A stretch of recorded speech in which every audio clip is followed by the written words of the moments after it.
배치가 응가요. Hey, come on, come on.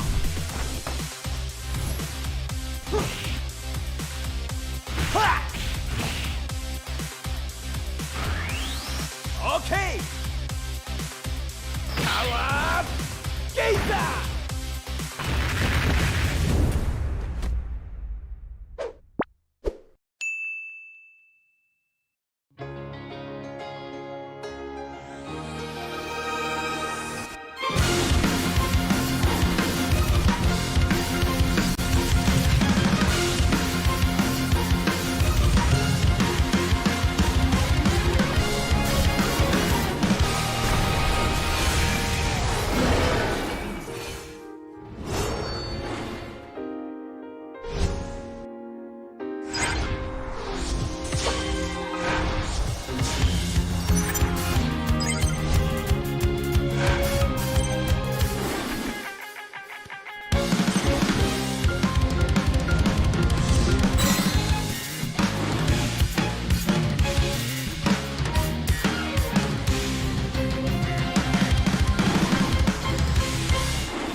Have you heard the rumors?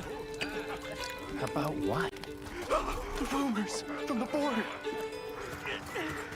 The demon. He's coming!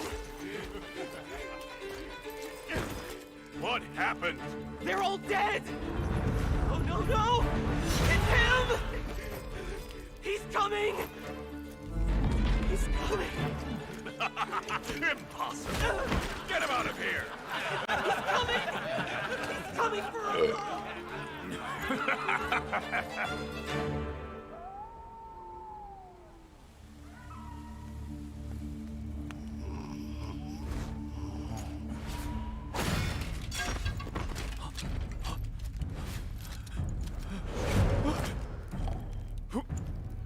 Who's there?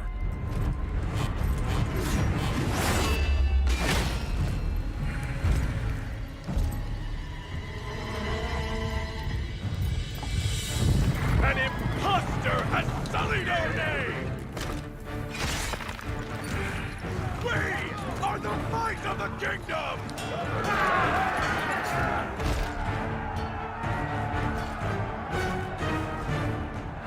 For the king!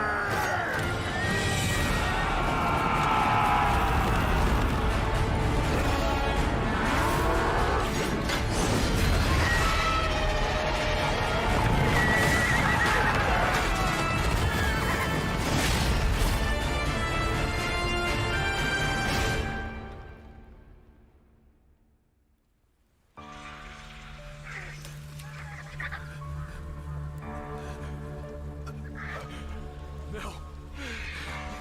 Please.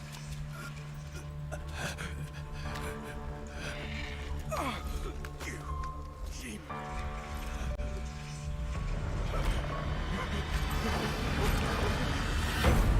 Please.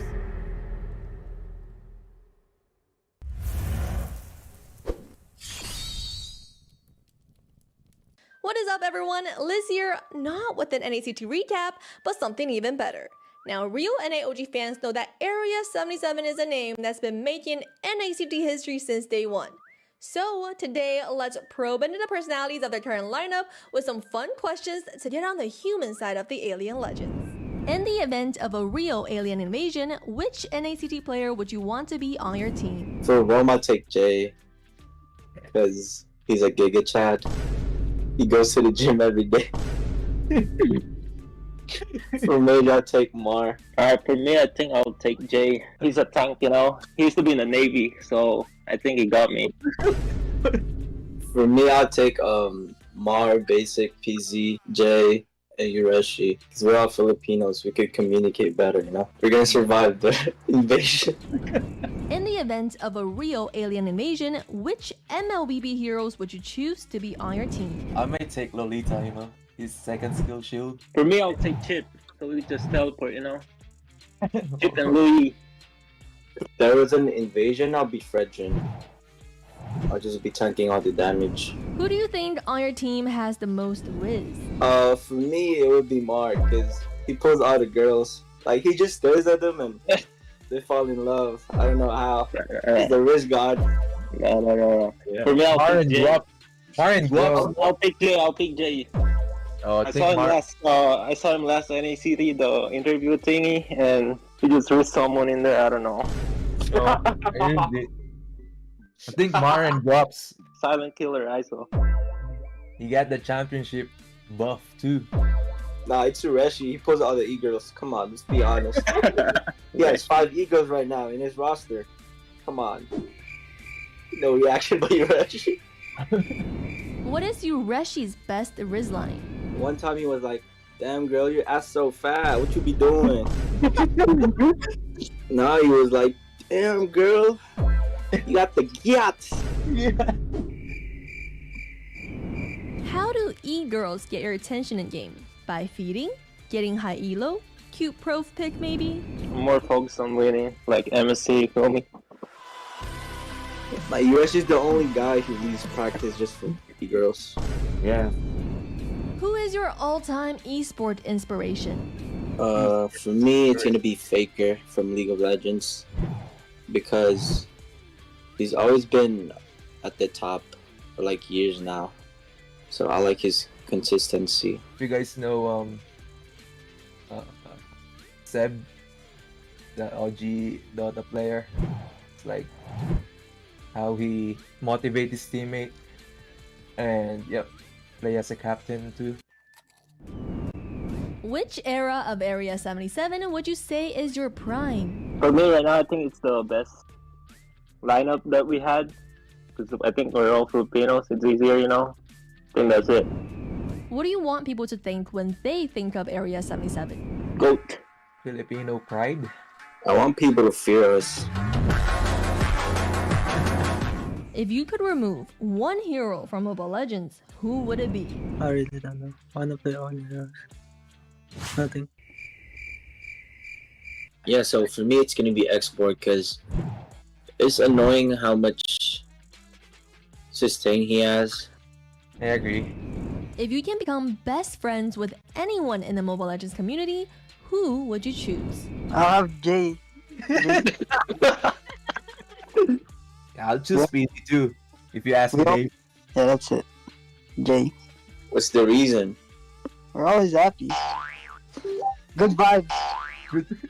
For me, if I had to choose a best friend, it would be Yureshi.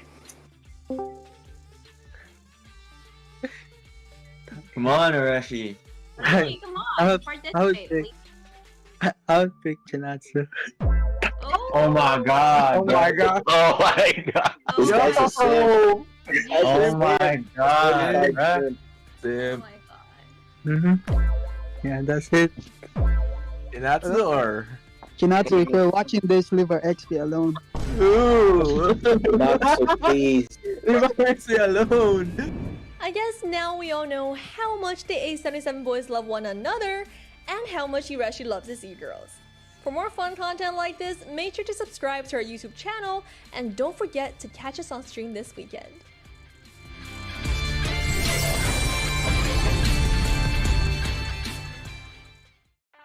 In the world of NACT, every single player has one dream: to raise the ultimate trophy. It builds alliances.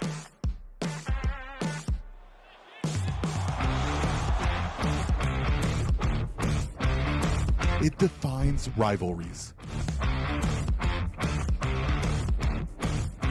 And it creates superstars.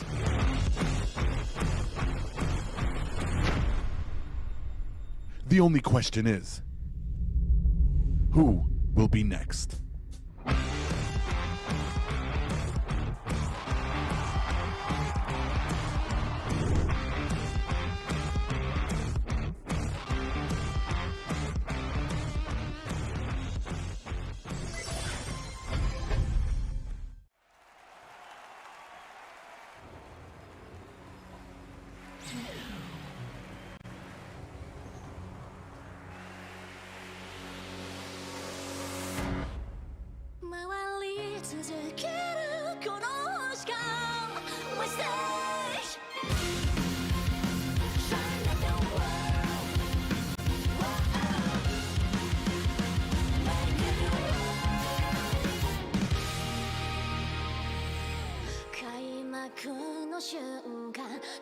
足を裏返してゆけ躊躇はゼロで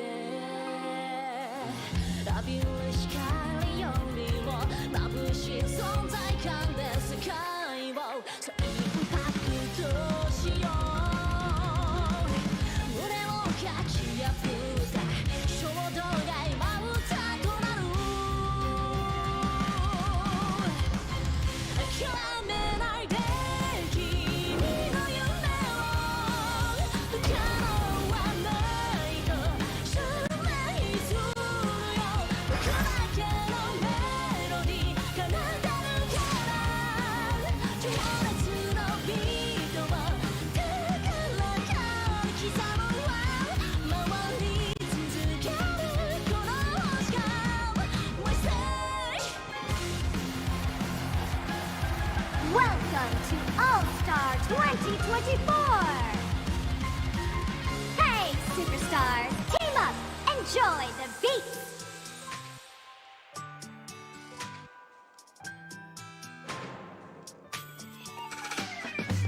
無数の人がすれ違いぶつかって去っていく人生のそんなスクランブル交差点の中で偶然のバンプだって見逃したりしないでちゃんと互いを見つけられたありがとう絶え間ない信頼のビートがあるから僕はだっていけるよ涙も笑顔も四季折々彩っていく奏でるカラフルな本当な素晴らしい音楽だって君とじゃなきゃ意味ないよ僕らが出会えた奇跡のストーリー永遠に歌い継いでいこうきっと世界を変えていくのはたった一人のいるよりも平凡で弱い僕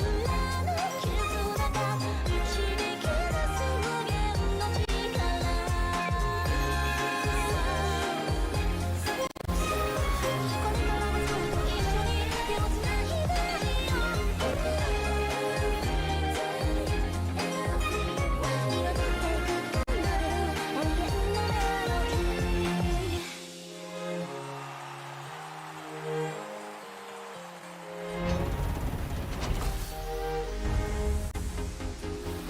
Everyone, make some noise! It's time to rock!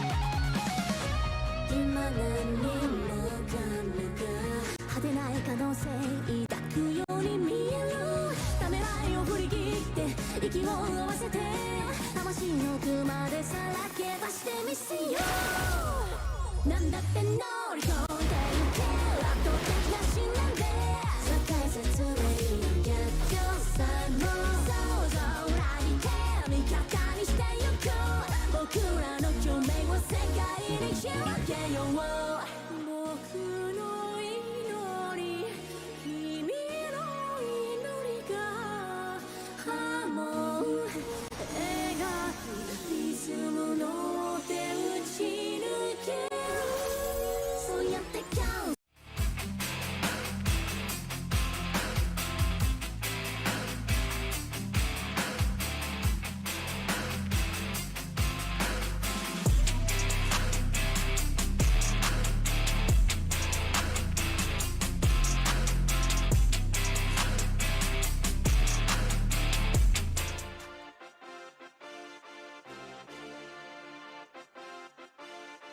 Big pick on Momoy here, though.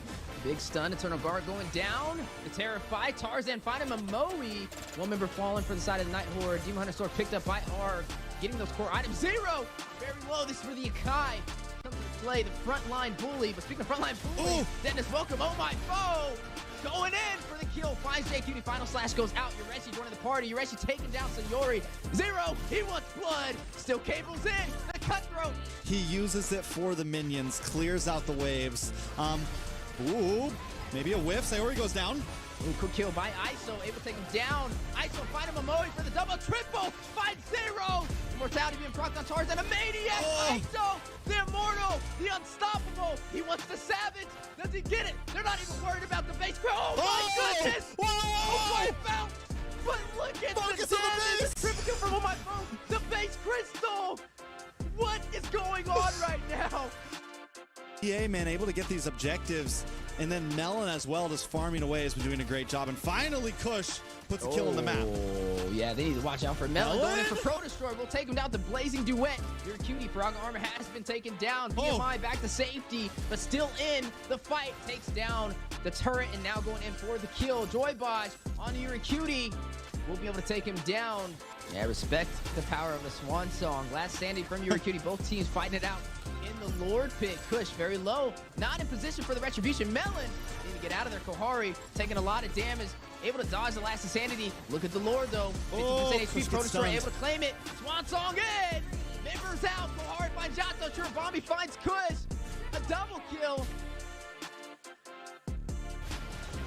Yeah, he does not have any more. Oh, another wild charge comes in at the cost of Cole World's life. Momozen comes in, heavy spin onto Joybaj, looking for a kill onto him. Melon is down. Oh my gosh, a lot of damage goes onto BTK, but the rest of DA, are they going to be able to capitalize on him? Yellow still has that immortality. This Lord objective, if the side of BTK chooses to come in, they could find a fight that's potentially in their favor, and it does look like they're looking for it. Yeah, they're going to be able to possibly get this. Momozen gets the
It's definitely one for the books, and I can't wait to see what today brings to the table.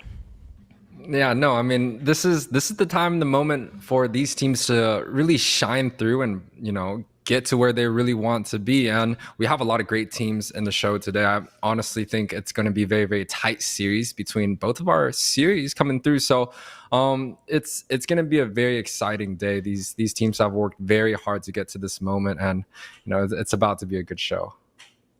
And they're almost about to clash that prize pool back home. So let's take a look at what the prize pool is for this season.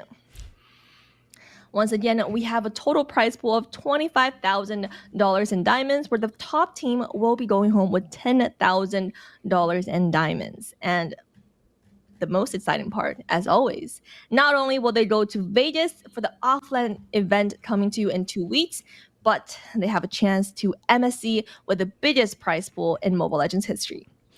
That's right. As these teams are getting ready to fight it out. There's even some additional prizes that aren't even mentioned there, right? Every series won by a team gets an additional $100 as a team thrown in that cash pot for them as well. So definitely something to be proud about. And I can't wait to see where this goes. Like I said, HyperX Arena, we get to go back to Las Vegas again.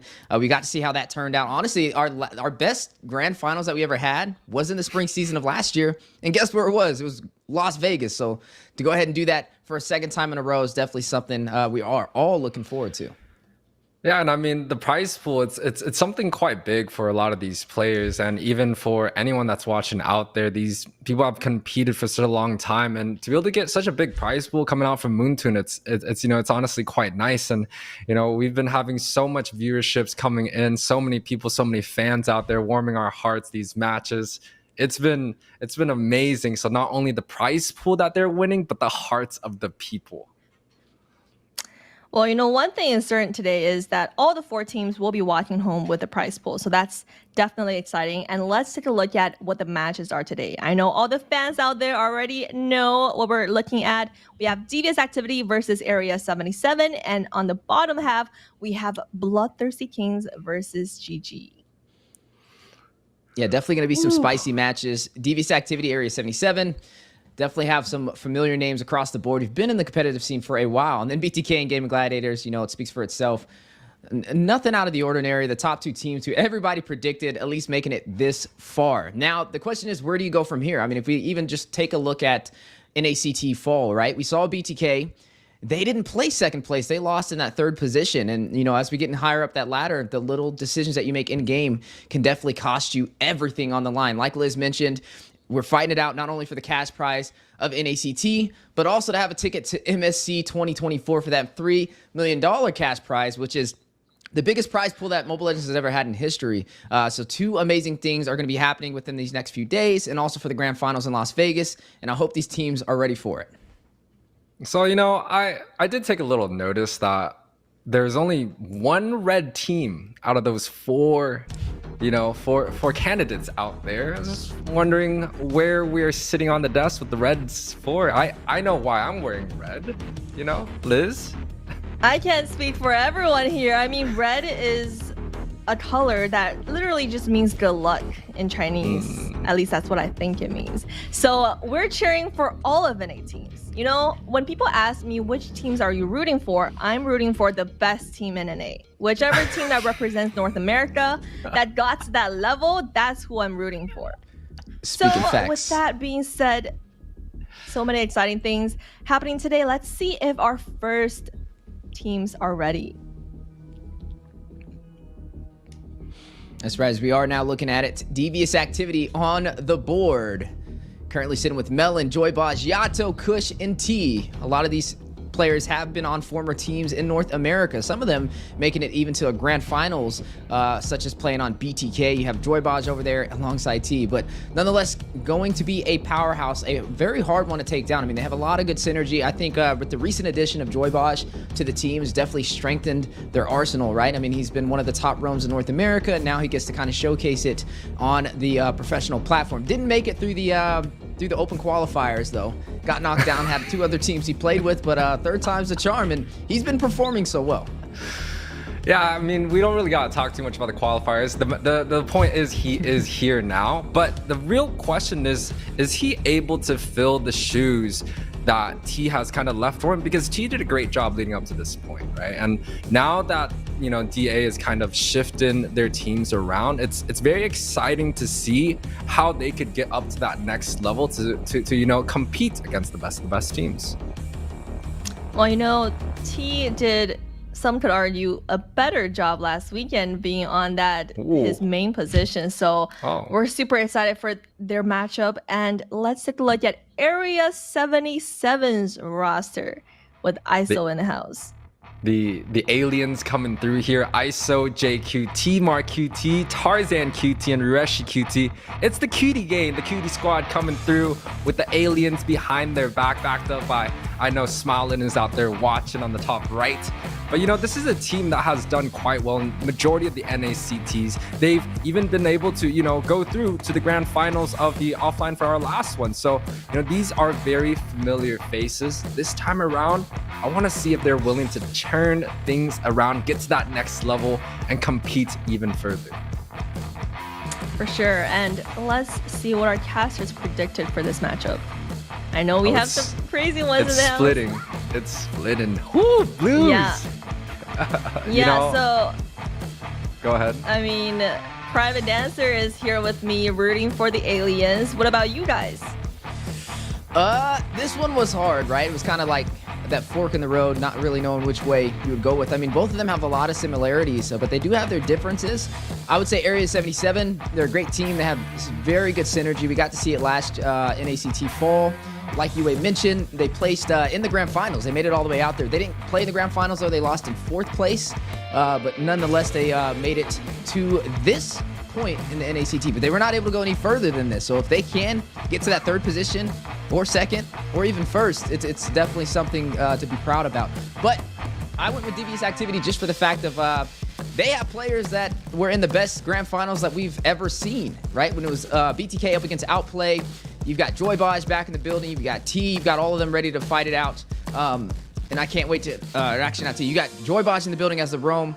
I can't wait to see what he kind of brings to the table. I've been a fan of just his gameplay overall, and I think this is going to be his biggest challenge yet against Area 77 to showcase to the world that he's ready to compete at this level of complexity. Yeah, what he said, pretty much. A77 is a strong team. This is gonna be this is gonna be a very, very tight match. And you know, I could swing my vote both left and right here. I love both teams, and I think these two teams have made North America so extremely competitive. And you know, to pull players from the left, from the right, from GG, from BTK, like these are all players in a huge pool that I've mixed and matched. But, you know, I went with DA this time around. I feel like DA has, especially with the roster change, it brings that new element of excitement, and they performed quite well. Even though in the regular season they did take a few losses, I think DA still stands quite tall in this matchup. I think this is where A77 needs to overcome in order for them to, you know, progress forward and step it up and see if they can match. I know something you guys don't. I actually saw Yue changing his prediction to Area 77 last minute. I thought the production just did not accept that last minute change. Tell me about it, Yue. You were considering choosing Area 77. What's going on? Yo, let me justify, okay? I love a lot of the members from A77. A lot of them I've actually played with in the past. I think one of my highest rank, I want to say M3 when BTK was, you know, dominating in the global scene. I was actually playing with ISO, Easy Peasy, and also Fleur from Gosu, and we lost 5th place in that NACT. So, you know, this, like, it's the A77 is a team that I've honestly loved and enjoyed watching them play, and especially, you know, I've been involved with, you know, some things with them too. That's the team that I kind of rep for. But I also still think Devious Activities with the new roster, T coming in, Joybaj coming through, they are that lineup, just like what Weezy said, that pretty much exploded in the grand finals, and they made their mark. So I think both teams are really strong. Liz, it's a split between me. It's a very hard decision, but you know, the vote says what it says. DA all the way here. Hold on. No, let's clarify this real quick. Are you going for Area 77 or are you going for Devious Activity? This is your clean slate.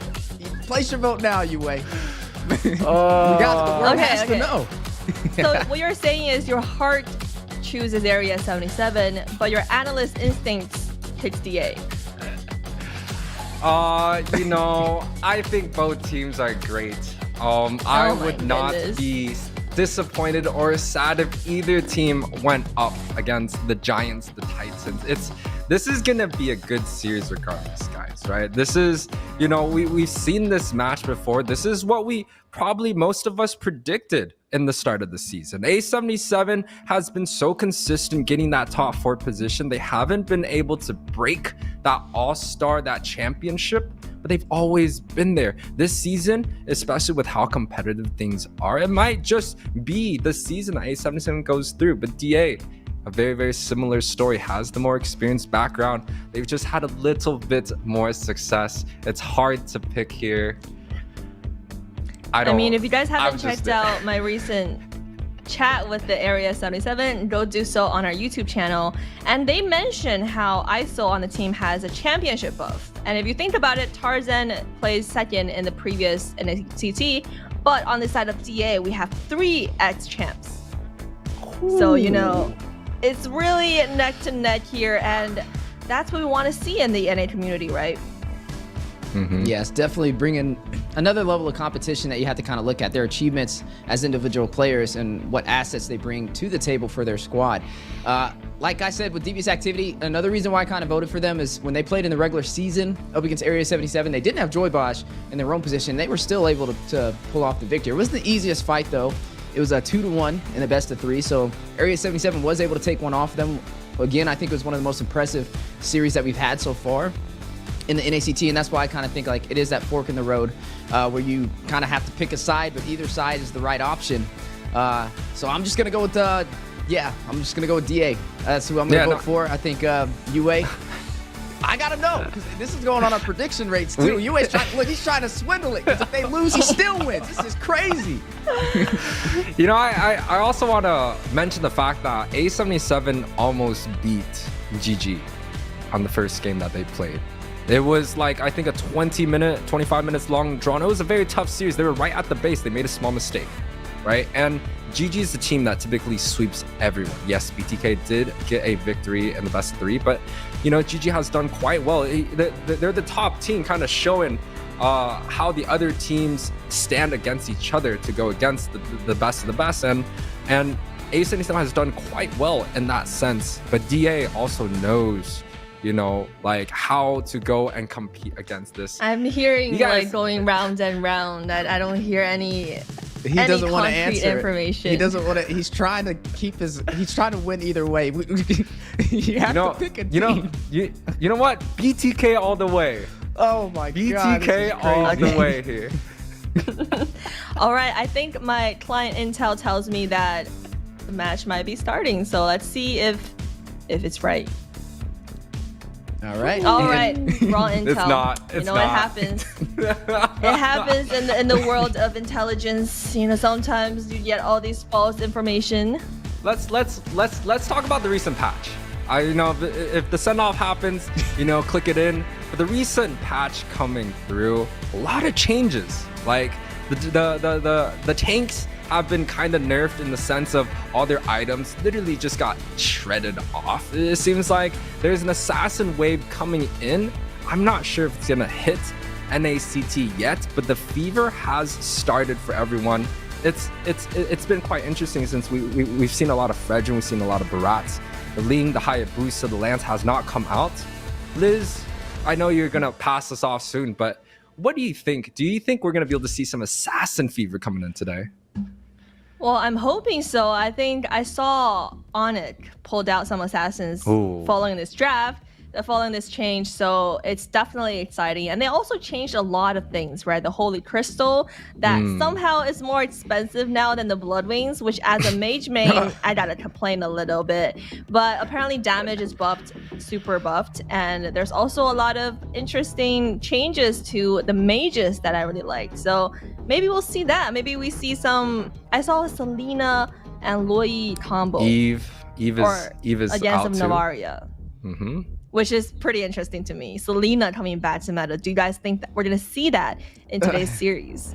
Honestly, I would be very excited if we did. I like seeing new things step into the NACT spring season. I mean, this NACT has been full of surprises already, and to throw a whole new patch near the final 2 days of the online portion is kind of crazy, and definitely going to bring a lot more challenges to the mix. I mean, honestly, this is huge because it's going to change possibly even synergy between teams and what they're used to kind of playing with. Not even that much time to kind of prepare. So yeah, with everything on the line, it's going to make it a little bit more riskier. I don't know if we'll see a Selena. I think that'll be a little too risky, but you never know. I mean, we've seen some crazy things. We've seen a Hanabi the other day, so you never really know which way it's going to go. So, you know, it's a good point. You mentioned Area 77, back on that point with them almost beating GG. They beat BTK. You remember that? It was the very first week they beat BTK. That kind of just slipped past me. So that's definitely something to kind of have to look forward to between these two teams. Liz? Yeah, well, okay. Yep, we got actually American intel here. Yep, draft is ready, guys. Let's head to draft. All right, and away we go into the draft. Liz is gone. You wait in. Now, as we are looking at these two amazing teams, this is going to be our first series of the day. We are now in the lower bracket semifinals. Area 77 up against Devious Activity. Now, let's start from the very beginning, all right? Let's just kind of paint that picture and let everybody know what's at stake for these two teams. They got to face each other in the regular season. Devious Activity came through with the clutch finish, claiming victory for the series 2-1. Putting a little bit of a hole in the heart over there for Area 77. But Area 77, like we said, through the regular season, has some major achievements that they have to look forward to, right? They took down BTK already, one of the few teams to be able to do that. Devious Activity has yet to do that, which gives them a little bit of that lighting that we have to kind of look at as they play into today's series. As we are seeing some of the bans on the board, though, UA, we had a little bit of a discussion with the recent patches. A lot of things are changing. Harith may be more prioritized than ever with recent adjustments to his skills, being able to proc that skill one a little bit faster, even though it does slightly less damage, but makes him more effective. Yeah, no, this is a very interesting start from both of these teams. I was almost expecting a Matilda first, but Yurishi goes with the Arlott. But going back with the bans here, right? The Fairness gets banned down, the Louis gets traded. You know, the Fairness has been a very, very strong staple pick for pretty much every single team, and Louis kind of just slid into the meta in the more recent weeks. I understand why it's being banned out. Angela, very, very hard to deal with. And the Matilda is still available. Now, this Harith ban is something that I've kind of been watching out for. If it was not banned here, I do believe the side of A77 is going to go for a first pick. ISO is extremely good on that hero. And the CC and the export gets traded by both teams, taking away some availability in the XP. But, you know, this makes Arlott just shine even more here. Yeah, definitely gonna have to watch out for that Arlott. Just proccing off the Minoan Fury CC is gonna be something that you have to look out for. I mean, that's unlimited dashes basically when it does go into effect with that triple knockup. And then they're gonna go ahead and put that Vexana on top of it. Drops down that Eternal Guard, provides some straight front, good frontline presence, and also some decent damage. But for the side of Devious Activity, I mean, they have the Valentina. Technically, you can kind of profit off the Minoan Fury over there from the Minotaur, so it is a viable option. I think it's good, too, to stop heroes from invading into the jungle because Valentina has a lot of crowd control, can go ahead and terrify anybody that tries to step close range. It could be a problem for those mages that try and get up close and personal. Speaking of up close and personal, though, Roger back in effect. Last weekend, we didn't get to see him as often slotted. It was more of the time not picked at all. Not even banned, just not picked. But to see him back in action now makes you wonder, where is he going to go? Are we going to see him in the gold lane? Are we going to see him in the jungle? So far, this NACT, we've seen him in both. But I feel like he's been more effective in that gold lane position. Now, a very interesting pickup by Kush is the very early Barats, but the good thing is they have the bans on their side. I was thinking, hey, Fredrin is a great hero, and NACT, we have almost about a 60% win rate on this hero, the highest out of pretty much all the most popular heroes used here. But, you know, the Bratz gets picked up. The Fredrin ban is very, very, like, optimal here, taking that ability away. The Matilda also gets taken out by a set of A77. It's quite good, but Matilda has received a slight nerf. It's still going to be quite solid. But, you know, the side of A77 here is going with a very CC-heavy frontline, you know, knock-up kind of composition, right? The Minotaur, the Vexana, those are two knock-up heroes. If they had the Fredrin first pick, that would be 3 knock-up heroes. But DA, very, very smart here. They took the Barats at the very last phase of, you know, the first bans, and then they banned out 2 of the most used junglers. And I think that's a great option to protect DA's jungler. But I think A77, they still have a lot of other things available, right? The Martis could be available, the Alpha, which does quite well against the tank, but the export has taken out. So Tarzan's actually, you know, potentially squeezed in this situation. You know, it's kind of interesting because I was wondering with that Barats being picked up, I was like, maybe they're going to go in for a little bit of that Ube strat. Maybe they're going to try and pick up some type of support, even though they're all getting banned left and right. I was like, Raphael is technically still on the table, but dang, some quick pickups from Area 77. Didn't even, I was like 10 seconds, and they picked 2 selections, not wasting any time. I like it, though. It shows you they're ready to take it into the land of Dawn. But nonetheless, Grok has been slotted as the roam for Devious activity, which means it's going to be strong frontline presence. He's going to be able to rush into the back, possibly get a knock-up, but they are going to have to watch out for him. Glue, we just talked about recent patches. He's coming back into the meta, and now we get to see a showcasing of him up against Area 77. Now, that's a lot of frontline from the side of Devious activity, right? And then you have the Roger, who's technically going to be up close and personal to be effective. He's not one of those marksmen that plays from afar, right? He's right there in your face. So there's not really anybody staying in the background. Even the Valentina technically is a close range mage, not a long range one. I mean, she can use the decimation, can definitely be a problem for Area 77, can use Minnow and Fury, but outside of those two, I don't really see her profiting much inside of today's match. But Area 77 up against Devious activity, both these teams ready to go. UA, you gotta place your vote now. Which one are you going for? Don't change your mind because the draft's out. Wow, this is like crazy. I like the DA's draft here, just in the fact that they have taken the Barats and they and they took out the Fredra, and they took all the utility jungles. But you know, Weezy, bring us into this match, and then I'll go on. That's right. As we are now in the lower brackets of the semifinals, Area 77 up against Devious activity. 2 teams who have players who used to be friends, now sworn enemies in the land of Dawn. Who will be able to claim this series? Hey man, Weezy, they're all still friends. We can't narrate, you know. Ain't no friends guys in the land of Dawn, UA. No, once you spawn in, it's go time. All right, well, it is gonna be go time here. Take a look at some of the emblems that are on the board. Martis already with the killing spree, going for a lot more resets on the decimation here, trying to get some resets popped off. You know, standard, relatively standard across the board. Melon with the weakness finder. That's a very interesting emblem nowadays that a lot of marksmen like to run. Natan runs it. You can see some carry kind of go for it, but ooh, a quick steal coming out from the Claude. And other emblems too, Wilderness Blessings, the jungle emblems available, but Tarzan here. Oh, invading, getting a lot of damage though. Needs to get out of there. He's doing this on the Martis. It's a little bit of a surprise, but down goes the wall. The chase. Joy Boss wants him. Able to get out of there. Man, very close call. Being very aggressive super early for Area 77. Yeah, very good win for A77. They, you know, Martis is able to take the buff to, you know, punish the cabbage attempt that the Barats had. And, you know, it is a win for A77 in this case. They, Martis almost got taken out by the Flicker, but now Joy Boss does not have that available. Yurishi here, though. Yeah, going to take some damage. T is going to be the one to take him down. First blood into the hands of Devious activity. With T taking that is going to give him a little bit of a boost in the XP lane with Glue, who you don't typically see, but with that recent patch, may be the new meta.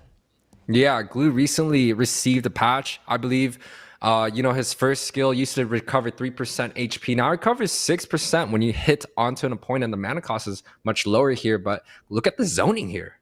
Yeah, big knockup with the Minnow and Fury, catching 3 members of Devious activity, but Kush getting what they came for, able to take the first neutral objective Turtle in their hands with little to no contest from Area 77. Now, it's still anybody's game, but we know how quickly it can be one-sided if you allow these objectives to go into the enemy team's hands with no trade-offs. Yeah, and I mean, this is where Devious's comp just makes a lot more sense. You take the Barats, you ban out the Fredrin and you know, the Boxia here. The side A Sensen, they could opt to go for the Akai, but no Akai was picked here. The Martis gets taken out. And when you compare something like the Martis to one of the more sustained jungler, you're not going to have that great of a time. Yes, they have the Minnow frontline, but it's not going to give you that 50-50 opportunity compared to if you're going up as a tank. So Devious activity definitely should have the edge from that early into the mid game, especially when Martis has not farmed up, has not gotten a snowball. You know, the side of Devious activity, they should have pretty much most of the jungle control here. Yeah, should have majority of the control. I mean, Devious activity, they went strong frontline presence, which means they can be very aggressive very early. In the benefit for Area 77, though, they do have the Martis, and he kind of thrives in these environments, right? He loves those heroes that try and take it up close and personal, especially with the motor coils. The anti-immunity to the crowd control works in his favor, and that's something that Devious activity is going to have to look out for. But speaking of heroes, I mean, you have ISO, right? He's running this Claude. It's a late game marksman. Can definitely get online and soak down the heavy composition that they have in the frontline position. But triple rotation to the bot side, we'll be able to get a kill. Yureshi will fall. There was a wild charge that kind of came out there last second as well. Now the lane will be proxied by Devious activity. And so far, I mean, it seems like they're overall just winning these objectives and rotating slightly better than Area 77. Yeah, they're just a lot more fast looking for engagement. That was a 4-man gank onto the XP like 30 seconds before Turtle. And generally, even if Devious activity did fail that gank, you know, they're still able to rotate to the Turtle in time. And look at this. It's a 5-man Turtle. A77, they have Claude on the bot side. This is going to pretty much be a one-sided no contestation once again here. Yeah, trying to find a window of opportunity, but Devious activity not going to allow it. Going to go ahead and take that Turtle and invade into the jungle. Big knock with the Minoan Fury. Eternal Guard drops down. Kush will find J Cutie. Yato finds Tarzan. Melon gets your rescue. 3 members falling for Area 77 and climbing. Marcutie make that 6-0 lead for Devious activity, but ISO left alone on the bot side. Yeah, little bit of a bad situation for this out of A77. They lost 4 members. They lost both of the first Turtles and then 2 kills on top of that in the early game. A77 right now, they have to try to find a way to slow down the pace, but at this point, the Barats is just too hard to deal with. Yeah, ISO trying to be a one-man army, trying to stop them from taking this turret on the bot side. Forced to use the BMI, forced to use the Blazing Duet. Now, the punish, the counterplay. Area 77 joining the party. Tarzan goes in. Decimation on the Kush, takes him down. Split going down from T. On top of that, trying to hit somebody, trying to get a knockup possibly. Speaking of knockups, to Terrify on the Tarzan. Cutie inside the jungle, and Devious activity will disengage, but just look at how fast they are rotating as a team. 6-1 lead so far. Yeah, but they, you know, the side of A77, they were able to get a kill off, and you know that's gonna bring their gold a little bit more closer here. But the side of Devious activity definitely feels like they're still quite strong in a lot of the team fights. But E77, they have a lot of CC to kind of negate some of that front line. We saw a little bit of sneak peek already, right? A lot of the knockups here, but Roger. Ooh, is gonna go in. Tarzan gonna match that energy and take him down. That's gonna be another kill to Area 77 so far. 2 slight mistakes from Devious activity. You know, I feel like ISO's going to be that ticking time bomb. I mean, he's almost been able to... I think... No, he didn't take the bottom turret, but he almost did. And he's got a lot of farm just from them not really putting too much focus on him. He did get taken down once, though. But he is running that Claude, and like I said, the later this game goes, the more of a threat he will be for Devious activity if left unchecked. And look at the goal lead. It was 3K earlier. Now it's only at a 2K difference, but before that... Yeah, you already can see the clash for the Turtle. Big knock from Minoan Fury. Blazing Duet going down. Like a Pounce going down as well. Joy Boss will get one. Marcutie finding Yato. T is going to take down ISO. 2 members down for Area 77. Another will fall. Joy Boss joining the party. 2 for both sides has fallen. Kush taking down Yureshi. And now the motor coils in. T with the split, forcing Marcutie back into the mid alongside Tarzan. And Devious activity will be able to claim this 3rd Turtle again with no problem. Yeah, and I think it really just belongs to how tough a Glue and a Barats is on the same team. Yes, the side A77, they have DHS user, the Claude, right? He's able to shred down multiple targets with a Blazing Duet, but this time around, it just feels like there's so much sustain going on. There's the Glue, there's the Barats, there's also the Roger with the dashes around. Side of Devious activity, they have so much abilities to sustain, get in, get out, and soak up so much damage. But the side of A77, they still have the Minoan's Fury, and he was able to get like multiple members on a knockup there. The Decimation can give a reset, and we did see the Arlot get coming in with some action there. So A77, they still have what it takes to be able to, you know, get the priority onto the right targets, but I think the Glue and the Brass is just giving them way too much trouble here. Yeah, speaking of trouble, big knock up at the mid lane. You are seeing the mortar coils got from Tarzan as well. A little bit of a wall will drop down, trapping ISO. Marcuti will find T. Big Minoan Fury knockup. Yureshi taking down Kush. And now the opportunity has opened up for the side of Area 77, trying to claim some real estate on the map. Now a 6-9 lead. It was once 6-1, but they're slowly picking up the pace and picking up their pieces from what they lost in the beginning of this match, and may be able to turn this around if Devious Activity is not careful. Yeah, and you know, the matchup between Vexana and Glue was overlooked in the draft by us. Glue was so bad against Vexana. Vexana can pretty much just eat him up. Ooh, Marcuti is going to go ahead and take down Yato. Joy Boss will fall as well. 2 members down for Devious Activity. Now 8-9. Mid turret falls in the process, and now going in for another. Minoan Fury for the knockup. Going to go ahead and get Melon. CC immune onto Kush as well. T trying to find an opportunity to get in. The tier 2 will fall though. Area 77 now having ground control of today's game. Yeah, and you know, I thought the Glue was making quite a bit of impact, but we saw the burst coming out from Vexana onto Glue's split. And you know, that burst is huge, and he was able to just chunk out T, completely zoning him out from the whole entire team fight. And this time around, they're able to take both the mid towers in a siege, opening up the whole entire map for the side of A77. You said it in the beginning, Weezy. The ticking time bomb of the Claude now is in place. The damage is quite good, and the ability to just dash around is very, very hard for the side of Devious to catch. Now, this time around, it seems like A77 wants to potentially start this Lord, but the Noyan's coming out from the Grok, just completely blocking and resetting that neutral objective. And this is going to be the first objective in the jungle that Area 77 can actually go for and be comfortable winning this trade. Devious Activity now going to have to be a little bit careful. I mean, even Area 77 has taken the gold lead now, just in that last second. Definitely a little bit of that confidence boost they were looking for. And honestly, with the composition they have, it may actually work out in their favor to take this engagement, especially as you see ISO slowly making his way to join the party. You are going to see the Terrified go down on a T, the split activated, trying to possibly hit the grab onto Yureshi. Changes his mind, though. Definitely wanting to kind of wait for Area 77 to engage and make a mistake. And this is where it gets down to the wire between these two teams. The battle of the micro and the macro will come alive. Now you are going to see Joy Boss taking some damage, forced to use a conceal play, and uses this flicker to get back to safety. Lord, a little bit of a ping-pong match between both sides. Yeah, Grok and the Glue has both used their ultimates, but the Glue ultimate should be coming back up any seconds. Now, Devious Activity, one thing they do have is this Barats, right? And the Barats is very, very good in situations like this where, you know, they're just trying to Lord dance. Versus the Martis, it's just not as sustain heavy, right? It has decimation, but it doesn't have too much utility. And speaking of utility, a couple of knockups on the board. Detonus welcome as well from Kush. ISO will find Melon.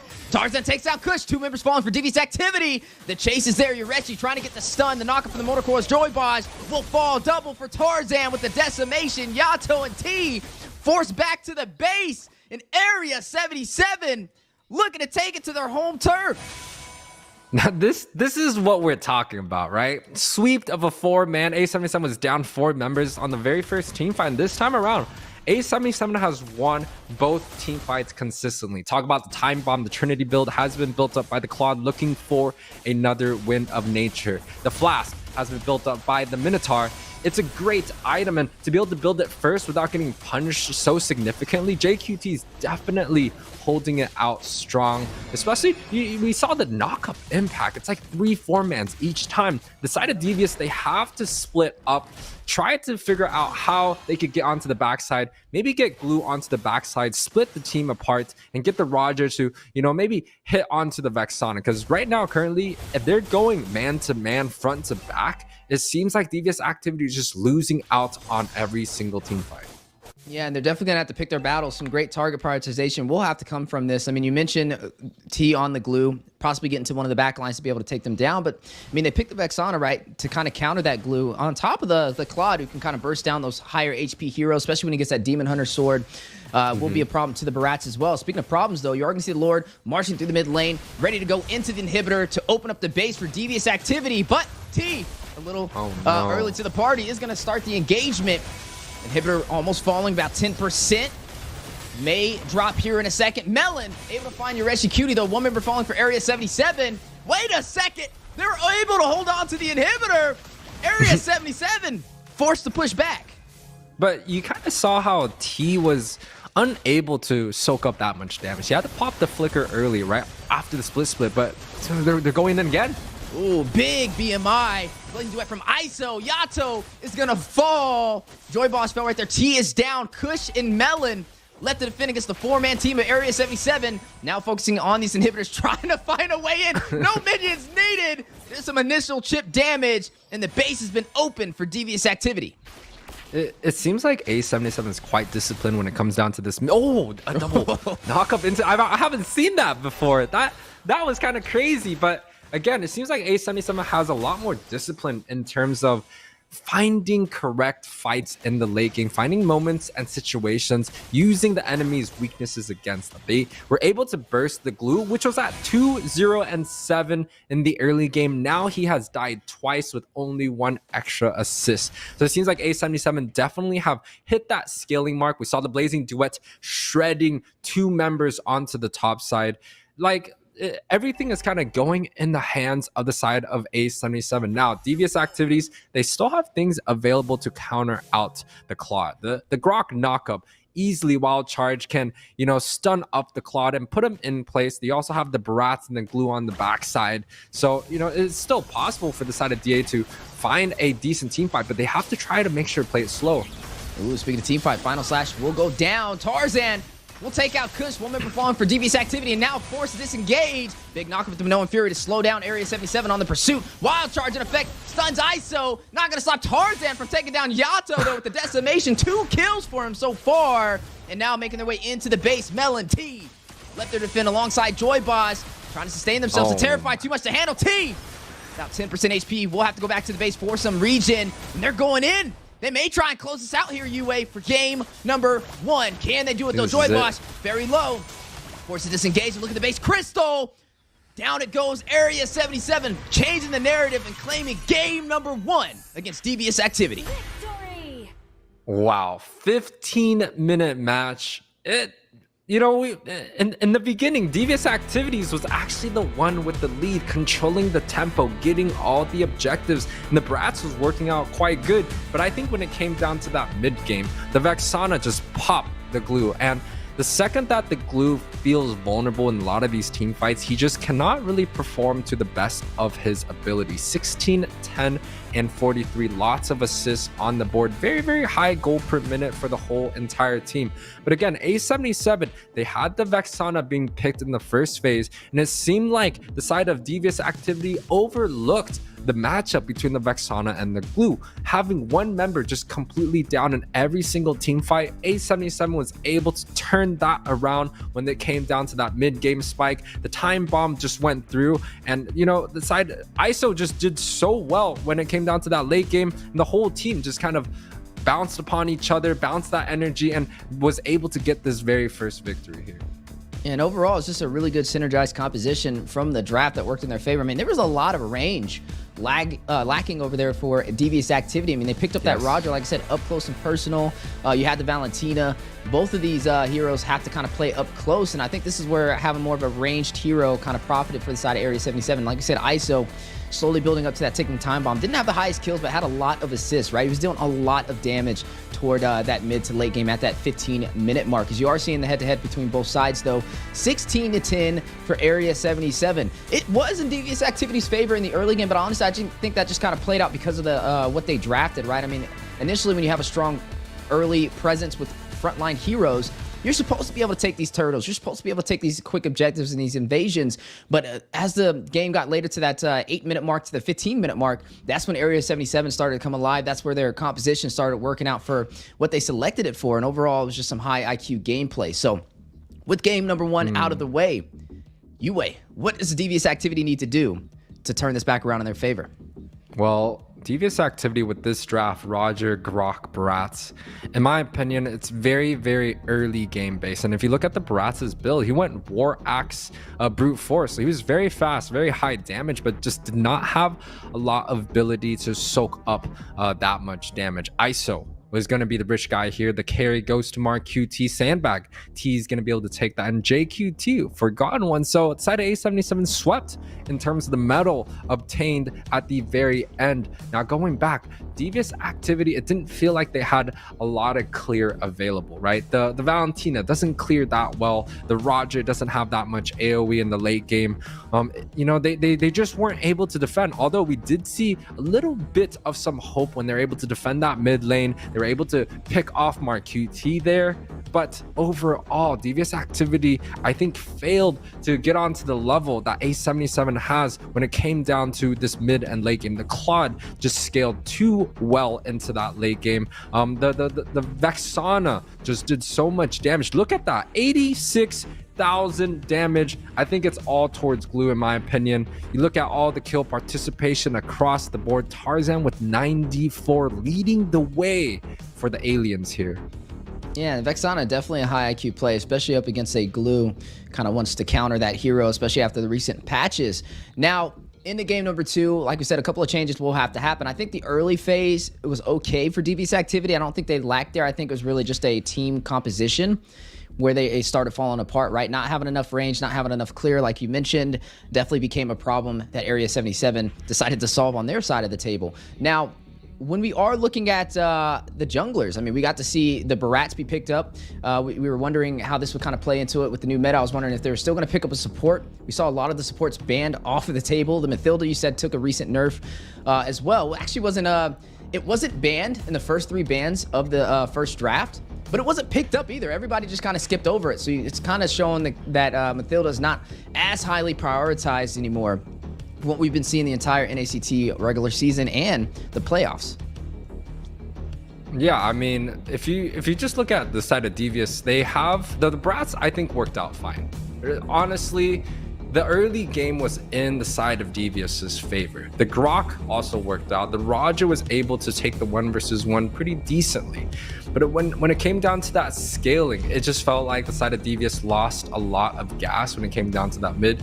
The second that they lost that very first team fight, near that like 8-minute mark, it all just kind of crumbled in. A77 was able to take advantage, got the 2 mid tower, which is very, very huge. And then they were able to progress forward, just getting all the outer turrets down 1 by 1, finding some small team fights. They were able to sweep 2 members onto the top side and getting that tower. So the setup and the discipline from A77, even with a 4-man clear, they were down 0-6, 2 objectives in the beginning, and this time they were able to turn things around. This kind of reminds me of the old school A77 where they were just so good at defending, so good at playing back. And, you know, this time they're able to bring that same exact energy back. This might be how A77 is going to, you know, prevail in this series, Weezy. Yeah, I mean, so far in the playoffs, they've had a good story, right? I mean, they lost the game in Gladiators, but they were able to take down the Night Horde, and now here they are up against Devious Activity. Devious Activity's had a little bit of an interesting run as well, at least for the playoffs-wise. Able to go up against Fiends, take them down 2-1, and then even before that, getting to see them go up against BTK, ended in a 3-0 sweep, though, not in their favor. But as we look at a little bit of a blast from the past, some replays from game number 1 of the lower bracket semifinals. You are looking at them engaging. Look at T. Look at the entire team. T with the split in the mid lane, trying to sustain himself. Not really having a heavy impact, just trying to get out of there. At least he didn't fall. But again, it's interesting seeing how the glue kind of plays into the new meta with the recent patches and adjustments. Melon, though, finding your Reshi over there. Some heavy engagement from the side of Area 77. And this is where you got to see Devious Activity push them away. It looked a little bit more promising. I mean, they were very grouped together trying to stop them from opening up the base. But this is where ISO comes in. Just look at how much damage he had over there with that Blazing Duet. We talked about him being that ticking time bomb. They left him unchecked early in the game, and he was just soaking down the gold plating on that turret with nobody there to stop him. And eventually he became the threat with the damage necessary to take down that strong frontline composition, or at least take down majority of their HP for somebody like the Martis to come through and clear house. Yeah, and you know, the knockups coming out from the Vexana and the Minotaur paired up together with the ability to close the gap with the Martis just made sense for the side of A77. Now, I still think, right, the sustain, the utility jungles are still best. Things like the Fredra and the Barats, those, and like even the Boxia, those are very, very hot picks, especially early on in the draft. But even without those, it seems like A77 still have what it takes to get some of these wins. Now, we are going to be on the second game of this best of 5 series. Weezy, the Louis gets taken off the board. You know, the Louis, we've seen it in action a few times. It hasn't been that normalized where it's going to be a very strong second pick in North America that I've seen so far. But putting it on the ban table already for the first 2 games, it definitely feels like DA do not want Mark QT on this here, and for a good reason. Right? The Louis, back then when no one was playing it, Mark QT took it out for a couple spins here, and he was, you know, quite successful with it. So this time around, taking that off, it's one off, but now the Harith is available. I think it's going to be a Harith and Louis ban for the side of DA pretty much every single game. Yeah, I'm right there with you. And alongside that, they are going to take down the R-Lot. We got to see the R-Lot slip through the cracks in the last game, and definitely was a problem. Stacked up with that Minoan Fury, the synergy, the damage was there. And some great gameplay over there from Ureshi. In the beginning, it looked a little shaky, though. He was like 2-4 for a little while, but then the utility started kicking in as we got to that 8-minute mark, and then from there is history for the side of Area 77 as they stampeded through Devious activity. Now, a couple other options are still on the table. The Faramis, definitely a good, viable support. Still could be picked up here if left unchecked. We'll have to watch out for a Valentina if they do go up for that, because both sides can profit off that Nether Realm. But nonetheless, I think it's a strong option available. Another thing that is still currently available is the Vexana. We got to see the Vexana be a great answer to the glue. It's good overall, just with the damage, with the Eternal Guard that you can drop down, and definitely a safe pick for the first half of the draft. So I'm wondering which way is this going to go, right? We got to see the R-Lot was actually the first pick for game number 1, but with that being taken off the table, are we going to go ahead and see a little bit of a prioritization toward that Vexana? Or are we going to see them go in for a possible jungler picked up here? I mean, the meta is just shifting. So many things are changing left and right that everything that we know, at least from last weekend, is not even the same anymore. X-Borg taken off the table as well, though. This was similar to game number 1 with the bans from Area 77. Yeah, well, we do get the Harith first pick here. I like this. We've been able to see a lot of Harith first pick work quite successfully in Asia. And personally, I've been able to put my hands on this hero too in a few ranked games. And I was able to get some good positions, 1 versus 1, getting a lot of good shutdowns, pretty much guaranteeing a win in the gold lane. So it's definitely a very good hero. Now the A77, I think they're going to stick to their same strategy, right? Bring in as many knockup as available and potentially even lock a Fred early, because, you know, the side of Devious activities, they did take out the Fredrin, the Baxia, and took the Barats, and they were able to get the early game that they were looking for.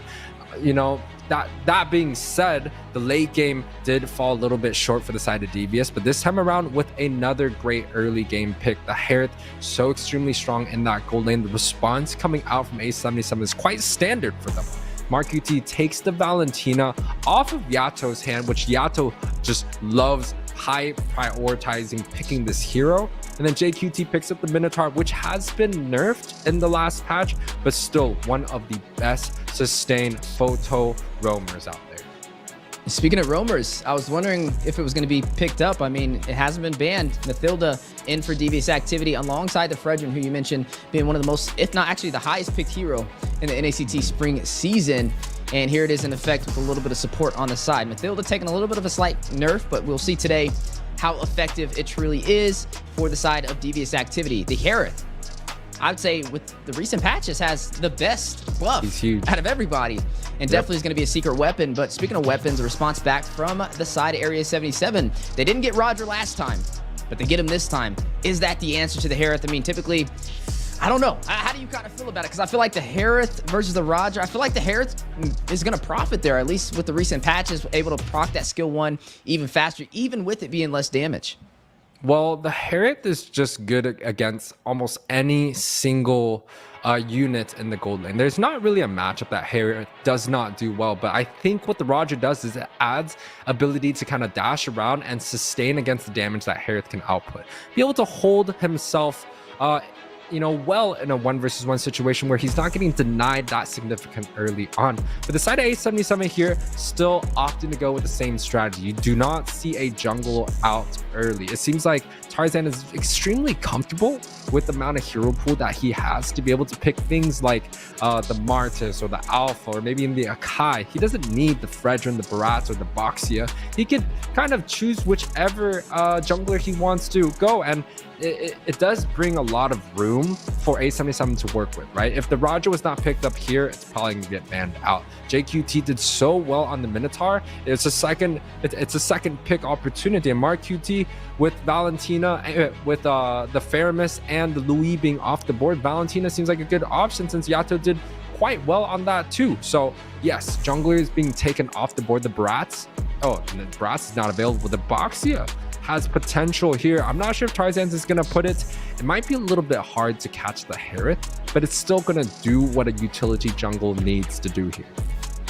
Ooh, speaking of utility though, Boxia picked up for the side of Area 77. The response back though from Devious activity with the Lilia in effect. Now they got the Harith, which is already magic, and they have the Lilia on top of that and the Mathilda. So that's 3 magic over there for the side of Devious activity so far. Fredrin in the jungle. Now, this is going to be interesting, right? I mean, I guess the Boxia has very high mobility. This is going to be Roger inside of the gold lane up against the Harith.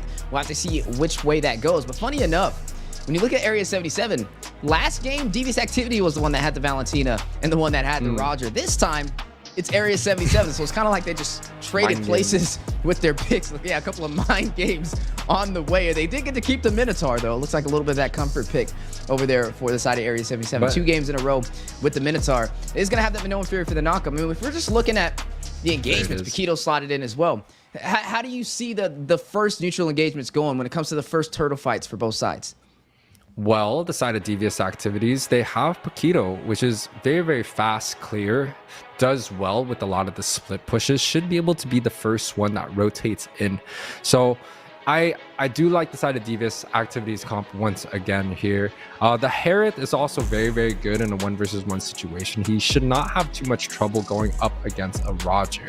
And the Fredrin, still one of the strongest retriers in the game so far, the most consistent. If you go first skill, if you go ultimate, they're both good at knocking down a lot of HP paired up with the retribution. So it's gonna be a hard retry, but it's not impossible for the Brats here. Now it's gonna be a Paquito versus Benedetta. Now I want to take things back a little bit. These are 2 great split pushers that both can, you know, go in the far lane, cut those minions, and then rotate into the objective very, very early on. And I think that's what both of these split pushers are going to be doing against each other. Both teams have quite the balanced comp here with the mix between the magic and the physical with the pack and the Harith. And then you could also say the Boxia versus the Boxia and the Valentina versus the Roger and the Benedetta. So it's a very, very even matchup for both teams. Both have knockups, but you know, it's all gonna depend on how kind of the mid game goes, because quite honestly, it doesn't even feel like the early game means too much of a difference for both of these teams. It's going to be interesting seeing how Marquiti kind of plays into this too with the Valentina, because I mean, I guess technically he can profit off the black shoes over there from the Lilia. But as we are jumping into game number 2, Area 77 head-to-head up against Devious activity. Once friends, now sworn enemies as they jump into the land of Dawn. Area 77 able to steal the victory for game number 1. Can Devious activity bounce back? Sworn enemies for this series. I think they're I think a lot of these competitive players are friends at the end of the day, right? Like they could all hang out with each other, play some ranked game queues. But definitely in this match, it's going to be quite a tight series, a small rivalry between both of these teams, in my opinion. And oh, you got that the new Paquito skin coming through. I know a lot of people really like that. It does cost quite a bit. So you know, if you guys are out there watching, make sure to use some of the redeem some of the codes for some extra diamonds. Sometimes maybe you'll just get the Paquito skin here. Or just find UA on Discord. He'll definitely hook you up. But yes, as we are now looking at these two teams, I mean, you mentioned it, right? Yureshi on the Benedetta against T on the Paquito. Both of them very mobile, able to get around, get the split push going, and try and force the play on the objectives with either numbers or trying to go in for one of the turrets. But with both of them going against each other, it's looking like it may be a little bit more of a stalemate since their mobility is kind of matched right there. As you are seeing on the screen, grand final tickets at the HyperX Arena Las Vegas. Come through. For the 12th of May. Make sure you guys come through. 2 p.m. Pacific time. There's a registration link right there for you guys who will be joining us on that amazing venture. But right now, between these two teams. We saw in the early game for game number 1, Devious Activity had the favor, but then they lost it all toward that 8-minute mark, and Area 77 profited. Now, Kush actually opted to go for a support emblem Fredrin. This is what I kind of call the battle Fredrin. But before that, Yato gets taken out here. Yeah, gets taken down by Yureshi, a samurai in the making, looking like he's from the land of Wano. But you are going to go ahead and see First Blood go to the side of Area 77. And now the play for the Turtle. Devious Activity was able to get all 3 Turtles last game. But now Area 77 for the contest. Tarzan will be able to get it. Area 77 finding the objective and now trying to disengage. JQT ready to frontline the damage if they do want to take that fight. And they're able to make it out of the Turtle Pit. A small reverse in terms of the early game potential here. A A77 kind of, bullying the side of Devious Activity early on. And, with the Fredrin in the jungle, that's not something that we've kind of seen quite often. But the Boxia definitely has a lot more ability to go for that 50-50 trade that the side of A77 didn't have in the first game. But now with the lead in their favor, do they have, the ability to push onto that lead, to be able to get some of the objectives through some of these kills or some of the neutral stuff? Are they able to kind of progress forward here? That's going to be one of the real questions as the side of Devious sets up for a small invade. Yeah, engagement now on the way. Knock up in effect. When Fury goes down, will only catch 1 in his tracks. Kush forced back to safety with the guiding wind, but Marcuti will shut down his hot escape. Marquita will get another, finds Joy Baj. That's 2 kills unanswered for the side of Devious Activity. And climbing, this ISO is going to find Yato, Melon, and T trying to pick up the pieces in the mid lane. Lycan pouts in. Flicker out from T. Wants no parts of that. Area 77 playing their best game right now so far up against Devious Activity. The setup coming out from Jay and also the damage from Yureshi coming out from the backside just works so well with each other. Yureshi has been able to impact the game as an XP laner so significantly. He was able to pick off Yato early. Now he's able to get 3 assists in that last team fight, closing the gap that DA needed to be able to get away. And that's huge, right? 4-0, he has all the kill participations already on the Benedetta. Yureshi, he has been known to be a supreme Benedetta player back in the days, but Melon here being able to get a good matchup. Yeah, ISO trying to get out of there. The 1v1, now a 1v3. ISO circling Eagle, connects with the Matilda Airlines. One more shot. Did they take? No. He's able to find the kill, finds Joy Boss. A close call, though. Now maybe able to get Yato forced to use the black shoes. He is holding on for dear life on the top side. JQT will find Kush off screen. Yato trying to get away. Tarzan, Marcuti on the chase. JQT wrapping around for the setup. Marcuti finding Yato. Melon by himself. Electo find a blow in. Yureshi taking Melon out. 3 members down for the side of DA. Oh man, is this prime A77 here? That black shoes that Marcuti used, he was taking the tower, soaking up the damage, pops the black shoes, the tower just disengages, he's full health, and they were getting pretty much a complete, perfect, and clean dive. Now, items on the board. Harith actually opting to go for a Thunderbelt here, so a little bit more defensive build from the side of Melon. It's going to take away a lot of, that magic damage, the Star Lithium side, the Feather of Heaven, even the Holy Crystal, all is going to be delayed. Now, even the Divine Glaive, right? So the Harith is not going to be able to output the damage that I think Devious Activity desperately needs. But on the other hand, Melon's going to be quite tanky. And going against so much physical damage like Yureshi and ISO, which have been able to get a lot of damage onto them, it's going to work out a little bit better. So it's not the end of the world, but just some of the damage output from DA is just going to be missing in the early game.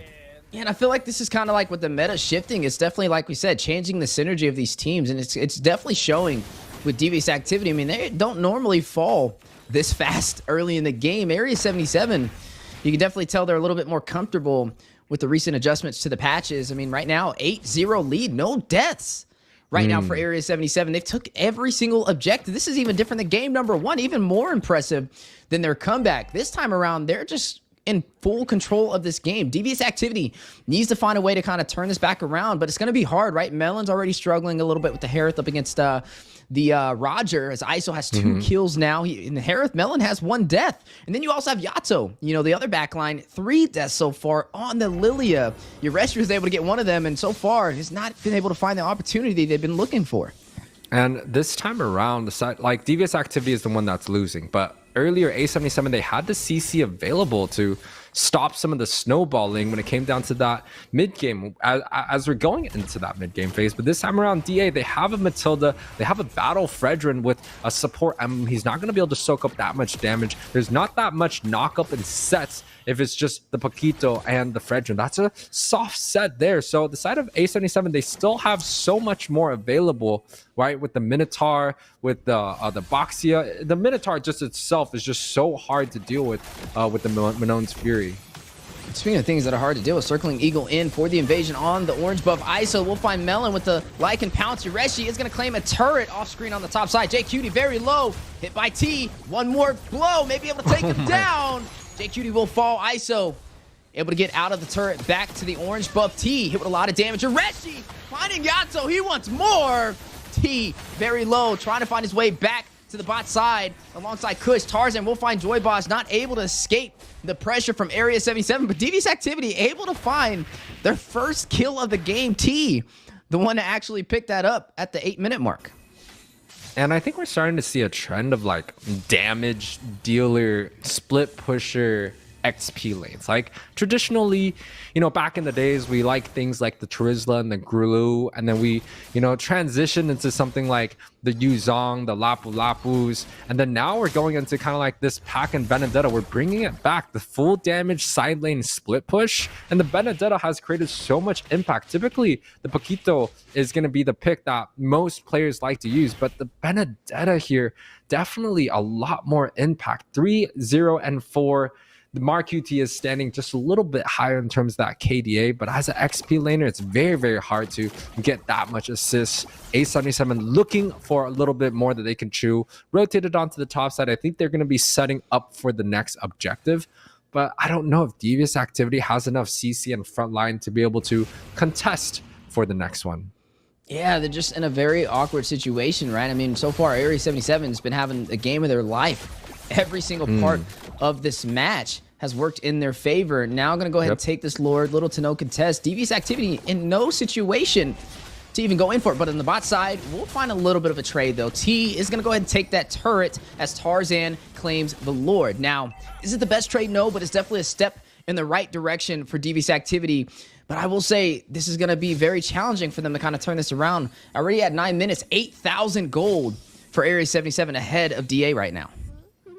Yeah, DA they're looking for a frontline set. They're looking for abilities to pin down targets for the Lilia and the Hera to be able to deal some damage, right? And when it comes down to their comp, if it's just a Fredrin, if it's just a pack, it's just not going to be enough. The Minone's Fury is getting like 2-3-man knockups almost every single time. Yes, JQT did fall in that last team fight. Only got 1 knockup on the Minone's Flicker Fury, but you know, he's still able to kind of just zone and create the fight that he's looking for. Versus the side of DA, they're playing a little bit more reactive, right? They have the Matilda, they have the Lilia. It's very soft CC, but it's still, I don't think it's going to be enough here. Oh, look at the pressure from Area 77, forcing DA back into the base. Down goes the tier 2 on the bot side, and now working their way toward the tier 2 for the mid, as we are going to see the Lord slowly making his way to the base for Devious Activity. They're still going to try and contest, though. I mean, they're not really in the position to stop them. I think right now they just have to play a little bit more passive and wait for Area 77 to make a mistake. I mean, we're only 10 minutes in. They still can possibly turn this around. They just got to be a little bit more patient. They definitely can't take the fight out of their base, so they're not going to win that. Look at Ureshi, though, into the base with the Electro Final Blow onto the minions, trying to create the opportunity for an early finish for Area 77. Circling Eagle in. Big knockup, though, from the Minoan Fury from JQT. The guiding win back for Kush, able to get away with 1 HP. Lord, 45%. Quickly getting bursted down from the side of Devious Activity, and Area 77 will disengage from the base. I do want to say this, though. Devious Activity with the Herod, the Fredrin, and the Pack, Lilia, those are very high lane clearing heroes. So DA is able to kind of progress and defend quite well underneath the tower. Yes, the top side already got popped. It's just due to the fact that JQT was able to set so deep. Tarzan is so fed here. They're able to kind of go ham in any of these towers on the outers. But Devious activity still have a lot ability to clear. Harith does quite a good amount of AoE. Same thing with the Lilia. So let's take a look at some of the items. Roger already built up the BOD here. Valentina 30% cooldown. Boxy is quite tanky here. Fredrin, Battle Fred here is going to get taken out. Ooh, Marquis will find Kush in the engagement. Yureshi trying to close the distance. Melon, Joyboss, Yato wanting no parts of that. Back into the base to go. But look at the bot side. T, the split pusher, able to take the tier 2. Or do they even know he's over there? He's going to go ahead and recall back. But I mean, he can still push right now if he wanted to. But he's going to go back to defend, as you are going to see the inhibitor fall for the mid. One inhibitor standing, circling Eagle in. T very low as he escapes. Joyboss trying to get out. Yureshi finds Melon. That's going to be 2 members down for the side of Devious activity. All 5 members standing strong for Area 77. Marcuti is going to find one. Joyboss is going to be the one to fall. But Area 77 still not able to close it out. Right now going in for the kill, though. There goes the split pusher T, distracting the team. The man's trying to do it all through the tier 1 turret in the mid lane for the escape. And now it's just a hot pursuit from Tarzan. Oh my goodness! He is definitely prolonging that fight as much as he could right there.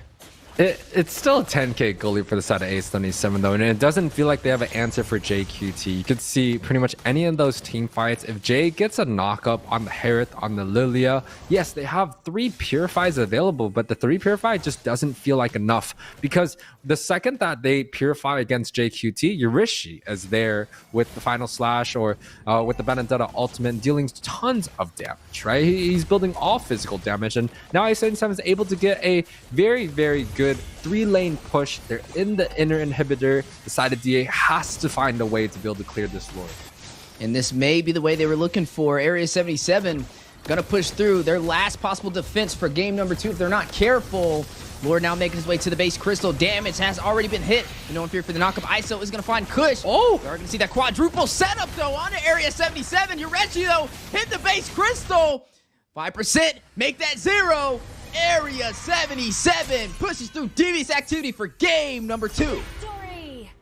13-minute total match, 16-1 overall score, 11k gold lead for the side of Aliens. Complete domination from the boys of the outer space here. 16-1 and 34, lots of assists coming through. A77 with a very, very well done draft. I feel like the Minotaur is very, very hard to handle for the side of Devious. They have to look for a way to be able to deal against that Minotaur, and also the Benedetta doing so much more than the pack, right? The split pusher that we're talking about, it seems like the Benedetta and the pack has come into the popularity in the recent times, and Yurishi is a great person that has such an advanced mastery of the Benedetta. The emblems on the board again, the side of the Kush, he had the support emblem, he had the brute force. We've seen this build before by Tarzan QT, and he wasn't able to find the success. And personally, when I tried it, it just didn't feel like I was soaking enough damage compared to when I was holding on to a tank emblem, going for the Molten Essence into the Guardian. So that may be a build switch up that Kush may have to look for, but overall a great performance for the side of A77, dropping only 1 death at the bot side when Jay flickered in. Yeah, overall, just textbook plays from the side of Area 77. Their synergy definitely coming alive. I mean, they've been a little bit more consistent on keeping their team the same compared to DA with the Joy Boss edition. And so far, it's profiting and working in their favor. Now up 2-0. This is a potential match point for a sweep against Devious activity if they don't figure out where they're going wrong at so far. As you're going to see the rich guy go to ISO, most gold per minute. Yureshi right beside him for the carry. The sandbag over to the opposite side of the table, Mr. Kush with the most damage taken. And then the forgotten one, racking up 10 assists, JQT himself. Area 77. This is the Area 77 that everybody's been waiting to see for a while now. And I always said, like, they come alive during the playoffs. This is when Area 77 profits. They don't do the best in the regular season, but when it comes to the playoffs, that's when they kind of thrive. But they've had some amazing games, even in the regular season, taking down BTK. And now you're kind of getting a little bit of a showcasing on exactly how they were able to do that just with their flawless execution. You know, Weezy, I thought that we shelved the brooms, you know, at this point of the stage of the game. Like, you know, I thought we were not going to get a lot of sweeps, but this time around, it seems like A77 has come up with the game plan to be able to dominate DA, not only in the early game, but also in the late game, right? And, you know, you look at the damage dealt earlier. I know Yurishi was quite high there, and he built up so much damage item. He did not have that much resistance, and that's kind of like the new build, the new Benedetta, the new pack, and Yurishi was going to be the one that is able to get the best out of that. But going back to it, right, like, this is supposed to be kind of a close match. This is where these teams have to tighten up and really progress forward, and DA is a great team. They have had the championship experience. They've done well to be able to get some wins in the playoffs. Yes, it's not the most consistent, but so isn't A77, right? They haven't gotten where they wanted to be in the playoffs. Maybe they wanted that third place, or they wanted to go even further up. But, you know, these are two teams that are quite strong in North America. It is still a very tough, drawn out battle, but A77, it feels like they've prepared a little bit better. It just seems like they're the better team, at least in the first two games. Now, this is a best of 5 series. We don't know what's going to happen in the end, but it's a very clean and convincing performance so far.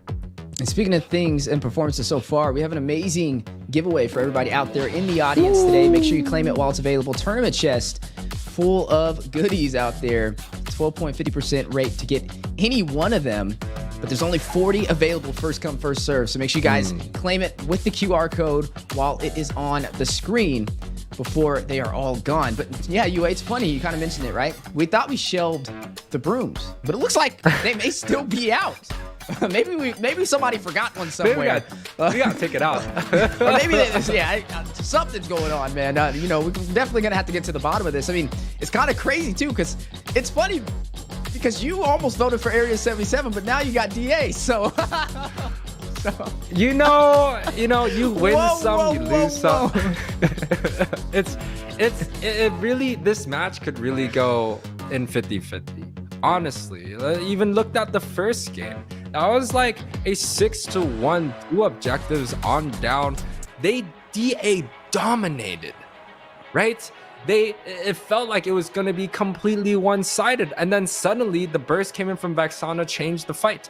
The second game, yes, A77 dominated the first few team fights, but the side of DA, they had the same opportunity to shine once again with the comp, with the drafts that they come up with.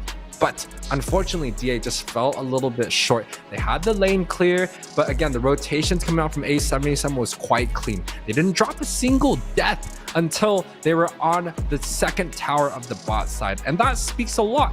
A77 is a great team with great discipline, but they're performing in an extraordinary level, and that is what it's going to take for them to get on to the next stage. I feel like they ate the breakfast of champions this morning with the way they're performing. The Grand Slam deal with the bacon and the pancakes. Yeah, right now they're just off to a really good start. A huge boost for this series up against Devious Activity, who now is forced to take a win here, or they're out of the NACT. And you will be seeing Area 77 move forward. Like we said, we thought the brooms were shelved, but it looks like Area 77 had one hidden behind their backs, waiting for the right moment to pull it out. And you are going to go ahead and see the draft now in effect. Now, something that we saw similar in both games, right? Jay Cutie. We got to see him very consistent. We got to see him on the Minotaur both games. And he was profiting. I mean, even though he didn't get the kills, he was getting the setups. We can't overlook how much of a crucial member he has been to the team on taking these objectives and being at the right place at the right time. Does Area 77 take up the Minotaur for a third time? Is that something that maybe decided Devious Activity can stop? And no, it is banned. Okay, good. I was just about to say, man, if that does not get banned out, I don't know. Because honestly, other than that, like, nothing else was really consistent in terms of the picks. But speaking of picks, you are going to see the R-Lot on the table for the side of Area 77. We got to see R-Lot in game number 1. It was banned out for game number 2. But hey, back in action again. And I think this is all due to the fact that DA was forced to ban out that Minotaur. I still want to make the point that Fredrin is at a near 60% win rate in one of the highest pick, bracket, in the highest pick pools of the heroes that we have in NACT. Regin is a very solid first pick that teams, I feel like, are a little bit unwilling to go for. It seems like North America, they don't like to pick the junglers quite early on. Yurishi picks up the Arlot. We've seen it do great work. No argument there. T is able to pick up the CC that was banned out in the first 2 games. Xborg, yes, is taken off, but T is able to pick up the CC. And what we've seen from CC is he's this really big annoyance that is able to jump onto the backside, able to zone away multiple targets, has the mobility, has the vengeance technically, and you know, he's able to zone out and do a lot more than just go for the kills. Now, Yato on this Valentina, again, we've seen a great performance of Yato on the Valentina. We saw Marcuti with a bit of that on the last game, but Yato has been the most consistent Valentina player, leading all the way back to when BTK upset in that grand final series. So this is a hero that we've seen Devious activity perform quite well. Now A77 bringing in with the new style, the Roger comes out in play. With the Harith being banned out, it seems like Roger is the definite choice, but there's still a lot available. Natan that I've been talking about in the last week doesn't seem to shine a little bit of light. Decided DA opting to go with the Claude. It's very good in the late game, but you will struggle against the Roger early. Yeah, it's going to be interesting, though. I mean, we got to see the Claude. Last time we saw ISO being the one to run that, right? And we said he was the ticking time bomb in game number 1, which was going to be one of the deciding factors on how Area 77 was going to push through DA. This time, though, we get to see it on the other side of the board for Devious activity. Will it be the threat they need? I mean, it was a Roger versus the Claude even in that game. In that game, we did get to see the Claude profit more than the Roger, though. So now on the opposite sides of the table, can it be the same outcome for the side of Devious activity? Now, I'm liking where the draft is going so far. I think the Arlot is an excellent pick, especially early in the draft. You can kind of flex it around to the roam position, to the XP, profits off of the CC. Speaking of CC, though, CC is on the board, the actual hero CC, for the side of Devious activity, which is going to be paired up against Yureshi, which could be a possible problem. The reason being is that CC is highly mobile, right? Even more mobile than the Arlot, which could potentially open up the opportunity to cut the lanes and to get to the mid lane and possibly create that opportunity for the neutral objectives, which is where we saw Devious activity fall short for game number 2. Game number 1, they were there. They were able to claim pretty much everything, but still lost overall. Whoa. You're going to see Chip, though. Oh, I'm seeing it. He did get a buff, but is he ready for the professional scene? All right. Well, Joybaj on this Chow is something that we actually haven't seen quite a bit. We haven't really seen that many Chows in NACT, and even overseas it hasn't been popularized that much, but Joybaj is a definitely good Chow. And Kush comes out with even more of a surprise. The Ling comes out. Going back to it, Chip it hasn't been exactly what I think Moontoon wanted Chip to be, right? The rotations coming in, it brings in this like extraterrestrial 4th dimension type of gameplay, right? The teleports, even the Louis, it's very, very strong in terms of the rotations, but it's a double-edged sword. Sometimes you get team fights that are good, but sometimes your members can take the portals and end up dying. But just like you're saying, yes, Chip did receive a recent buff, so did Ling here. So we get to see 2 heroes that we haven't seen quite often in NACT come into action. We are blessed here, Weezy. We are absolutely blessed. Oh, this is definitely going to be a treat to see. I mean, there's definitely some interesting pieces for both sides of the table so far. The Chip back in action with the recent buff. Is it going to be what's necessary for Area 77 to close out this game? Or will we get to see Devious activity with the Link pick be able to take us to a game number 4 and get them one step closer to evening out the series?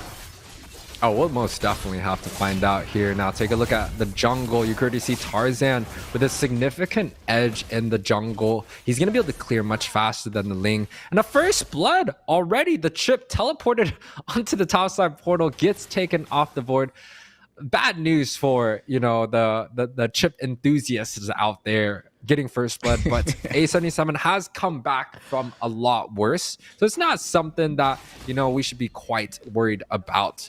Again, the Roger does well in terms of the early game, so that's why Joybaj is making sure Melon is able to get all the minions that he needs to be able to get early on. But I think the spotlight is on this Chip, right? Is the Dimension Portals going to be effective, or is it going to be counterintuitive here? Yeah, I mean, that's what I want to see, but so far, I mean, his portals gave him an early death, and that's something that Devious Activity can kind of look forward to, hopefully working in their favor. You're going to see DA, though, being aggressive. 3 members on the top side, trying to gain control for the early phase. As you are seeing the caster predictions on the board as well. 56% to Area 77, 44% to DA. Honestly, not too 50-50. far from each other. It's very close to 50-50. Even with Area 77 being 2 wins ahead of Devious Activity. And that just shows you how many individuals are out there supporting their favorite teams, despite what's going on so far in the Land of Dawn. You know, the votes going 50-50 is kind of like as it should be, right? These are 2 of the highest seeds. You know, not 1 and 2, but pretty much higher right off of that. And these are 2 teams that have competed quite well in our bracket here. So the 50-50 is well warranted, but definitely a little bit more advantage for the side of A77. They have already gotten the 2 wins. This is Devious's time to get that reverse sweep or go home. And I think they definitely drafted a very interesting and surprising comp, but I'm not sure if it's going to work out against this alpha. Well, we're definitely going to find out here soon. You're going to see Area 77 take the first turtle of the game. They lost on first blood, though. Devious Activity was able to pick that up. That went into Yato's hands, the mid laner for the side of DA, which is going to kind of help him a little bit in terms of damage and rotating around for that trio core synergy. But speaking of synergy, Eternal Guard dropping down. JQT at about 50% HP. Look at the bot side, though. You're going to see CC. Fall T! Oh. Is going to go down on the 1v1 matchup against Yureshi. That's a full health Yurishi too, diving underneath the tower. Well played from Yurishi, and this is a first pick Arlot. He is brave enough to be able to pick this matchup and expect any counters, and he could deal with it. But Tarzan here on the mid should be able to grab up Joy Bosh. Yeah, I don't think he's going to be able to get out. Oh my goodness, the flicker! Last second with the instant transmission. Able to get away from Area 77. A very close call, but now it's 1-1 on the scoreboard. It's a perfect flicker. So Joy Bosh is able to get away. It's still 1-for-1, but the gold lead still favors in the hands of the aliens here. Now, Chip, you can see the portals around the map, right? I think that's one of the most interesting things about this hero. How do they make someone that has such a high mobility, but before that, T here getting caught once again? Yeah. Needs to be careful. I don't know if he can get that flashy escape like Joy Bosh did over there on the chart. I don't know if it'll work out the same way for him, especially when he lost in the 1v1 matchup against Yureshi right before that. But you are going to go ahead and see the invasion from the side of Area 77 onto the purple buff. Going to try and deny Kush from being able to get that energy needed to rotate around. It looks like he's not going to be able to get it. They're able to effectively evade it and deny the purple buff to Kush. Yeah, it's a very good invade coming out from the side of A77. Well timed in that, you know, Tarzan did not really lose any buffs. See, he still has the red that's just spawning. The blue is going to be spawning in 10 seconds. The turtle comes up. It's a very, very calculated rotation into the blue buff. And that is going to push Kush back quite a little bit since he doesn't have that blue buff. But they did change some of the values in terms of the energy consumption. And I do believe they lowered the energy consumption that assassins require without the blue buff. So Kush is still going to be much better than patches before, but it's still going to be quite tough here. And speaking of things that are tough, the invasion for the turtle. Yureshi able to take down Joy Bosh, finding his first death of the game. 2-1 lead for the side of Area 77. They were able to take the first turtle. Looks like they're going to be able to take the second one away from Devious Activity overall. Slowly climbing on these objectives. They're not really seeing a trade-off. On the bot side, Yureshi finding another, takes down Kush. Kush will find him as well, a 1-for-1 trade, but overall still working in Area 77's favor. The vengeance activated by T. Tarzan on the chase with the alpha. Trying to give some credit to Mobazane on his signature pick so far. This NACT will be able to get that kill. 3-1-0. Tarzan finding Melon. We were just speaking about this. The way the Dragon for the knockup on Joy Bosh, connecting to Tarzan, forcing him into the turret. For some damage, and now needs to get out of there. Does not have the numbers. Do we see another 1 HP escape? No, we don't. Tarzan will shut him down. Okay, I'll be honest. Alpha is not the pick that I would typically go in the jungle, but there has been a lot of successful teams, especially overseas, and even in our region that has been successful with Alpha, right? Mobazane, definitely a good one, but Kush here. Woo! Big knockup. Tarzan getting the double. Finds Yato. Wow.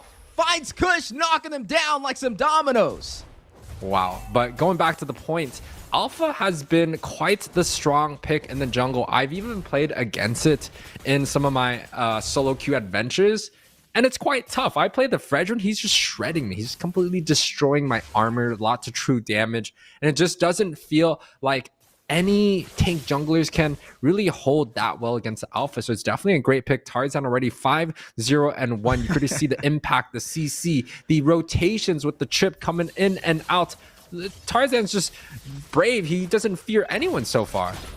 Yeah, Area 77 making a statement today in their series for the lower bracket semifinals, letting all the teams still remaining know we're here and we plan to stay. Definitely going to have to watch out for them. Devious activity. So far, that's just been a little shaky. I don't know if it's because of the recent buffs, the recent patches that are kind of keeping them on edge, kind of changing the dynamic of the drafts. But we haven't really seen them get comfortable. I mean, we only saw them comfortable in game number 1 for the first 8 minutes. After that, it's just been total annihilation from the side of Area 77 with little to no problem. Well, you know, Mobile Legends is quite a snowball-driven game, right? If you have that advantage, if you have a snowball, whether it is mentally, whether it is in-game gold, or even in terms of the map, you know, that's opportunity there, and they're trying to go for Yureshi topside. Yeah, topside. You are going to possibly see somebody fall. Yureshi, 50% HP, still deciding to engage. He has ISO, he has JQT by his side. Terrified on the Kush, though. Very low. Eternal Guard drops down the stun, no. JQT will find T. One member falling for Devious activity. The 9th kill on the board for Area 77. And now, looks like they're going to invade and try and claim some more real estate. And, you know, we really want to see the impact that Chip is able to do in this series as they take out Yato once again here. But the flicker, no way! Ooh, Joy Boss rushes in to the full team! He thought he was him, but apparently he is not. Against Area 77 right there with the choke play. 11-2 lead. Right now, unstoppable. Devious activity, I mean, they have the link. I guess in this point, all you can really kind of bank on is the split push when available, making up the mobility that the Ling has to offer. Yeah, I mean, the Ling could try to split push, but you could already see it's quite tough. Ooh, Blazing Duet going down from Melon, the BMI. Out of there, dodging the Eternal Guard, but JQT, the monstrosity, able to take him down. Tarzan will find T. 2 members down for the side Devious activity. ISO will go ahead and claim yet another turret for the side of Area 77. Tarzan in the back of the base, forcing Joyboz and Yato all the way to the back wall. And able to get out of there alive. No HP on his side. Yeah, Brute Force, War Axe, Bloodless, Alpha, full build, right? That's scaling to the tip top, and that is pretty much the best that Alpha has to offer. Now, this is where things get a little bit more interesting. If DA is able to find a few pick-off here and there, if they're able to get a winning fight, they have the potential to be able to go into the late game, but it doesn't feel like they have that available right now. A77 just quite strong in their team fight. The Vexana is hard to deal with. Kush can't win favorable situations, but he is able to cut off the mid lane, so that is going to be A77 dealing with 2 towers. But before that, though, they do get taken off the board. Another kill for A77. Yeah, Yato is going to fall. The base will be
kill there, but Hoon, the way he dodged those. Wait for me, wait for me, wait for me. I'm Yo, coming. Chichi.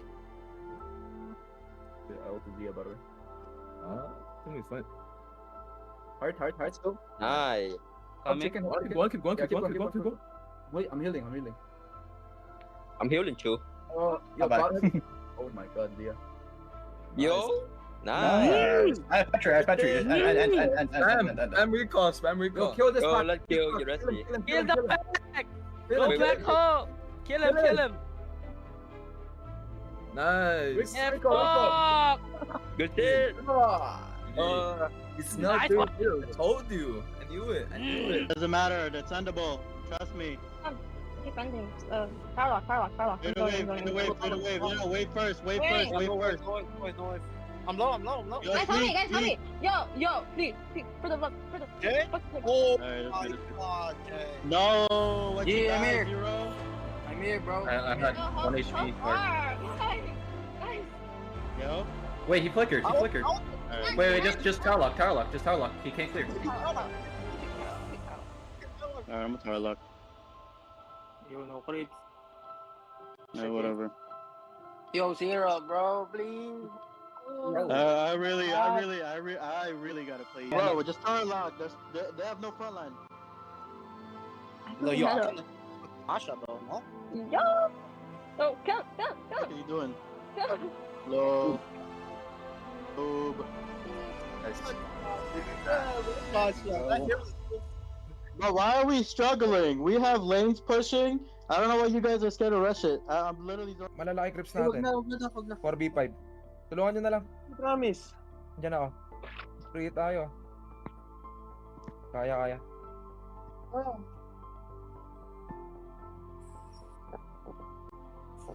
Flicker mo yung PC. Kaya mo na to, Nice.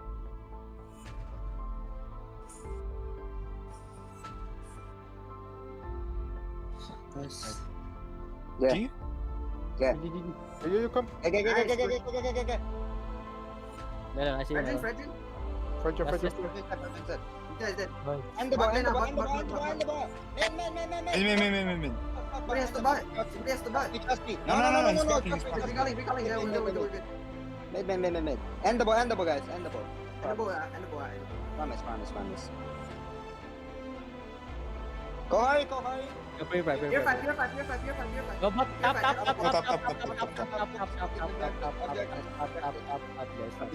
Actually, end the ball, no? Tower. Tower. Nice. Bye-bye. Nice clean game, guys. Nice.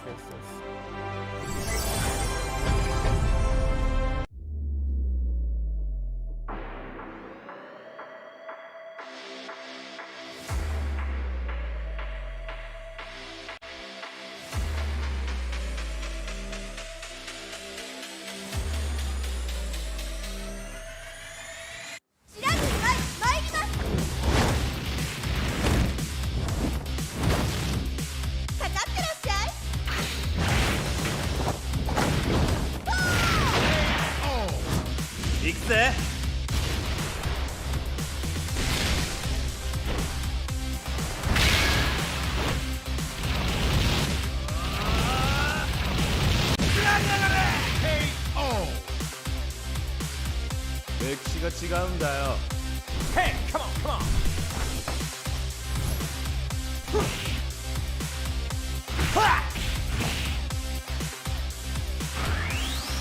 Okay. Power Gazer.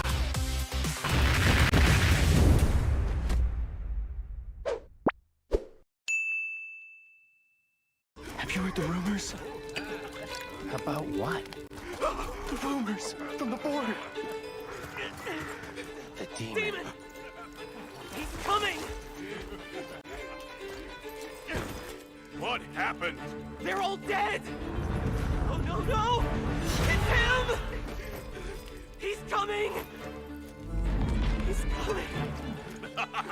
Impossible! Get him out of here! He's coming for us!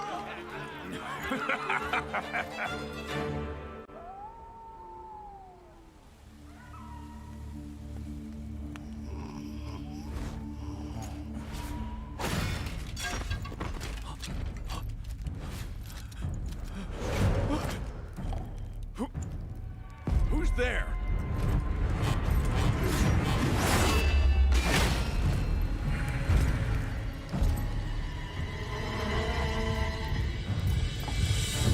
An imposter has sullied our name! We are the might of the kingdom!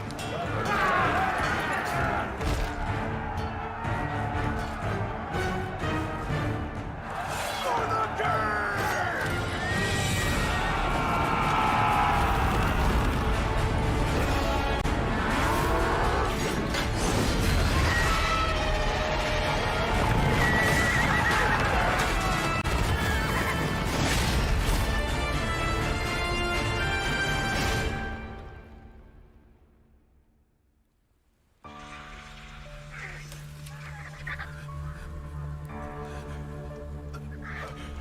No. Please.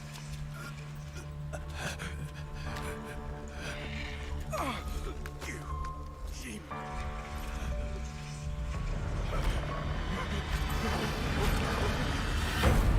Please.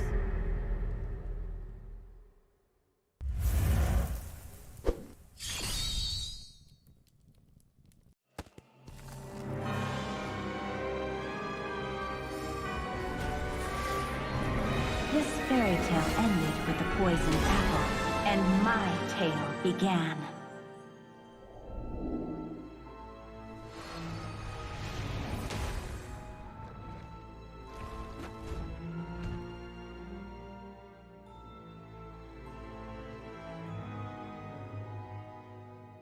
A princess in a tower is just a bird in a cage.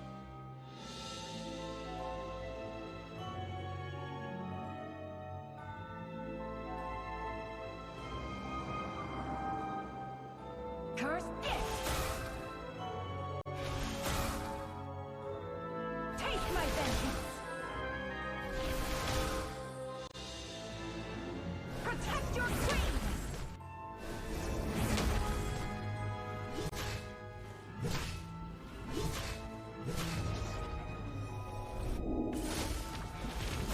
Kneel before your queen. It won't take long, I promise.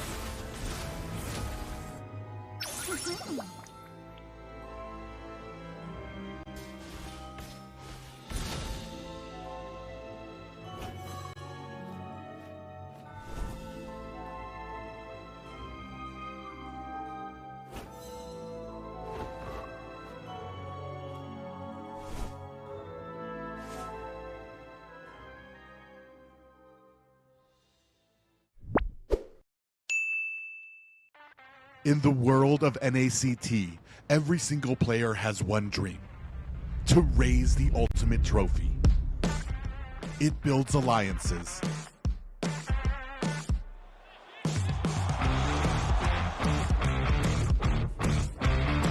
It defines rivalries. And it creates superstars.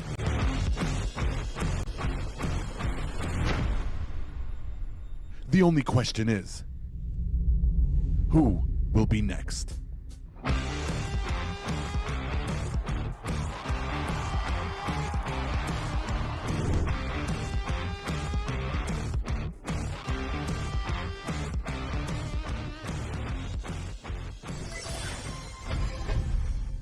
Hey guys, this is Mielo, North America's pride and joy as well as BTK's XP-laner.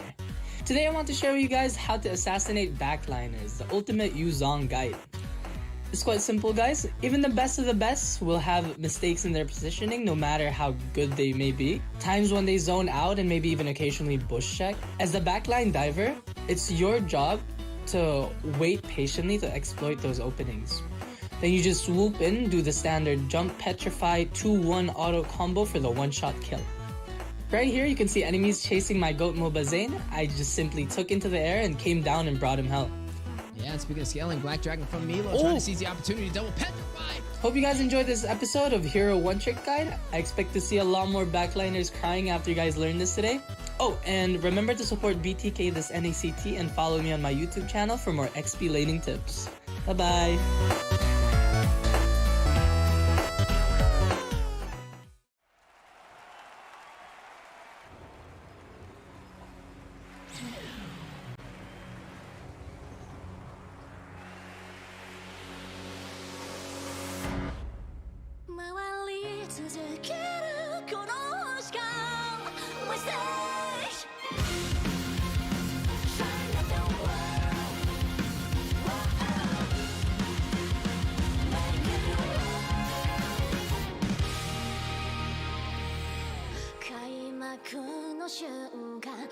足を裏返してゆけ躊躇はゼロで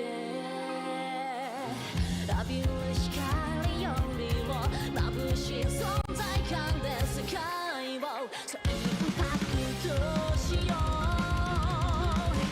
胸をかき破った衝動が今歌となる諦めないで君の夢を不可能はないと証明するよ僕だけのメロディー奏でるから情熱のビートを高らかに刻むわ回り続けるこの星が We say Welcome to All-Star 2024! Hey, superstars, team up! Enjoy the beat!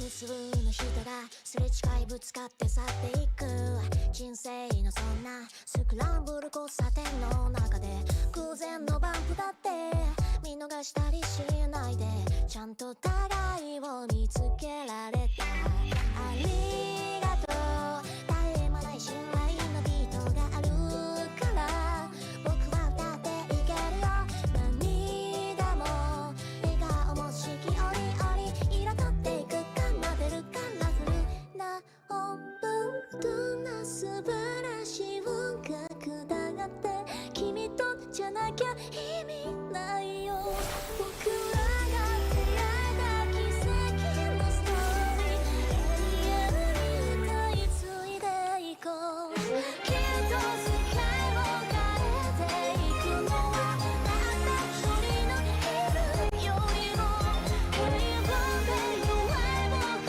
らの絆が導き出す無限の力これからもずっと一緒に手をつないでいよ彩っていく奏でる永遠のメロディー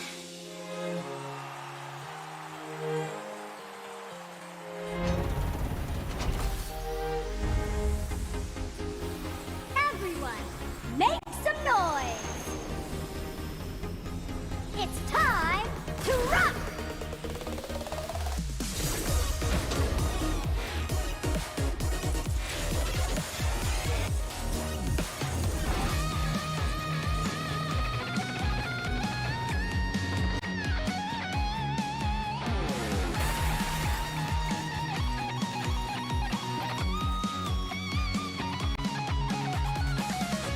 今何もかもが果てない可能性抱くように見えるためらいを振り切って息を合わせて魂の奥までさらけ出してみせようなんだって乗り越えてゆけ圧倒的な信念で世界説明逆境さえも想像裏切って味方にしてゆく僕らの共鳴を世界に広げよう僕の祈り君の祈りが波紋描くリズムの手打ち抜けるそうやって感性集めてワイドショーよバイブレーション夜はそう始まるばかり僕らの極端上最高潮の愛情で唯一のビート Inside my world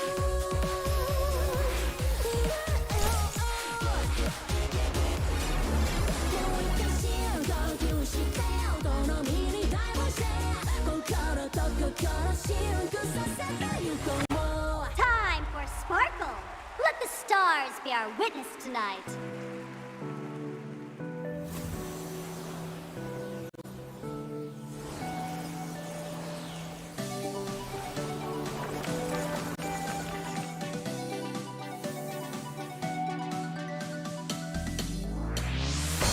I know sadly to hear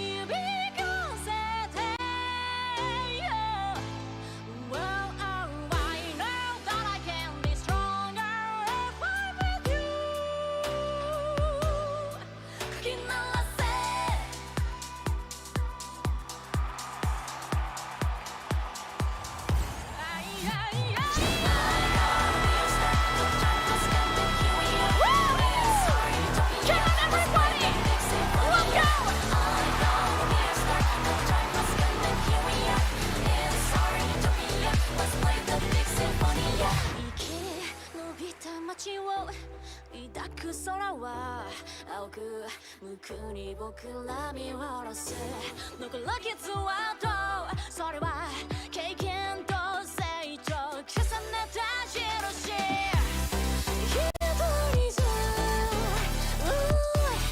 ゃ頼りない声もぶつかること恐れないで心の奥さらけ出して上映した僕らが世界を変える書き鳴らせ愛のセオリーつながらかに響かせ目の前だけで守って未来へつなげとにかく散々な過去だって乗り換えていけるさありがって抱いて強がって本当に強くなれこの人生に送るよこの歌I'm gonna be a star and try to pass it and here we are It's hard utopia let's play the big symphony I'm gonna be a star and try to pass it and here we are It's hard utopia let's play the big symphony どんな夢を描いて胸を躍らして僕らここへたどり着いたのか決して忘れないそしてこの情熱取りして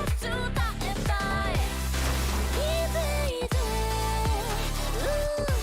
僕らの戦い方全ての逆境も痛みも新しいメロディーへと変えて世界の不調和をチューニングしていく Yeah, the power of music, I just can't explain it. The overwhelming sensation. You don't want to fight the temptation. Sit patient as we change the nation. The drums, the keys all connected. Blowing like currents, the vibes so electric. Burning just like a comet. Destined for greatness and no one can stop it. I know that leads to here because I know we can change the world. It's time to play.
I know best player gets the kill there, but Hoon, the way he dodged those. Yeah, too long. Wait for me. Yo, Chichi.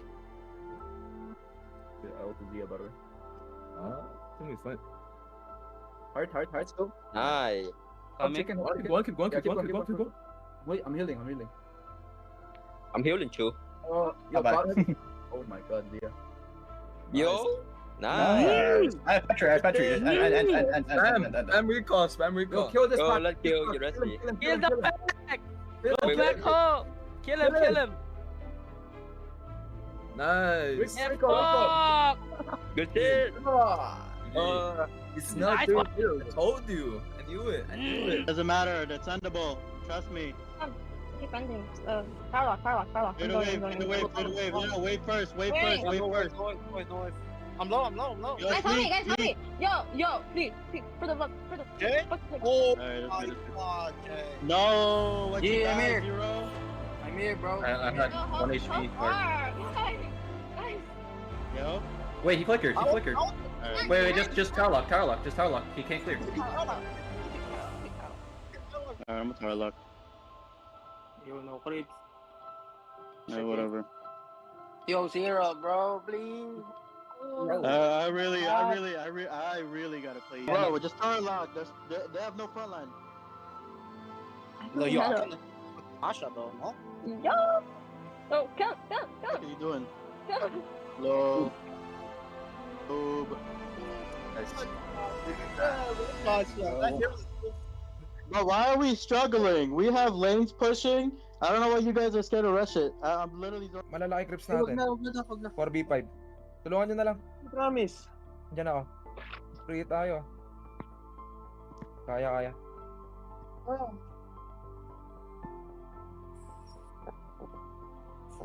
Flicker mo mo PC. Kaya mo na to end. Nice.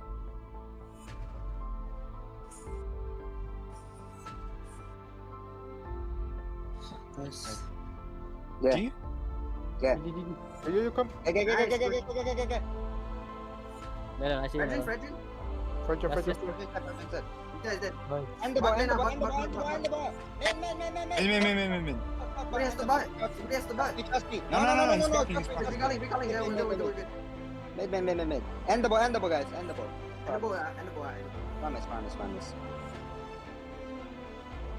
Go hurry. You're five. Go back. Top. Actually, at the ball, no? The ball. Tower. Nice. Bye-bye. Nice clean game, guys. Nice.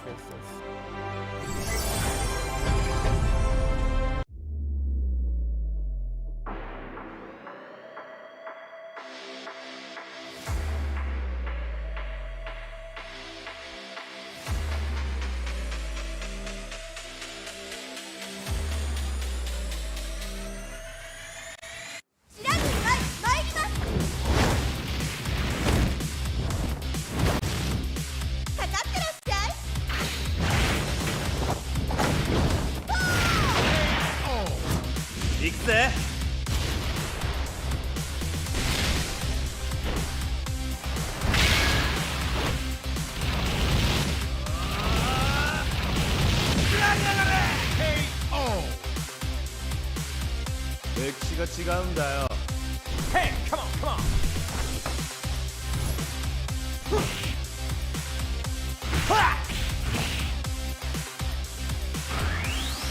Okay. Power Gazer.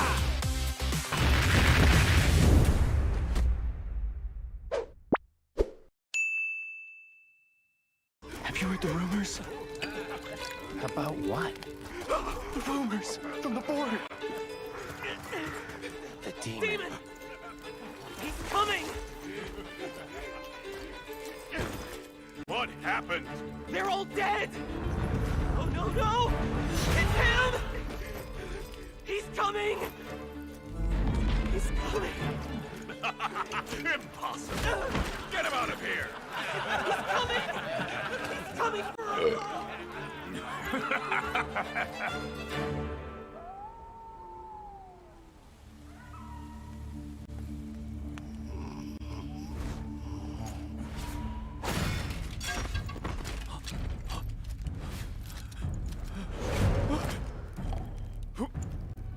Who's there?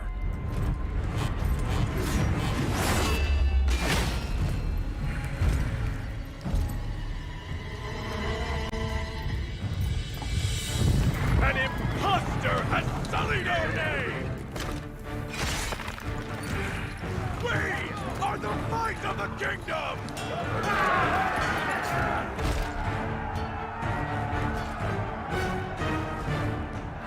For the king!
fairy tale ended with the poisoned apple, and my tale began.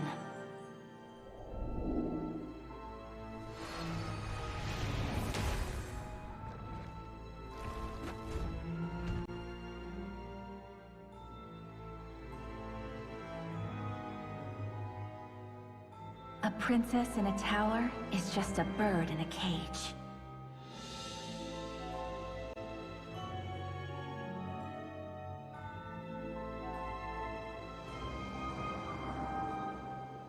Curse it! Take my vengeance! Protect your queen!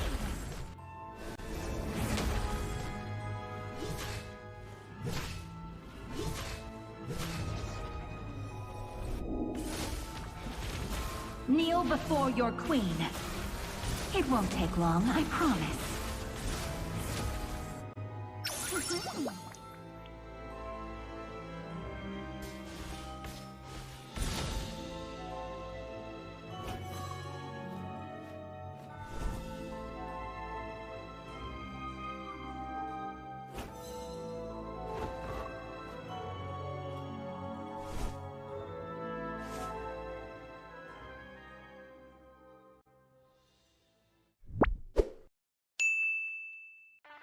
In the world of NACT, every single player has one dream: to raise the ultimate trophy. It builds alliances.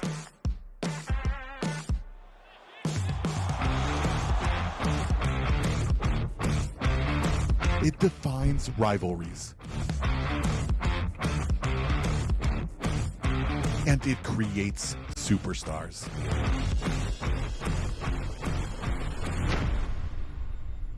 The only question is, who will be next?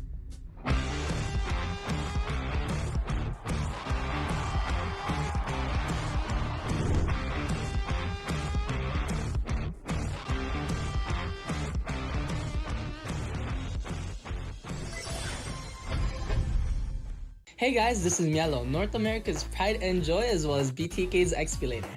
Today I want to show you guys how to assassinate backliners, the ultimate Yuzong guide. It's quite simple guys, even the best of the best will have mistakes in their positioning no matter how good they may be. Times when they zone out and maybe even occasionally bush check. As a backline diver, it's your job to wait patiently to exploit those openings. Then you just swoop in, do the standard jump, petrify, 2-1 auto combo for the one-shot kill. Right here you can see enemies chasing my goat MOBA Zane. I just simply took into the air and came down and brought him help. Yeah, and speaking of scaling, Black Dragon from Milo trying to seize the opportunity to double petrify. Hope you guys enjoyed this episode of Hero One Trick Guide. I expect to see a lot more backliners crying after you guys learn this today. Oh, and remember to support BTK this NACT and follow me on my YouTube channel for more XP laning tips. Bye bye.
Welcome to All-Star 2024!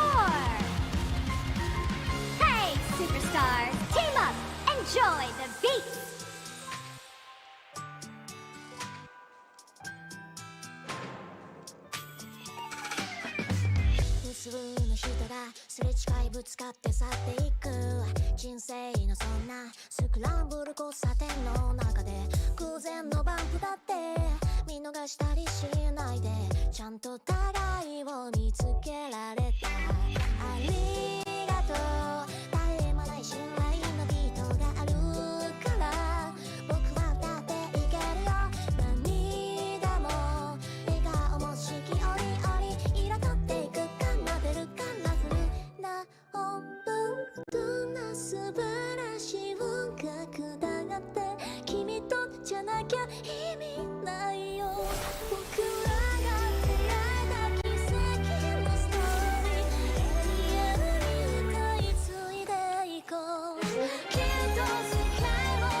Everyone, make some noise! It's time to rock!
The aliens have landed in the land of dawn and they have hijacked our NACT production. So we're left with a 3-0 clean sweep coming in from Area 77 and no records to prove it, really. Yeah, a phenomenal finish, and what a way for them to slide on by to the next phase of the playoffs. Honestly, it was some good gameplay from them overall, though. It was an exciting way for them to jump back into the competitive scene on the playoffs level, and we're starting to look at more of a familiar Area 77 that we've seen in previous NACTs. Yeah, but what's coming up is even more exciting. You know, I know a lot of people, a lot of fans out there are watching out there. It's going to be the BTK and GG matchup that everyone's been waiting for. Liz? This is a little preview into the next coming games. I know with GG and BTK, everybody is super excited as always. And we're super excited, especially after that last hijack mission. A lot to look forward into. And we also saw a lot of interesting heroes coming in from the last series. Kind of shows you how teams are trying to adjust to the meta, but it depends on how well they actually do it, right? Yeah, the meta's definitely shifting. I mean, massive patch just came out. I tried to find it in game, and it just disappeared. faster than those aliens who hijacked game number 3 for that series. But nonetheless, yes, a lot is changing. And the real question is, can these teams keep up with the changes that are on the board? We saw Devious Activity have a little bit of a struggle. I mean, we can kind of agree. We didn't really see them comfortable for majority of the matches for that series. And Area 77, though, looks like they're thriving. Maybe this meta is kind of shifting more toward their play style. Still got some challenges to go through, though. But yeah, like you mentioned, the next series is definitely one everybody has been anticipating. Yeah, and I mean, we are still waiting for that kind of assassin fever to kind of slide into the Land of Dawn here. We did get to see a little bit of a Ling action coming through. It wasn't necessarily the strongest performance, but you know, the new meta coming in with all the new items, with the new changes, it definitely brings in that extra excitement that we're definitely looking forward here. Yeah, and we know that best player is an assassin player, but is he confident enough to pull it out against BTK though? Well, that's the $1 million question. Is MLBB comfortable? No, I'm kidding. I don't think he might pull out an assassin. You never know. We got to see him showcase the alpha. He got a savage on it. What was it, up against Bloodhounds? So nonetheless, meta is shifting. Maybe it does work in the assassin play. You know, it was funny enough. We had the conversation, me and Yue, about the Hayabusa getting the buff right as Legacy gets knocked out of the NACT. We were possibly going to be able to see a showcasing of Riles on his comfort pick, but maybe next season. But nonetheless, yeah. Do we see best player get a little bit more comfortable? How do we see BTK respond? But we can't deny the fact that the last time these two teams faced off, BTK claimed victory 2-1. You know, it's all about the adjustment that they can make with the upcoming patches. A lot of these top teams, you know, some will struggle, but some will thrive. Kind of like how A77, you know, dominated with their whole entire matchup. So this time around, I think it is quite interesting. BTK have a lot of few different members, so I definitely think they can adjust to it. But the assassin heavy style, if it's gonna come out, best player definitely has more of an edge here. Let's take a look at BTK's roster coming in strong today. Yeah, stronger than ever. A lot of familiar faces that everybody's been talking about so far this NACT. You've got Basic over there in the gold lane, Cold World running as the roam, Nicolette, the mid lane menace, MLBB spearheading the jungle, and Milo over there standing tall inside of the XP lane.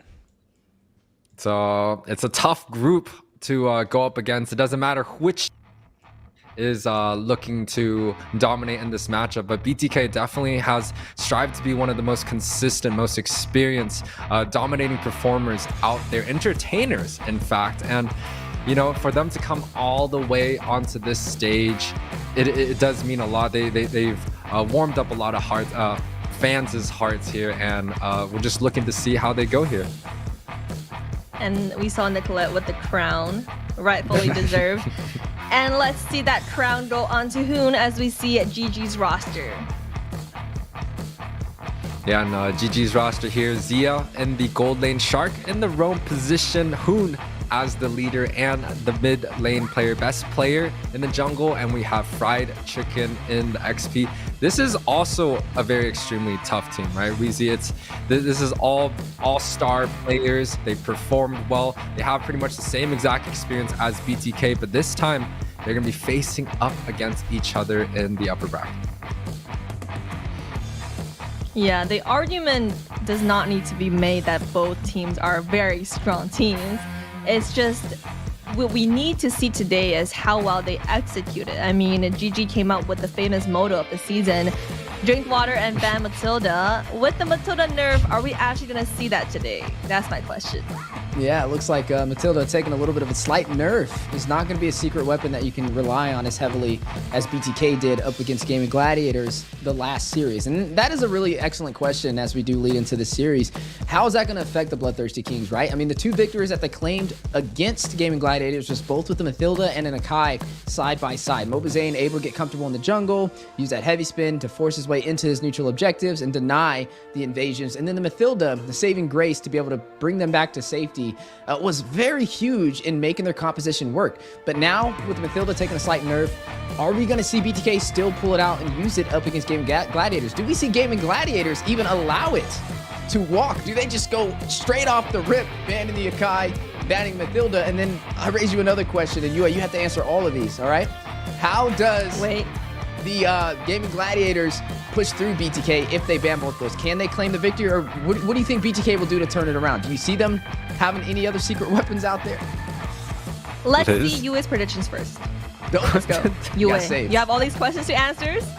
Well, let's first see who the UA pick is today. Hey, we're bleeding red. All right. You know, BT, they've won my heart with their matchup against GG. I truly think that this may be the time that BTK shines. GG, a very, very great team, a great fan base. They are one of the best players in North America. I cannot deny that. But this new BTK lineup, it's something that makes my heart just beat a little bit more. I'm going with what I Why truly is it the believe Metrolette that makes your heart beat a little more? No. Wow, UA. Hey, Clippers. Okay, you heard it first. Get them. Light them up. Why did you guys vote for GG here now? Ladies first. Well, like I mentioned, I vote for the team that's represented North America, and just by the stats, GG has had an edge this season. The only team they did lose to is BTK. So this one is really 50-50 for me, but I stuck with GG. And what about Weezy, the man who wants to win? Okay, so I'm definitely a man of stats as well. I think for me, I picked Gaimin Gladiators just for the fact of how BTK beat them in the last series. I don't expect Gaimin Gladiators to allow that to happen again. I feel like they beat them the same way both games.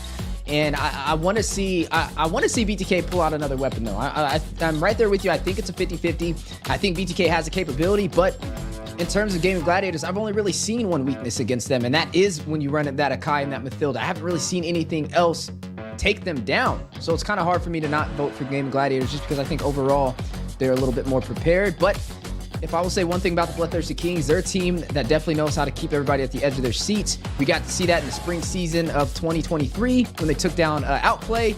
And then we got to see it again this NACT when they took down Gaimin Gladiators 2-1. But hey, this is the third time. It's the third time the charm. Can they do it again?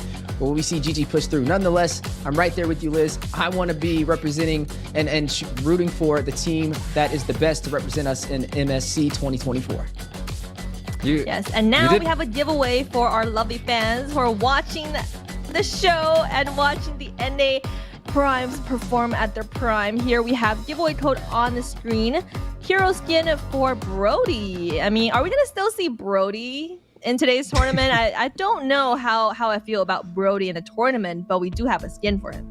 Brody, 78% win rate in North America, by the way. 14 picks out of nearly like almost 80 matches total. So it's still a very, very strong pick. If you guys are out there, make sure to use the giveaway code.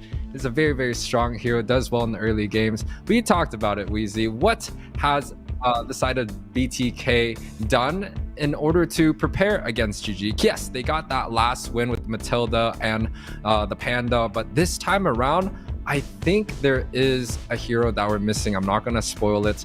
I think it is gonna come out though. It's just I didn't talk to them. I'm just thinking in my head here. He's lying. He was just chatting with Mobazane a second ago. No, I'm just kidding. Nonetheless, Yue is the guy who's spilling all our intels and getting the screen crashed. Is that what's happening, guys? Yeah, Yue. Guys, Yue is the reason why game number 3 with Area 77 and DA didn't go all the way through. He tried to force his way into the Land of Dawn, but let's see where the series takes us. The Land of Dawn has called. Yue, take us your way. Yo, that's a bar. That's fire. You gotta trademark that. You gotta trademark it, Yue. Hey, here we are. Okay, here's the thing about this matchup. I think Fredrin is a high priority pick regardless of who takes it. But one thing that North America has been missing out for a little bit, especially in this season of NACT, where other regions have still been using this hero, is the Boxia pick. We haven't been able to see a lot of boxes being picked quite often. It could be due to the fact that we just in North America have a lot more setters instead of the sustain. But Boxia has been such a strong pick, and you know, with the bans that are going to be coming in from the side of GG to deny some of the picks from BTK, I think Oxia is something that Mobazane may just be using it as the secret weapon coming into today's match. I will say something else to watch out for too is the Harith being available so far in the draft. I mean, we know Basic's three-dimensional. He definitely can run that Harith in the gold lane and profit. Even Zia as well. Both of them have done great jobs on that hero, and I think it'll be a valuable asset. Now, there goes the Mathilda ban. This time, it's actually going to be BTK. I'm going to take that off the table. I mean, they don't have first pick, so maybe they just don't want Gaimin Gladiators to kind of pick that up first on the board. We still see that Akai being available, another secret weapon that worked in favor for the Bloodthirsty Kings, as Gaimin Gladiators decides to go in and take out the Lu Yi.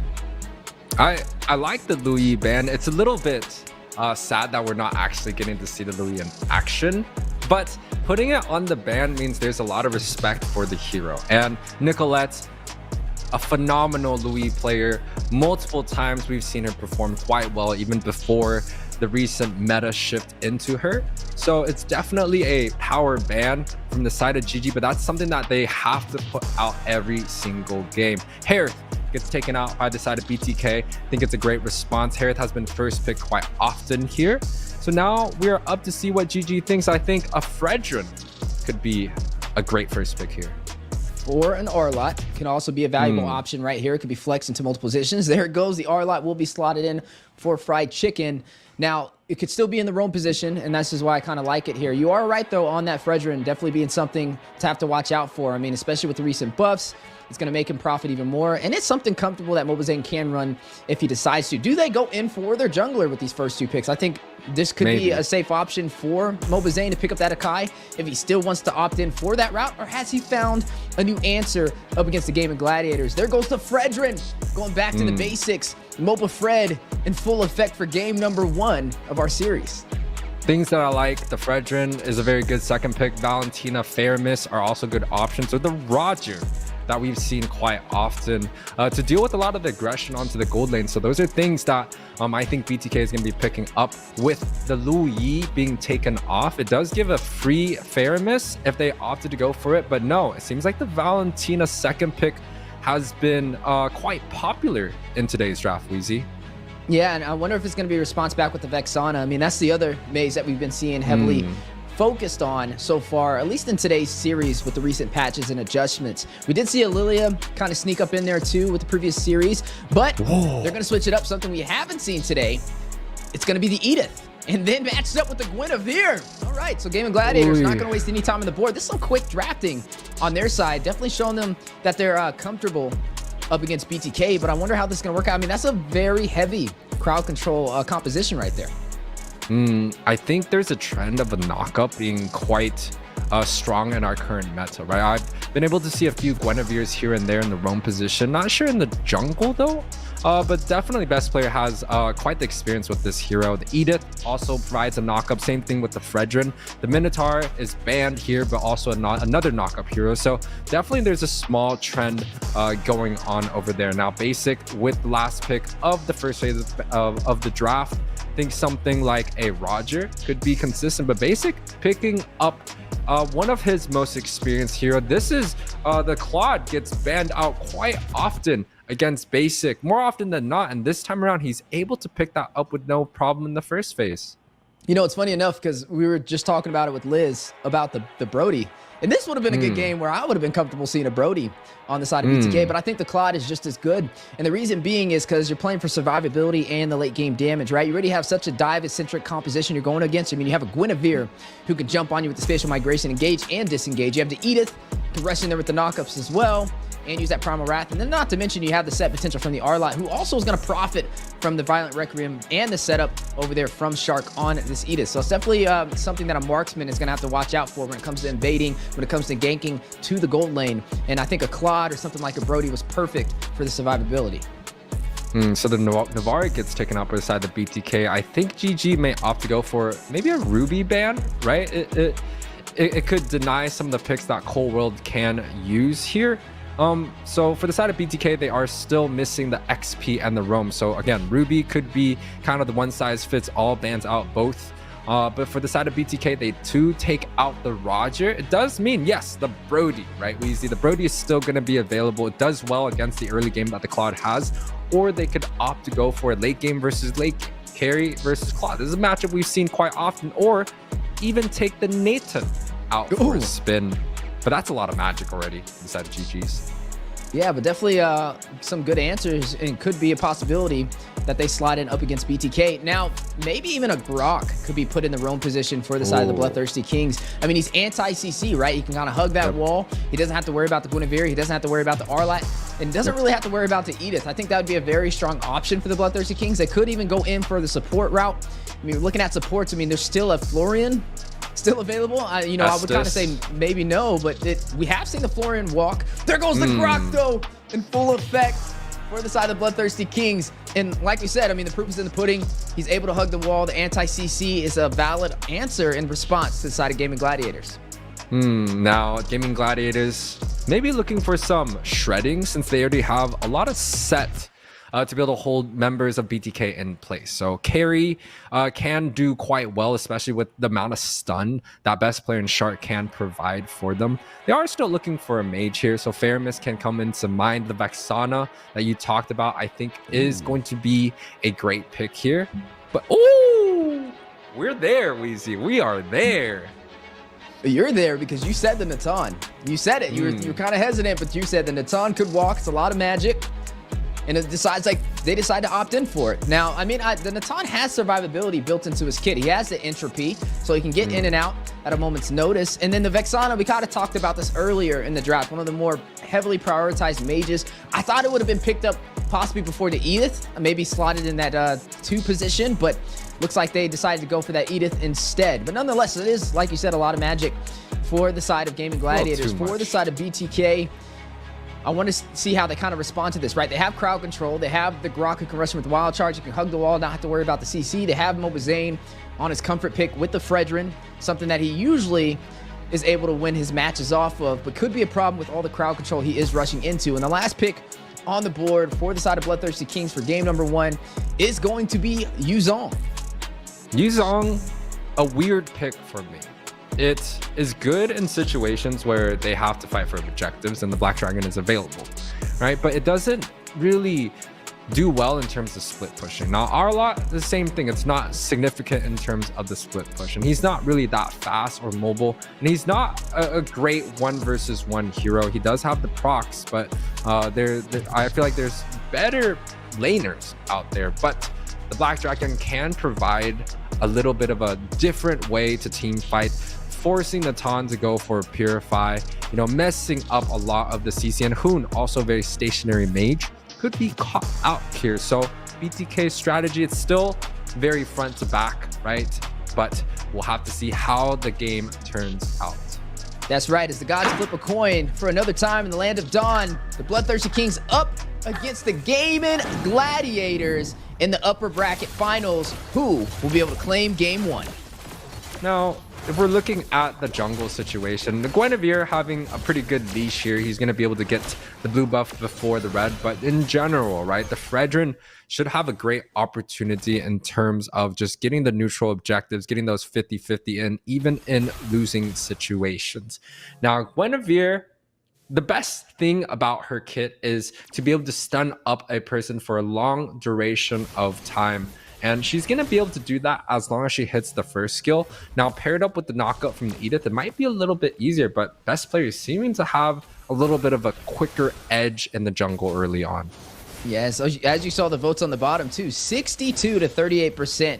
Looks like the majority of the votes are in BTK's favor for game number 1 up against Gaimin Gladiator. Maybe because of how well BTK performed against them in the last time we've seen them play in the playoffs now, or in the regular season. So we'll have to see how this kind of goes. We are looking at a late game marksman composition for both sides. The Natan up against the Claude, but on the bot side, a little bit of some early game finesse. Milo will fall, and the kill is going to go over to Fried Chicken. Yeah, relatively common in terms of the emblems, right? Arlot, Grok, and Claude all have basic emblems, but the side of BTK often go for a lot of movement speed here, right? Oh, but a violent Requiem. Does go out. Cold World very low, forced to use the flicker to the wall. able to recall back to safety. Chicken, though, need to get out of there. Hit the Terrify. Nicolette on his tail. Milo joining the party. He fell, but he finds a kill as a response back as he is able to take down Fried Chicken. Yeah, a little bit of small overextending, but they're looking to get onto Nicolette here. They don't have enough damage to be able to do so, but it seems like they're going to be able to get onto the objective for a 50-50 quite on time here. Ooh, focus on the best player. Freddy's Wrath goes out. Moba Zane able to take him down, which means they have Retribution on their side and the numbers to work it out. Looks like BTK, though, is going to disengage. They're not going to go in for this turtle. Zane now shifting focus to his purple buff. And Basic able to win in the top side matchup quite early on with the Blazing Duet. Forces Natan back, so he's going to have quite a bit of gold plating in the beginning. Now, BTK, they feel like they have kind of the advantage towards the river. The Fredrin is quite hard to deal against, but Fried Chicken is peeking on the other side of the map. Speaking of peeking, you are seeing both teams again fighting it out for this first turtle. Black Dragon going down from Milo, hovering around for possible kill. Zane will get the turtle for the Bloodthirsty Kings. Gets a kill, takes down Fried Chicken. Best player finds Milo. Shark will take down Coral. Zane trying to get out of there very low. Able to get that speed boost to safety. 3 for 3 on the scoreboard. Turtle going to the Bloodthirsty Kings. Man, I thought the Bloodthirsty Kings actually had a great setup in that team fight, especially when Zane was able to get that objective with the retreat. But the Violent Requiem from Best Player was able to knock up like 2-3 of the members of BTK. They shredded down their members, and they were able to trade a few kills back into their favor. 3-3 the overall. It is only a 3-minute game so far. Lots of action, very aggressive coming out from both teams. It doesn't seem like they are leaving the pedal on the gas here. Yeah, we got to look at where the kills are going, right? You are seeing Mobazane 2 kills so far within the past 4 minutes. He was able to take down Best Player on top of that, which gives him a major advantage in terms of the jungle. We know that's BTK's strong suit, right? When Mobazane gets comfortable farming and rotating around, that's when the team overall does better, and that's what we're seeing right now from BTK. Zane in a very comfortable position. Best Player, though, having a little bit of a hard time finding his momentum so far. Still a little early. Can definitely turn this around, but something we have to kind of look out for. Yeah, Claude has already picked up his DHS. The Curse Helmet has picked up by Zane, and I think the Magic Resist is just going to be stacked on and on as the game goes. Thida GG, one of their biggest weaknesses so far is that Arlot is going to be the only one that is actually having physical damage, right? Natan, Feather of Heaven, Edith, has magic damage in the ultimate. So is Vexana and Guinevere. So the side of GG may struggle when it goes into kind of the mid to late game moment where they have to rely on an Arlot as their physical damage. And Arlot is building up for Dominance Ice. So he's not going to have the biggest physical damage that GG may need here. Yeah, and I mean, you are looking at Basic being about 1,000 gold ahead of Zia right now. We talked about both marksmen being that late game pressure that both sides can kind of rely on, and right now Basic slightly in the lead. Mobazane going in for the second turtle of the game, was able to claim the first one with little to no problem and picked up a kill alongside it. Will Gaimin Gladiators be able to contest this objective? You're looking at Best Player in position, ready to take the fight. Yeah, and last time when they were doing this turtle dance, the side of GG was able to kind of get the set that they're looking for, but Milo here. Ooh, wild charge for the knockup after the Black Dragon. Zane finds Best Player. You are going to look at the turtle going to the Bloodthirsty Kings yet again. Getting everything they came for right now. Only up by 1 kill, but overall on the board up by over 1,000 gold and 2 turtles. It seems like the Grok Wild Charge is just a lot better at initiating compared to like an Edith, right? Edith, typically you kind of have to flick your first skill to get the knockup that you're looking for, because generally BTK is going to be out of range since they know how far the Edith can go. And without the flicker, it doesn't seem like the side of GG has the ability to get the perfect 50-50 that they're looking for. Best Player was pretty much just stunned, locked the whole entire fight. And then Zane was able to pick that up, another kill in his pocket. Yeah, speaking of kills, Violent Requiem on a Cold World, a lot of CC, a lot of crowd control. Wild charge to safety, able to skate out of there. And this just shows how heavily of an impact Cold World will have for this team against Gaimin Gladiators. Speaking of both sides, though, BTK, Nicolette will fall. Best Player in the mid lane. Spatial migrations in to the turret for the kill. Zane now applying that pressure in the mid lane. Laser focused right now on this Fredrin. 3 kills under his pocket right now. Milo on the bot side going in, trying to claim turret. Doesn't go in for the finish, so is going to let the minion do it. The turret will fall on the bot side, and now GG will have to disengage. Yeah, GG's definitely coming out with a little bit of style, but Zayn might get picked off here. Ooh, not able to escape Black Dragon, though. Milo pulling up. A little late to the party, though. Zayn will fall. Milo beside him, finding his third death of this game where Zayn profits. Milo has fallen. You are now looking at 6-4, GG in lead in terms of kills, but in terms of turrets, BTK 2-0. Yeah, and GG has been quite quick with a lot of these small skirmishes fights, right? It seems like Chicken's able to just rotate so fast.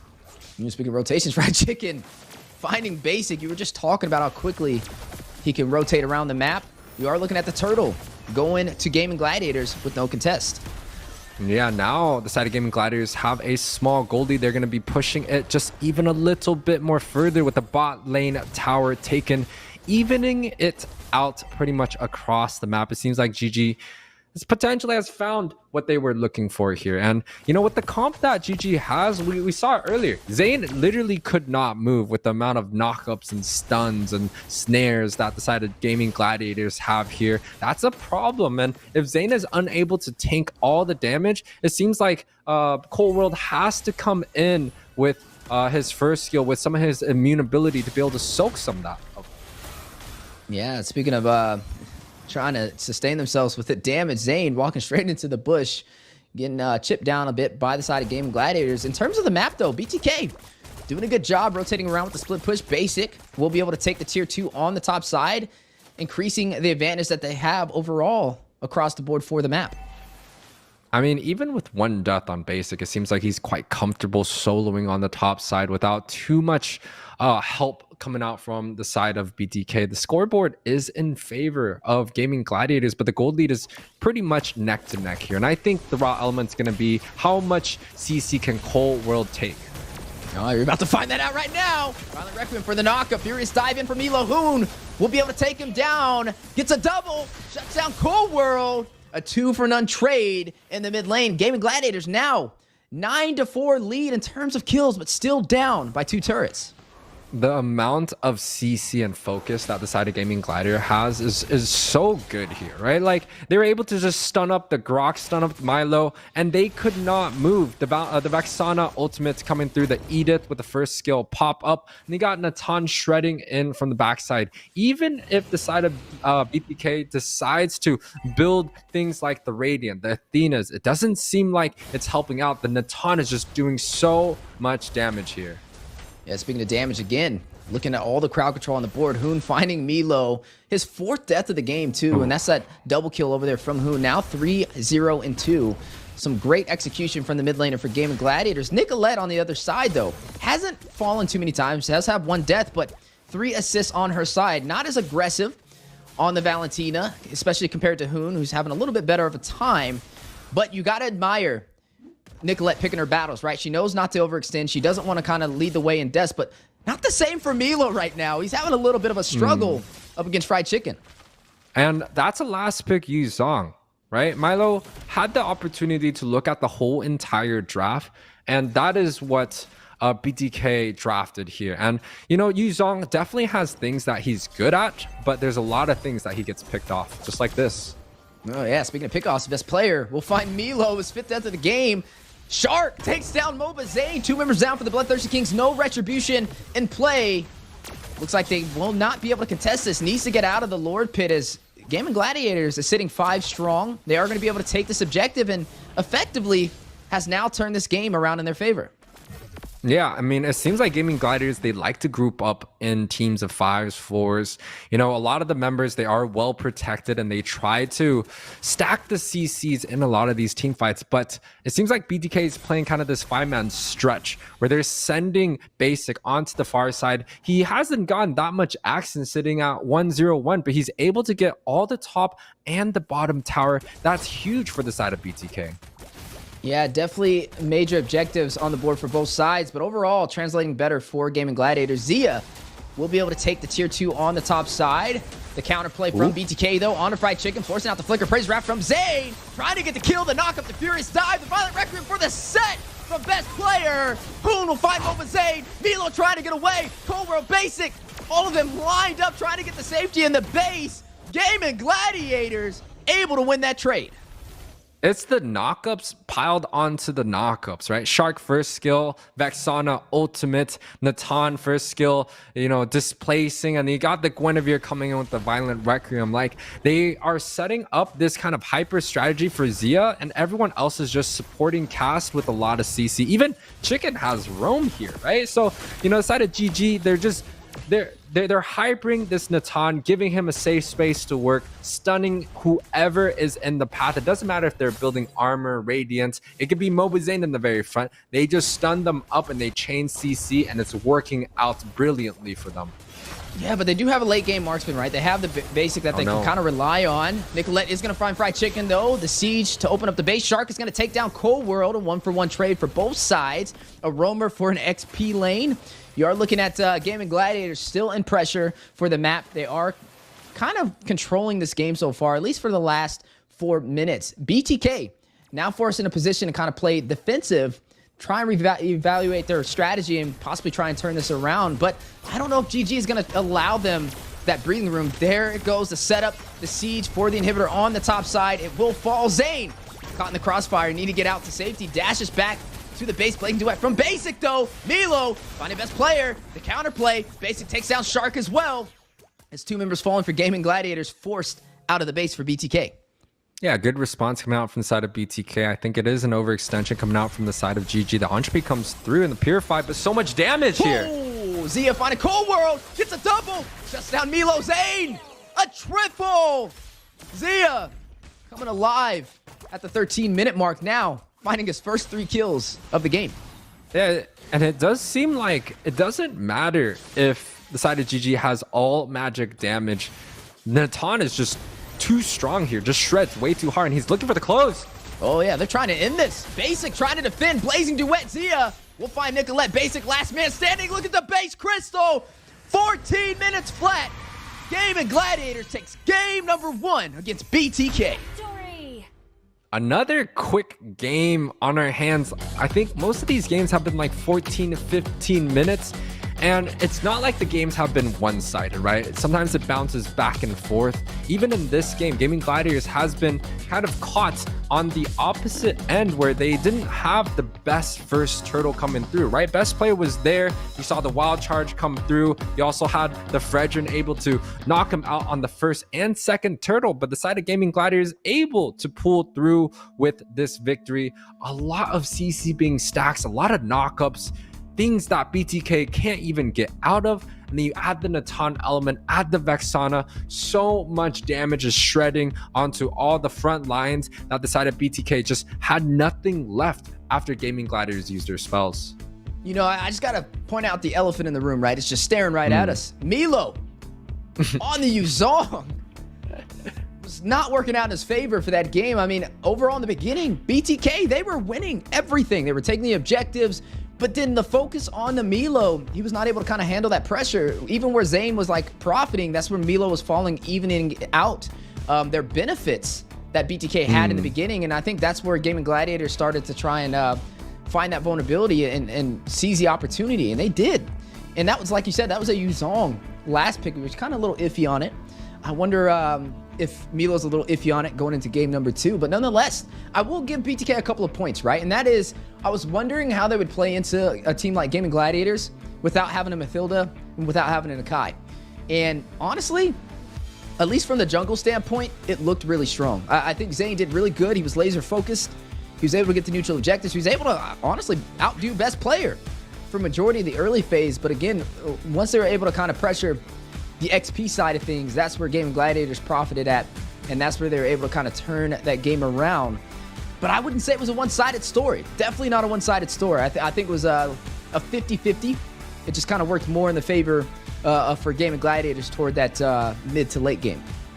Well, in terms of BTK's emblems, we saw like 4 quantum charges and a lot of movement speed for the first talent. And it seemed like in a lot of these team fights, especially with the amount of CC and damage that GG was stacking, maybe choosing firmness, which adds a little bit of armor and magic resist early on, could, you know, benefit a little bit more here. But as we see Rich Guy Zia And then the carry also is the highest damage dealt, highest gold per minute. Sandbag belongs to Moba Zane, and Fried Chicken with the forgotten one. Fried Chicken's impact, you talked about Milo, but Fried Chicken was able to rotate onto mid, catch Nicolette early. He was able to rotate around the map. He was there in majority of the fights, setting it up. He adds that burst of CC that, you know, the side of Gaming Gladiators was looking for in the head-to-head. Zia and Basic. Zia having a great game, 4-0-6. He didn't die early on. He was just able to farm on the opposite side of the map. It was an interesting strategy that BTK had where they were tossing Basic into the far lane,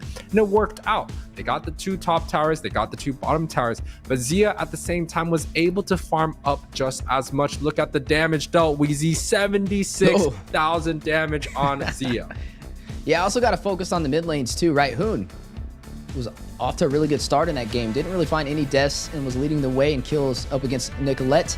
Nicolette, though, like I said, I admire kind of the passive playstyle for that game. Couldn't be as aggressive as she wanted to, but did lead to some assists to work in her favor. But nonetheless, with Gaming Gladiators finding those advantages in the XP lane, overall the team just kind of profited and that snowballed from there. But it also shows you that the caliber of synergy with both of these teams, right? For one, Gaming Gladiators, you give them an inch, you give them a slight advantage, and they're able to close the game out at a 14-minute mark, right? They no lure necessary, just able to push through and close it out with just minions in one lane for that finish. And this is where you got to be careful, right? You cannot afford to give a team like this that opportunity. And I think that's what kind of happened because BTK, they were on fire. Like I said, Zane laser focused, able to get the objectives in the early phase, able to get the kills, was out leveling best player on top of all that. And he killed best player on the Lord plays too. So the first 2 fights. Yeah, I think overall, it may be a little bit of a synergized a problem that we're seeing right now. Hopefully they can get it together for game number 2, and I'm sure they can. I mean, they have definitely showcased to the world that they have what it takes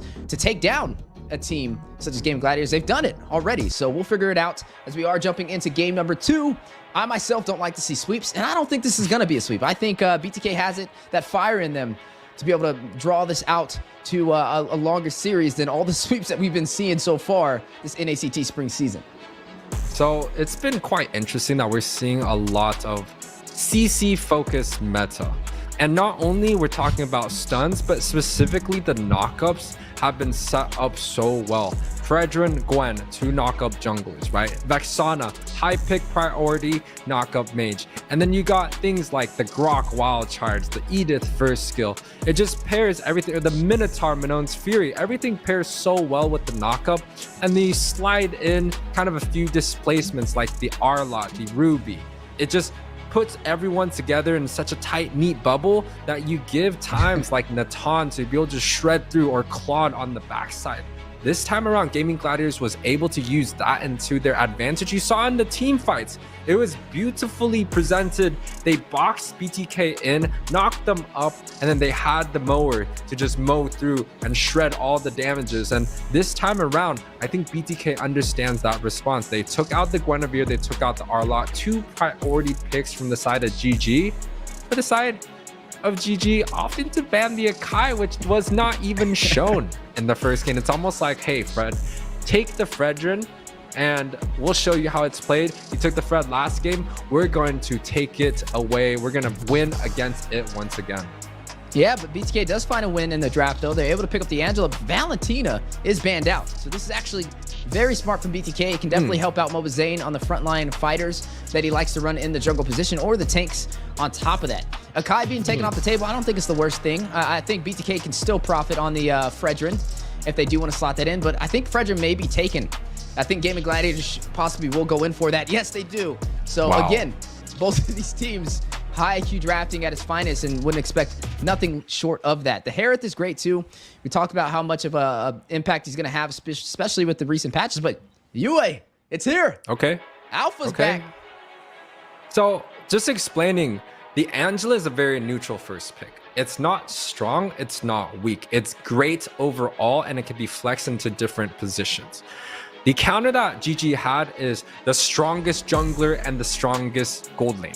And this has been proven throughout plenty of different matches across regions. Harith, Fredrin, those are high pick priorities. Very hard to deal with by themselves. Best of the best in each role. Now this is something interesting. Alpha gets picked early to pair with the Angela. It's a great combination, and Alpha is used specifically to deal with a lot of the frontline tanks like the Fredrin and the Brats. So this is very solid drafting from Mobazane. Milo picks up the Edith. Go ahead. It's a good knockup, but what did Chicken pick up? You're laughing at this. I know it's a little bit hard to put it into words. The Yuzong gets picked up, and the Yuzong did not have a great showing. I think it's more of like a mental fight here for both of these teams. Hey, you said it, not me. No, just get that. No. Honestly, I think it's right there with you. Some good sportsmanship. I love to kind of see it, right? Anything you can do, I can do better. I think that's the statement he's trying to make with that on the Yuzong. We got to see it not work in the profit for Milo for game number 1, but now Chicken having other plans. We're gonna have to see how this goes. It's funny enough too, the Edith was on the side of Gaimin Gladiators, now on the side of the Bloodthirsty Kings. We haven't seen the Edith picked today outside of these two teams, but now it looks like it's a little bit more that heavily focused priority. So it's going to be interesting seeing how this runs into it. But they have an Angela and they have an Edith, which means Milo is going to most likely be forced to run this Edith in the XP lane unless they put the Angela in the mid. Now, interesting thing is the Edith XP is quite decent. They've buffed her damage towards minions, so she's still able to clear with the passive. But Edith and Angela has been that solid mid roam combination where Angela can get the higher level, Edith can build tank, but they could still work well and synergize well. Edith brings in that extra element of damage that Angela is missing, the extra magic damage, and it forces enemies to have to build magic resist early in order to tank up the Edith. So I do think this is going to be an Edith Angela mid. It's one of the most solid combination, but the Minotaur gets let through and Shark is able to pick this up. It's a nerf Minotaur, but we've seen the impact from the A77 games early. Yeah, speaking of impact, Basic, going back to his roots again, is going to go ahead and pick up that Claude. You've seen it in game number 1. I don't think like it did okay, but it's going to be in game number 2. You don't like it was all the crowd control? Is that? No, it's all the knockups. Claude Blazing Duet is weak to knockups, and Minotaur is the best pick against it. We're not only talking about Minotaur, but the Fred and the Yuzong. Hey, final pick on the board for BTK is going to be the Kaja. They're going to throw some suppression in the mix to keep Gaimin Gladiators on their toes. Now, with the Kaja in play, officially, this is going to be the Angela in the mid lane, and this is going to be the Kaja roaming around. So we're going to have to see how this goes. Last pick on the side for GG. Oh, man, they're showing their cards today. Going to go ahead and pick up the Odette. We got to see a showcasing of Odette before, and I had a crazy face to it, but it actually worked. And it was a composition that I thought would have destroyed it. So it's kind of had me rewrite my brain on how I kind of feel about the Odette. The Swan Song damage is definitely not something to take lightly. It's a solid pickup, but what I'm worried about for the side of BTK is who is the Kaja going to set up for? There's not a significant high burst damage besides Mobazane. And in order for Mobazane to do the damage that he needs to, he has to get all in front with the ultimate, which is on like a 12-second cooldown. So he has to be out of position to be able to connect with the Divine Judgment. And besides that, Angela's not bursting. Claude is going to have to wait for 10 minutes. And the Edith, I mean, Edith's going to be far on the XP lane. So I'm a little bit in question in how BTK's draft is going to turn out. But that will be answered in the game. That's right, ladies and gentlemen, jumping into game number 2. The Bloodthirsty Kings up against Gaimin Gladiators in the upper bracket semifinals. Who are we going to see push through? Will it be best player running the Fredrin? Will it be Mobazane on his new signature pick, the Alpha? So BTK still having a very similar draft. They really like the quantum charts, 3 quantum charts available on the board. You could look at the audience prediction. It's still in favor, 61% BTK, 39% Gaimin Gladiators. If you guys are out there in the audience, make sure to vote. Hashtag BTK, hashtag GG. Come out, vote, toss in your prediction. It does count towards it. And, we got the grand finals tickets coming up here too.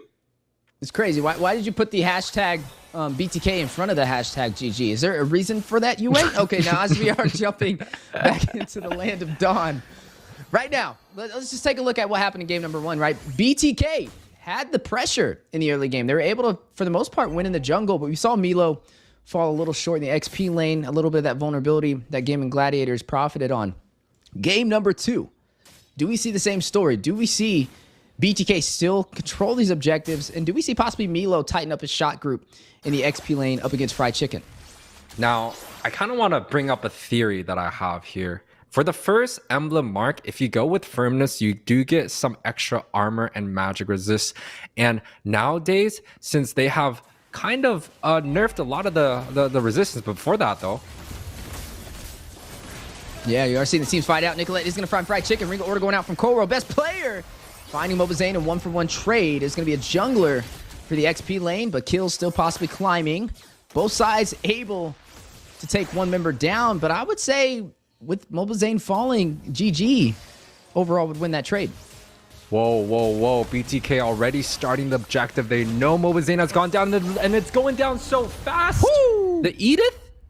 That he was just completely shredding. But going back, we have had a lot of nerfs on armor, on equipment. Yes, the armor scaling per hero right now is quite good. They buffed up almost every single tank or fighter to have more of a scaling, as in they're just a little bit less reliant on the armor that items provide, and the natural armor is enough. But you know, if they take firmness, doesn't that kind of make up for the early armor loss that they get from the equipment? I mean, that's just kind of a theory. But again, the side of BTK do opt for a lot more attack speed, a lot more movement speed. You take a look at some of the items here. The DHS is going to get picked up by the Claude in probably another 2 minutes here. The Harith going for the Star Lithium Scythe, and some Demon Boots for Odette. Not scared of any of the CC that BTK is going to be put on top of them. Yeah, right now 1-1 on the board. First objective going to the Bloodthirsty Kings, and now the opportunity on the top side. Fried Chicken, very low. Black Dragon can't get out of there. Mobazane able to cut the wings off the dragon, shuts down Chicken. His second death of the game. This time, he's having a little bit of a struggle in the XP lane. Yeah, this time around, Chicken, I mean, it definitely feels like Yu Zhong as a pick is just very prone to a lot of early game pressure. But Divine Judgment is going to go in. Shark hit with the knockup. Milo will be able to get the kill. His first kill of the game. Bot side, though, 1v1 matchup. BMI's back to safety. A little bit of a showcasing between Zia and also Basic. But 3-1 now for the Bloodthirsty Kings. 1 kill to Zane, 1 kill to Nicolette, and 1 to Milo. Yeah, I mean, we have to see how Gaimin Gladiators comes back with the 1K deficit here. I don't think they're going to have necessarily too big of a problem. I think the Divine Judgment scale at level 4 is just very, very significant. He gets set up for great fights with the Flicker, and he was able to get the pick off that he was looking for. But on the other hand, the Minon's Fury is going to dominate a lot more in these early team fight strategies. Paired up with the Black Dragon, that's going to be a lot of things that the side of BTK has to watch out for. Yeah, speaking of BTK, Zane, he fell on the first turtle, but BTK was able to claim it. This time, he's in position with the Retribution, but Gaimin Gladiators just stacked on the objective. Best player will be able to get it. Swansong going out. Hoon finds Milo, may be able to get another. Mobazane. The Alpha Charge is going to find Shark. Cold World with the Ring Order takes down Zia. Black Dragon out. Chicken trying to get out of there. Zane with the double kill is going to find best player. Heartguard keeping them alive. Hoon back into the tier 1 turret on the bot side. And now the silence maneuver from the side of BTK will overpressure him, and Mobazane will find his 4th kill of the game. This 5-man small comp that the side of BTK drafted is working out and it's paying dividends. The Angela and the Alpha, you saw the Swangsong pretty much completely full hitting 2 members of BTK, but there was no damage that was being dealt. It could be that the Odette does require some items to be able to scale a little bit better, but the side of BTK, they're just abusing their draft here. Yeah, they're quick to put their foot on the gas. A good siege for the tier 1 turret in the mid lane. Honestly, the most important turret of the game, because now they can start to invade onto the orange, onto the purple buff for best player, and possibly go in for these tier 2 turrets, forcing Gaimin Gladiators closer to their base, and it will not allow them to overextend as much as they would like to. Right now, BTK is in control of this game. And it's quite interesting that Milo on this not so traditional Edith pick has been wrecking havoc left and right. Earlier, he started the objective on the turtle, and he was able to just burst it down before Zane was even getting there. And this time around, he used the ultimate to push the tower. That's so extremely smart. Edith's his ultimate is on quite a short cooldown, and the utility that it provides, it not only gives you lifesteal and extra damage, the range is quite far. So it's a lot of extra damage that BTK has, even though Edith is just fully building tank. Now, you can see Gaimin Gladiators actually on the backside. They're not passing up the river, giving BTK complete full vision here, but now they're looking to go in. Yeah, may go in for an opportunity. I mean, BTK definitely leading in terms of the 5v5 engagements. I mean, they're up 8-2 on the scoreboard. 5,000 gold lead. 6 minutes in. Divine Judgment for the setup. Suppressing too much to handle. Nicolette will be the one to take down Shark. Swan Song from Hoon. Not going to be able to dash in, though. Black Dragon Chicken joining the party. Furious Dive onto the full team of the Bloodthirsty Kings. Zia will shut down Moba's aim with Single Fission. Cold World finding Fried Chicken. 2 members down to the side of GG. 1 down as Moba's aim will fall, but Basic with the split push will claim the tier 2 turret on the top side.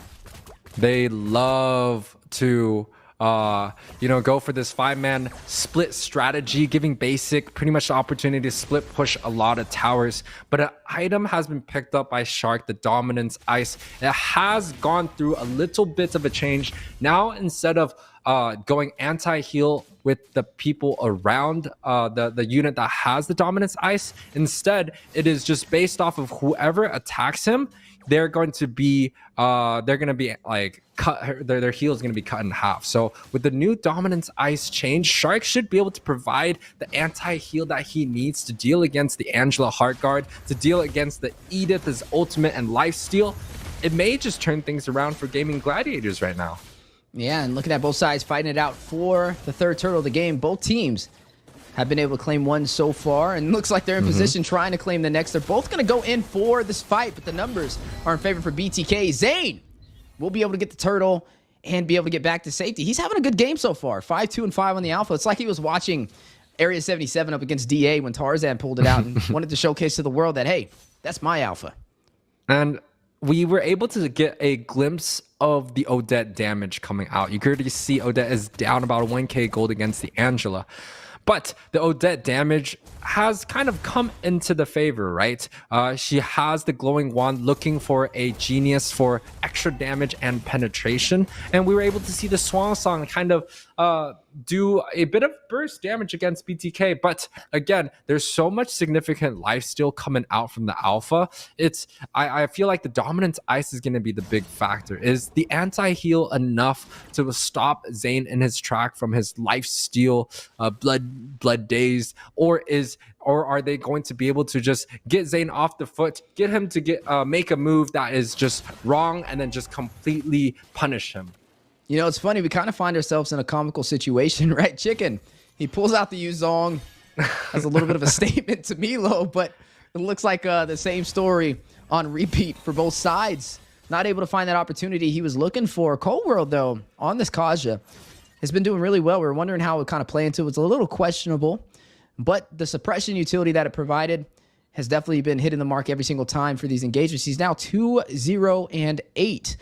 Not to mention Nicolette, the mid lane Angela. It's been great on the heart guards to keep the team alive. Yep. And right now, it's definitely what's helping them win this game over against Gaimin Gladiators. GG needs to find a way to turn this around. It's going to start with Shark getting some good Minoan Furies in. I mean, he's found 3 deaths so far and has only gotten 1 assist out of it.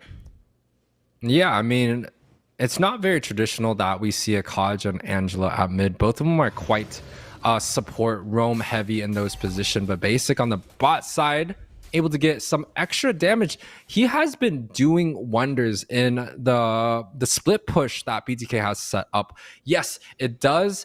It doesn't have the 5-man Ube strategy that I think GG kind of relies on, but BTK has been playing the split push strategy quite well. If it's not Milo on the split push on the Paquito or the Benedetta, it's going to be Basic on this Claude, being able to just deal damage onto the towers and get out quite safely. So BTK is playing really, really well in terms of their strategy, in terms of their drafting. I think it's quite smart. And at this point, 10-3, and they have the gold lead, they have the map available.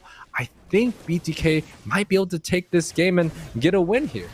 Yeah, they're definitely trying their best and doing a great job at it. Oh, big flicker in with the knock-up, though, onto the three-man team of GG. Forcing out the engagement. Zane will find Shark. The roam goes down for Gaimin Gladiators. Swansong in. Hoon finding a kill. Milo will take down Fried Chicken. Basic will find Hoon. The immune. Too much to handle. Zane takes down Zia, the heart guard. On top of him, Nicolette providing the heal. Zane will find the triple. The full dive into the base to take down best player. Full wipeout against Gaimin Gladiators. A major statement, letting them know we are here to stay.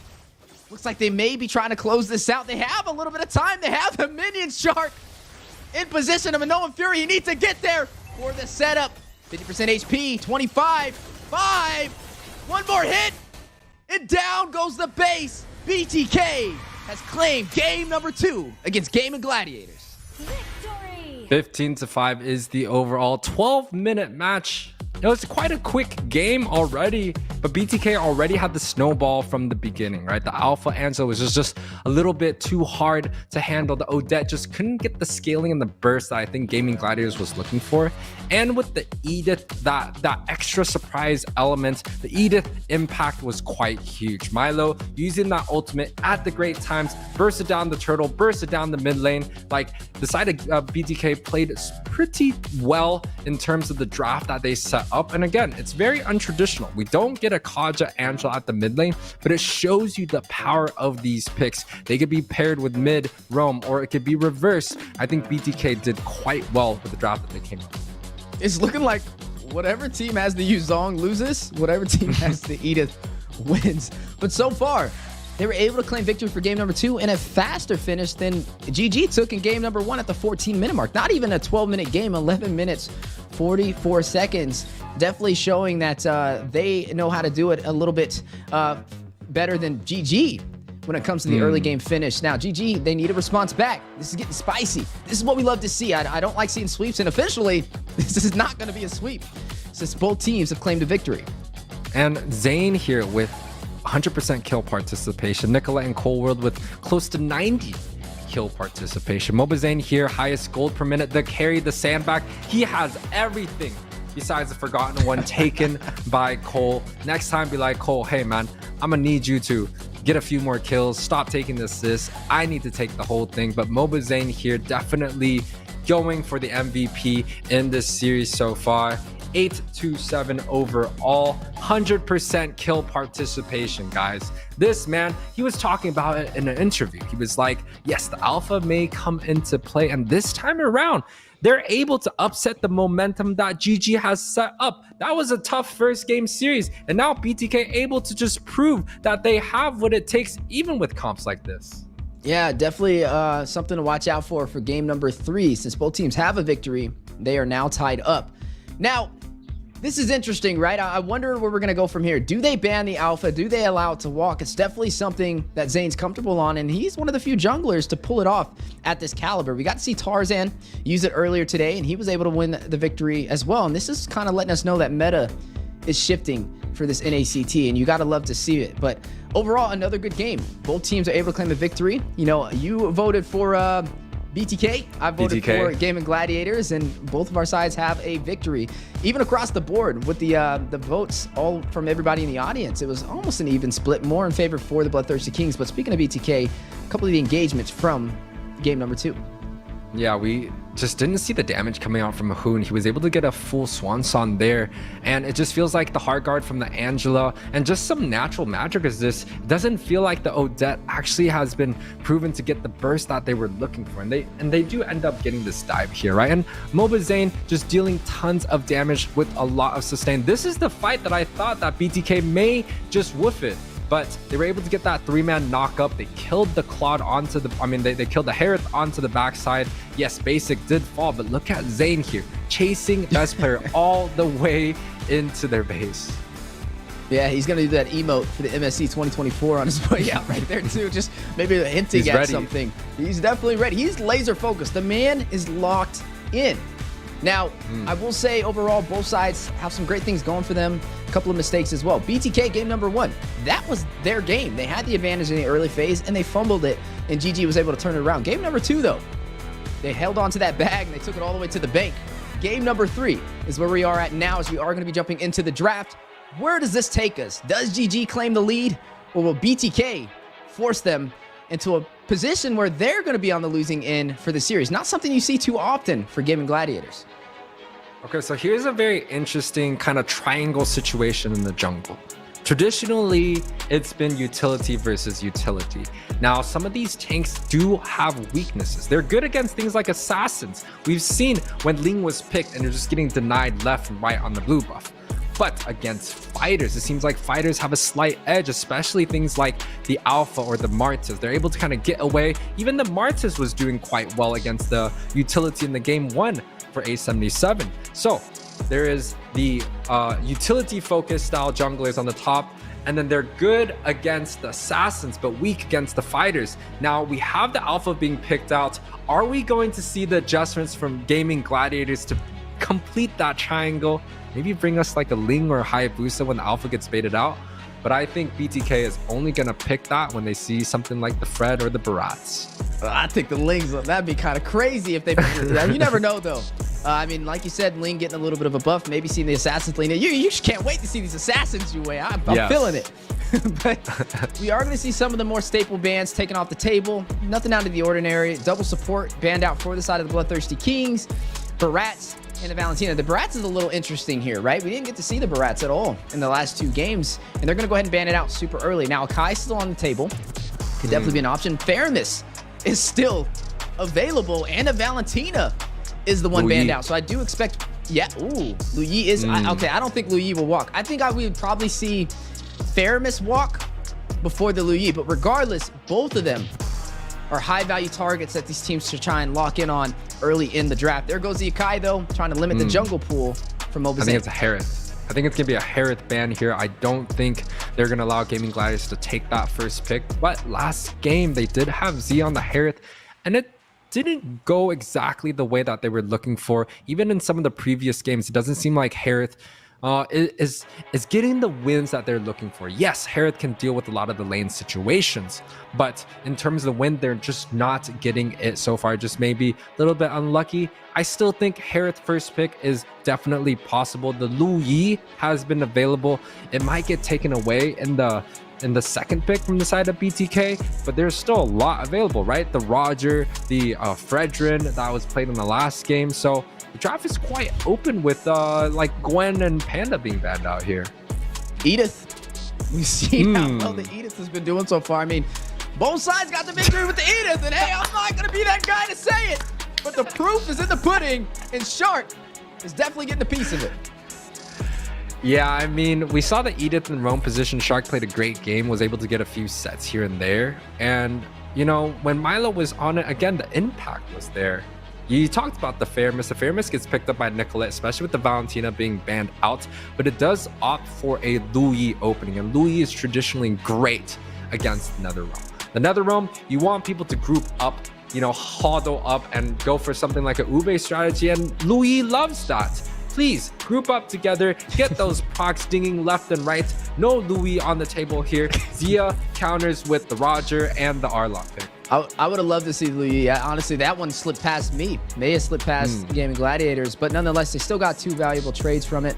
The Arlot will profit off of the Edith with the crowd control. The Roger, we've seen it kind of dominate. And I'm right there with you. The Harith has been a little interesting to me so far today. A little bit caught off guard with how much it's been losing compared to what it's been winning with. Overall, we would have thought with the recent patches that it would do a little bit better with that skill 1, the Synchro Fission. Able to proc a lot more sooner, but do a little bit less damage. But that seems to not be the case. Maybe it was just, I think people are jumping on the train too early, and it's not heading to the destination that they expected. But things that we are expecting is to see another good game in the jungle from Mobazane as he picks up his comfort pick. Another Fredrin in his pocket. Yeah, but this time around, GG, they do get the last deciding factor on how to face up against Mobazane's Fredrin. In the last match, right, the Fredrin was picked up early, the Alpha was picked up a little bit later, and the Alpha worked out brilliantly. So this time around, it seems like Gaimin Gladiators is saving this jungle pick in order for Best Play to get a matchup that he really enjoys, right? And now with the second phase bans being on the table, the side of Gaming Gladiators still looking for a mage and also a jungler. BTK, it's going to be a roam and the XP. When we think about the XP, things like the Paquito and also the Benedetta pair very well with how much physical damage they can output. On the opposite end, where the Harith deals an immense amount of magic damage, so it fits with their comp quite well. But we will have to see what these two teams decide here. This is surprising. The Yuzong ban. I don't even know if I would went that far to do that. I mean, man. Yeah, this is getting a little crazy right now. I don't know what's going on with Yuzong. I haven't really seen him be a secret weapon for either side. But speaking of weapons, though, a couple of things still left on the table that both sides need, right? You're looking at Gaimin Gladiators. They have still yet to pick their mark. Or no, they got their marks, but they've still yet to pick their mid lane. What are we going to run over there for Hoon? When we're looking at what's on the table, Vexana has been banned out, so it's not going to be something they pick up. We've seen Lilia slotted in today. I feel like that would be okay. They are going up against that Faramis, though, so they're going to have to watch out for that support. Lu Yi, is it available? Did it walk? It did walk. So they could pick up the Lu Yi here. It would be great, not only against the Faramis, but against the Fredrin from Mobile Zane. One of Fredrin's weaknesses is crowd control, and if you can overwhelm him, you can stop Zane from getting these neutral objectives, and maybe the game plan for Gaming Gladiators. So I think BTK, maybe a Terizla, a Pack, a Benedetta, even the Grok does well here. They know they pick up the Minotaur, taking one from Gaming Gladiators' page here. Now, we talked about the Mage. Louis is available. I think the Navaria could opt to be something that they should consider. And best player coming out with the Martis. He's a great Martis player. And we saw a little bit of sneak peek between the Martis versus the Fredrin earlier in our matchup. Martis was able to just scale much better after the first two objectives. So they're same Gaming Gladiators playing kind of a 5-man small here versus BTK going with the two traditional frontline tank. It's going to be a crazy matchup.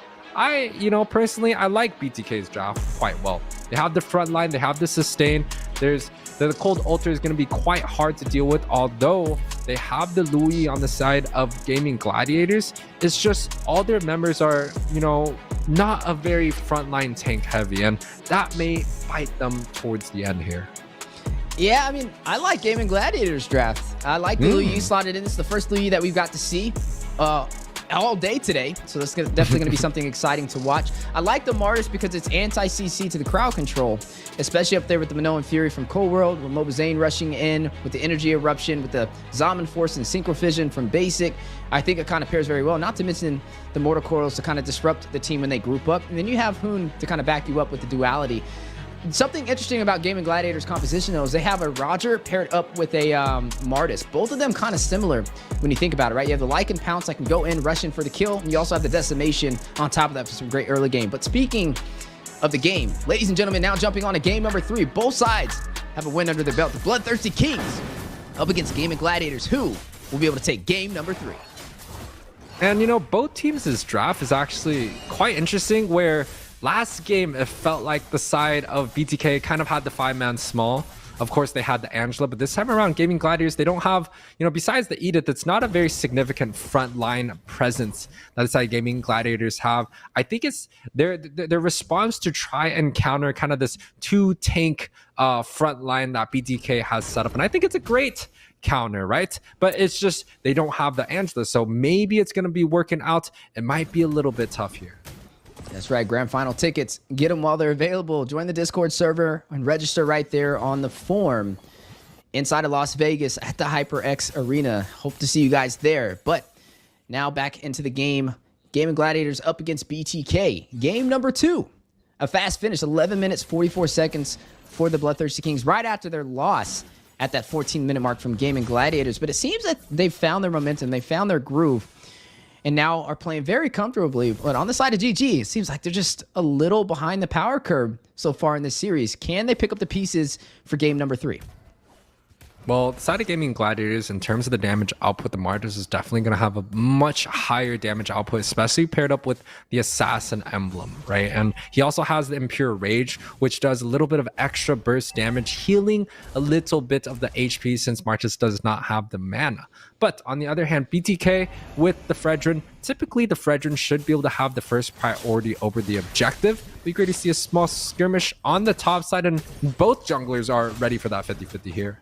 Yeah, both sides looking for an opportunity, but not going to be able to find it. We'll be able to clear that lane on the top side, though. Turtle now in play, 50% HP. Zane will be the one to start the initiation. The flicker in, though, with the setup and the knockup. Zane hit with a little bit of crowd control, but Cold World on the response back with very low decimation for best player.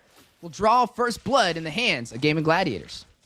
Yeah, that's just kind of the fighters dealing a lot more damage and still having a lot of utility and sustain early on. And look at Zane here. He's getting punished. There's a 4-man unit in his buff in his home, and nobody can do anything about it right now. Yeah, see, this is where it becomes a little bit of a problem. When you're delaying the jungle from Moba Zane, you can find the opportunity to be able to shut them down. Cold War will find Fried Chicken, though. NetherRealm forced out to keep the team alive. One member falling for the side of GG, evening out the scoreboard 1-1. It was a good trade, but a lot of utility has been wasted for the side of BTK. There's not much objectives there available, so I do think the Minoan's Fury and the NetherRealm are both going to be available by the next objective, so that's good news, right? Oh, but top side here, CC going a little bit aggressive, and even Basic having quite a good lane on the bottom. GG, although they were able to get the very first victory in the team fight, they grouped up as 4. And it seems like BTK just likes the lanes being going one-on-one. They like the split push. And I think that may be the strategy for them to overcome this match here. Yeah, and right now, I mean, with the Roger, with the best player running on this Martis, I mean, you're going to kind of expect them to lead the way, at least in the early game when it comes to these objectives, because they can be more aggressive, right? As soon as you're low HP, that's when that damage kind of stacks up for the side of GG with the decimation. And I think Moba Zane kind of respected that, right? He realized he didn't want to overstay his welcome. He didn't want best player to get build that bridge to sustain GG in the early phase. So that's why he kind of allowed them to get that turtle. But we do know if they keep allowing that without finding trades, that's where GG will start to kind of capitalize on the situation and start taking control of the early phase. BTK able to even it out. It is 1-1. They are up in gold right now, too. So right now, it's still anybody's game. Windtalker picked up by Zia and Dispersion for the teleport onto Moba Zane. High IQ play from GG. NetherRealm, last second from Nicolette, keeping Zane alive. Able to get out of there. A wizard in the mid lane. Nicolette with the high IQ save. And now the punish on the Gaimin Gladiators as they try and escape the jungle of BTK. I think the NetherRealm canceled the Minoan's Fury coming out from Cold World, because I think he was just about to set it, but the NetherRealm kind of just disabled it. So a little bit of a tricky situation. Now for the side of BTK, they won't have the big ultimates available. You could already see the Divergent coming through from Hoon, able to show some vision, but I don't know if Gaming Gladiator is going to be able to fully contest this objective here. Yeah, Moba Zane trying to get this turtle. Was not able to get the first one of the game, but trying to take the second. The denial, though, from Gaimin Gladiators with the setup, the duality from Hoon from afar. Best player able to slide in and take the turtle away from BTK. Now shifting focus back to their side of the jungle, trying to escape the pressure from GG. Shark will find Moba Zane. Nicolette with the Lycan pounce. Zia will find another kill, 3-1. And GG will push through the turret in the mid lane. Yeah, and just like that, the side of GG able to grab up the objective and the tower and another kill on top of that. Going for a 4-man siege on the bottom. They should be able to get this tower, no problem. Seems like BTK lost a little bit of steam here. Yeah, speaking of steam roll, Cold World will go ahead and shut down Shark. Best player will be able to claim the turret on the bot side. Right now, map control in favor for Gaimin Gladiators. We kind of asked the question, right? How do they jump into this game after an 11-minute, 44-second loss against BTK, and it looks like they found their proper footing. Yeah, and it's so interesting that this kind of jungle triangle has has been working out in the favor of the fighters, right? Whoever is going kind of the tanky junglers, they're getting punished by a lot of these fighters. I'm not saying that Martis or Alpha is a complete counter towards something like a Fredrin, where Fredrin has a very significant win rate across regions in the highest level performances, but it's still very hard to go against. But Milo here. Yeah, diversion to the top side. Zia will be able to take down Milo. The teleport's too much to handle. Gotta expect the unexpected in the game when Hoon is running on this Lu Yi. Zia will be able to claim the turret on the top side to open up the map even more in favor for the Gaimin Gladiators. Yeah, it seems like BTK is a little bit caught in kind of a dangerous situation here. It is only about a 2k difference, but the side of Gaimin Gladiators, they just have a lot more tower. They have a lot more a river presence, right? Look at all their heroes kind of just lining up in the enemy jungle. They have the vision, no problem. They're able to kind of take whatever they need to in the bully ball situation of that 5-man. And BTK, they kind of have to deal with how they can win in numbers advantage. Chicken with a great set. Yeah, good set. A little bit of a distraction. Yeah, the diversion onto the turtle. Just making the most out of the situation. Very fast and objective focused for the side of GG. Forcing BTK to try and respond and defend. They're going in with the Minoan Fury setup. Best player claim the turtle before they can close the distance. Netherrealm activated by Nicolette. Basic will find Hoon. One member falling for GG. Netherrealm has now been procced and out of commission. Mobazane will find Fried Chicken. 2 members down for GG. And climbing Nicolette. Need to get away, but Zia with the like and pounce will find the kill. Decimation from best player. Finds Milo. Another like and pounce in on a Basic. Forced into the mid lane. Best player. Decimation's on to Mobazane, but he's able to sustain himself. Synchro Fission, Zalman Force, Basic! Finds one, gets a double! Shark will fall alongside best player. All right, so where are we at with the Harith pick, right? Like, we just saw that. Basic was able to clear 2 members, just dashing almost unlimited. He was so fast. He has the Star Lithium Scythe. He has the Feather. He's probably looking for that Holy Crystal or Concentrated Energy or even the Divine Glaive, right? So the Harith, it's still proven to be a great pick. Basic is able to use this quite well here. He's even been using the Harith even before these recent patches. So with the mastery that he has, with the buff that has been happening, it's just going to make his life a lot more easier. Now, gold lead is still relatively close for both teams. 6-6 is still the overall. But again, Gaimin Gladiators seem to have this death ball strategy that is just working out a little bit better for them. Versus BTK, they like to split one member across the map, so they kind of have more of a macro advantage. And, you know, both strategies are quite well. It just depends on who's going to come out on top, because it's the Ubes versus kind of the 5-man split here. Yeah, right now, I mean, 3 turtles for the side of GG, and also up by 3 turrets up against BTK. Yet to find any of the neutral objectives, but able to kind of still maintain their composure in this battle. Speaking of battle, Zane frontline a lot of the damage, and look at the bush play from BTK. Not going to seize the opportunity, but could have been a very spicy engagement in the mid lane, but deciding to be a little bit more patient. They know the Lord is spawning in, and they don't want to give GG the advantage. Right now, I'm honestly impressed on how even both of these sides are. Yes, the map is in favor for GG, but BTK still putting on a good fight, and it could definitely turn back in their favor at any given moment. Both sides neck and neck for this next neutral objective.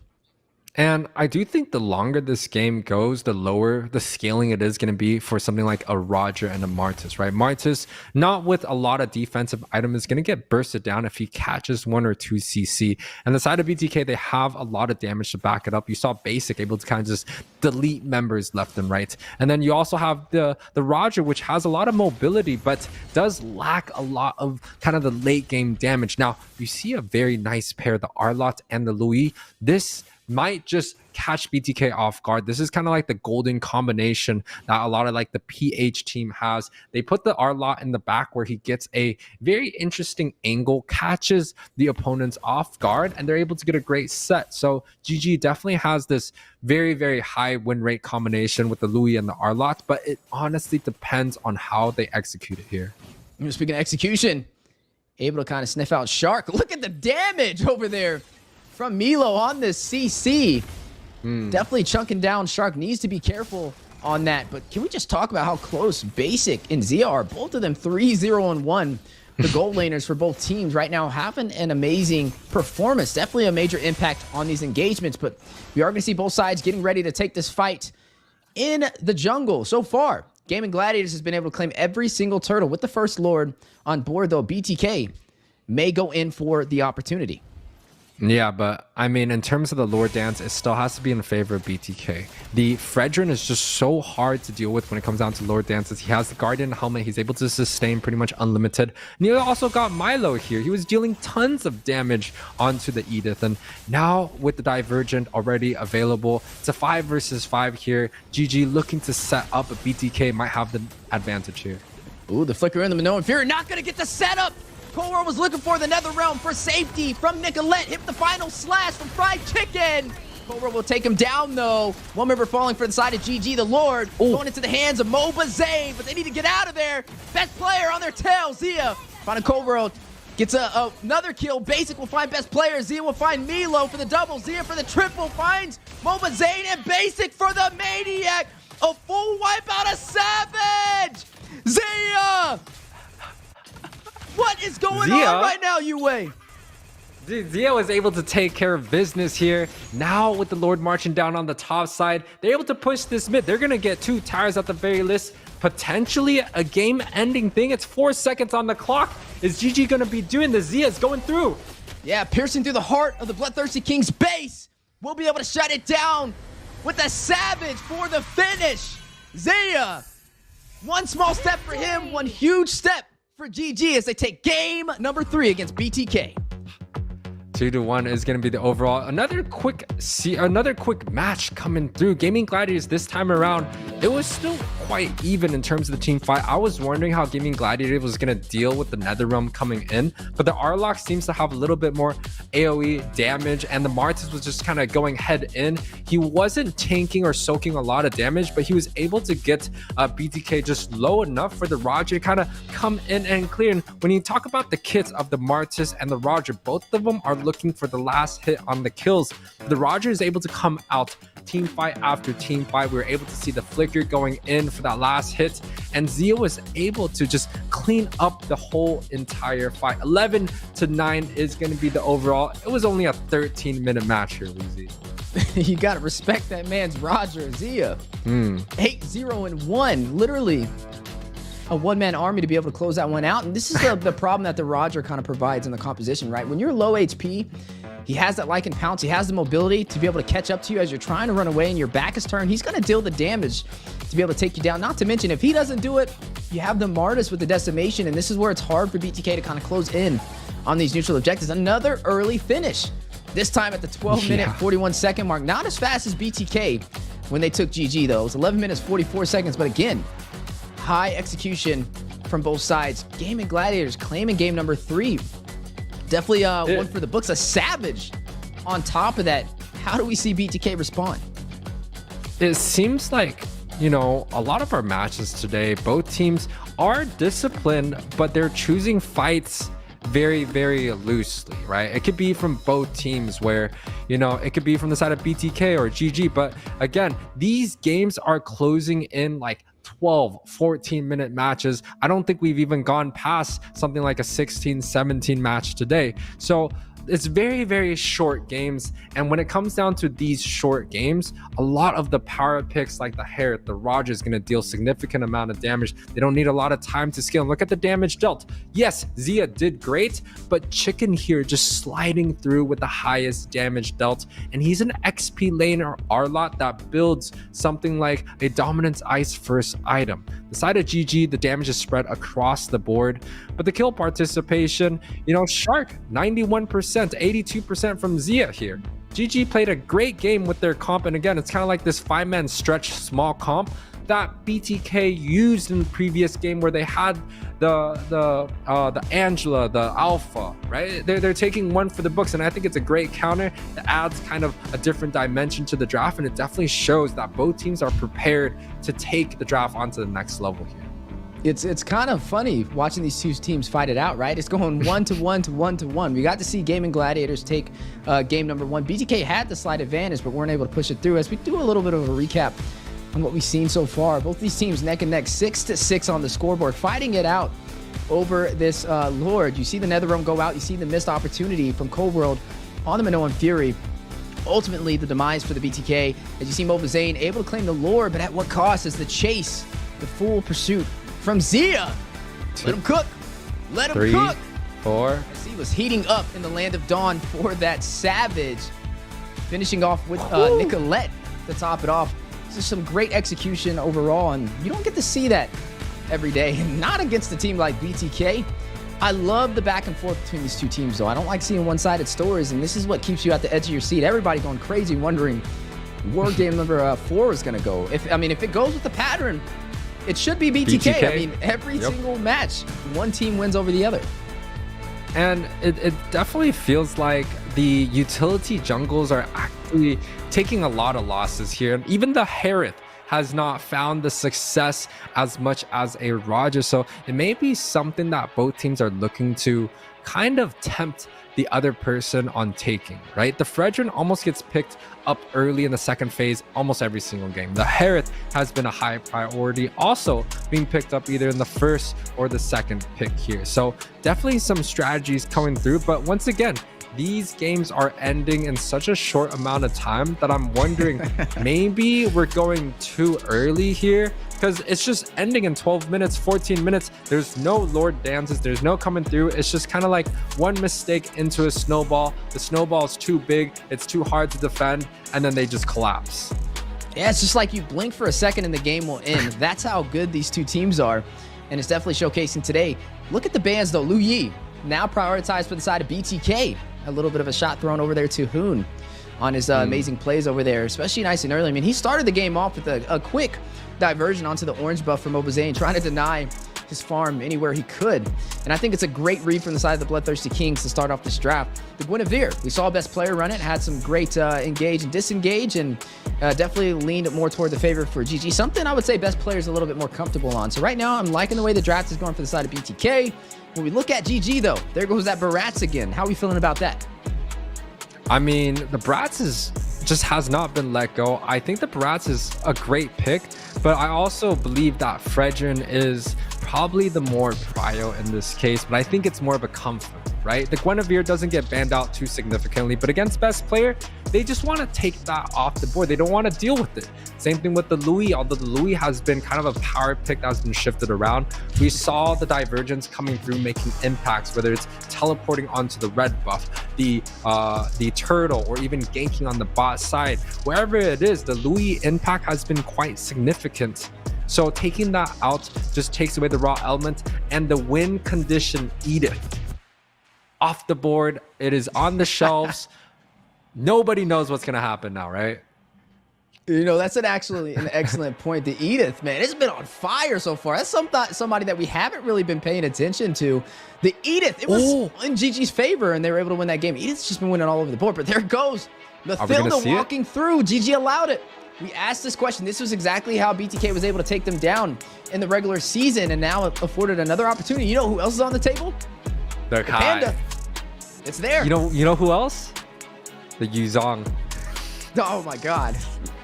Godly. Anyway, this is why we call you the mad scientist. Nonetheless, the Yuzong would be interesting. I like Yuzong because it's like a jack of all trades, but it has not been working today. It gets picked off a little bit too early. A lot of the times the Yuzongs are dying before the first turtle just because they only have a Petrify available. I think this is a great response from GG here. The Circling Eagle for the Valentina is an option that they can take, but it adds to a different element of the draft pressure that early Valentina can provide. And also the Roger, which has done much better than the Harith versus, right? The Harith has been kind of the popular pick. Harith has been buffed in the patch, but it doesn't feel like Harith has been winning in these games. On the contrary, the Roger has been dominating. We saw the Savage out from Zia. We saw plenty of great moments from ISO, and the Roger gameplays from A77, so it's definitely an option. Now Milo here coming out with a very frontline heavy stun focus hero. The Terizla gets picked up. I like this, specifically pairing up with the Matilda. It adds that extra frontline that BTK is missing from the roam position.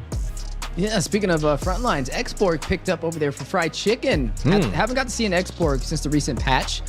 Should still work out in their favor. It definitely has been banned. 2 games.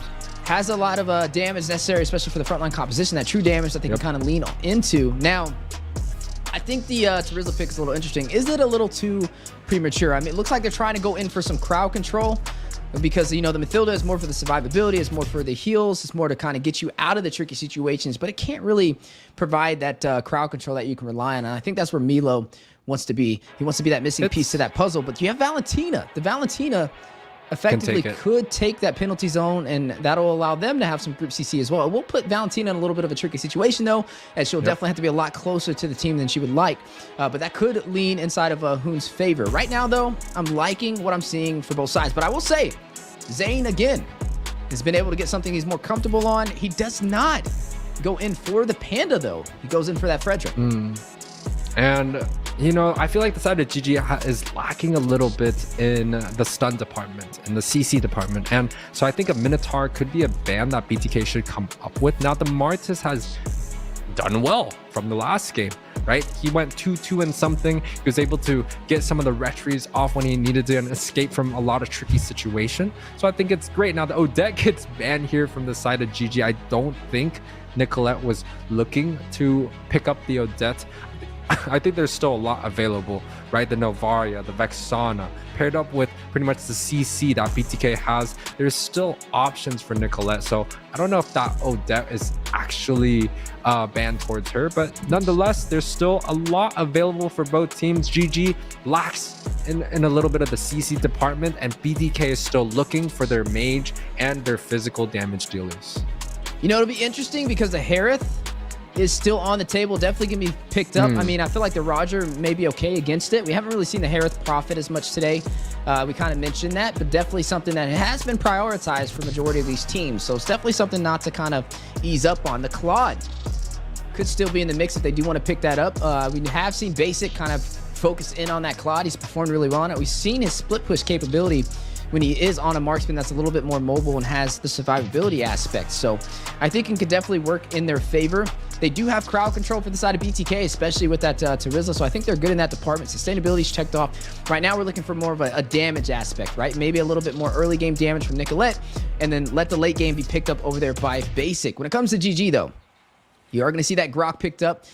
This is okay. I mean, it is going to be able to negate some of that CC that's going to be pulled out from the side of BTK, but was it really necessary, right? I mean, there's not too much crowd control. There's a little bit from the energy eruption from Zayn, and then the penalty zone from Milo. But I guess there's still some available options on the table that could provide more CC that they would have to worry about. You mentioned the Minotaur being picked up. I'm surprised that they actually went in for the Grok instead of the Minotaur, but there goes the Claude into Basic's hands.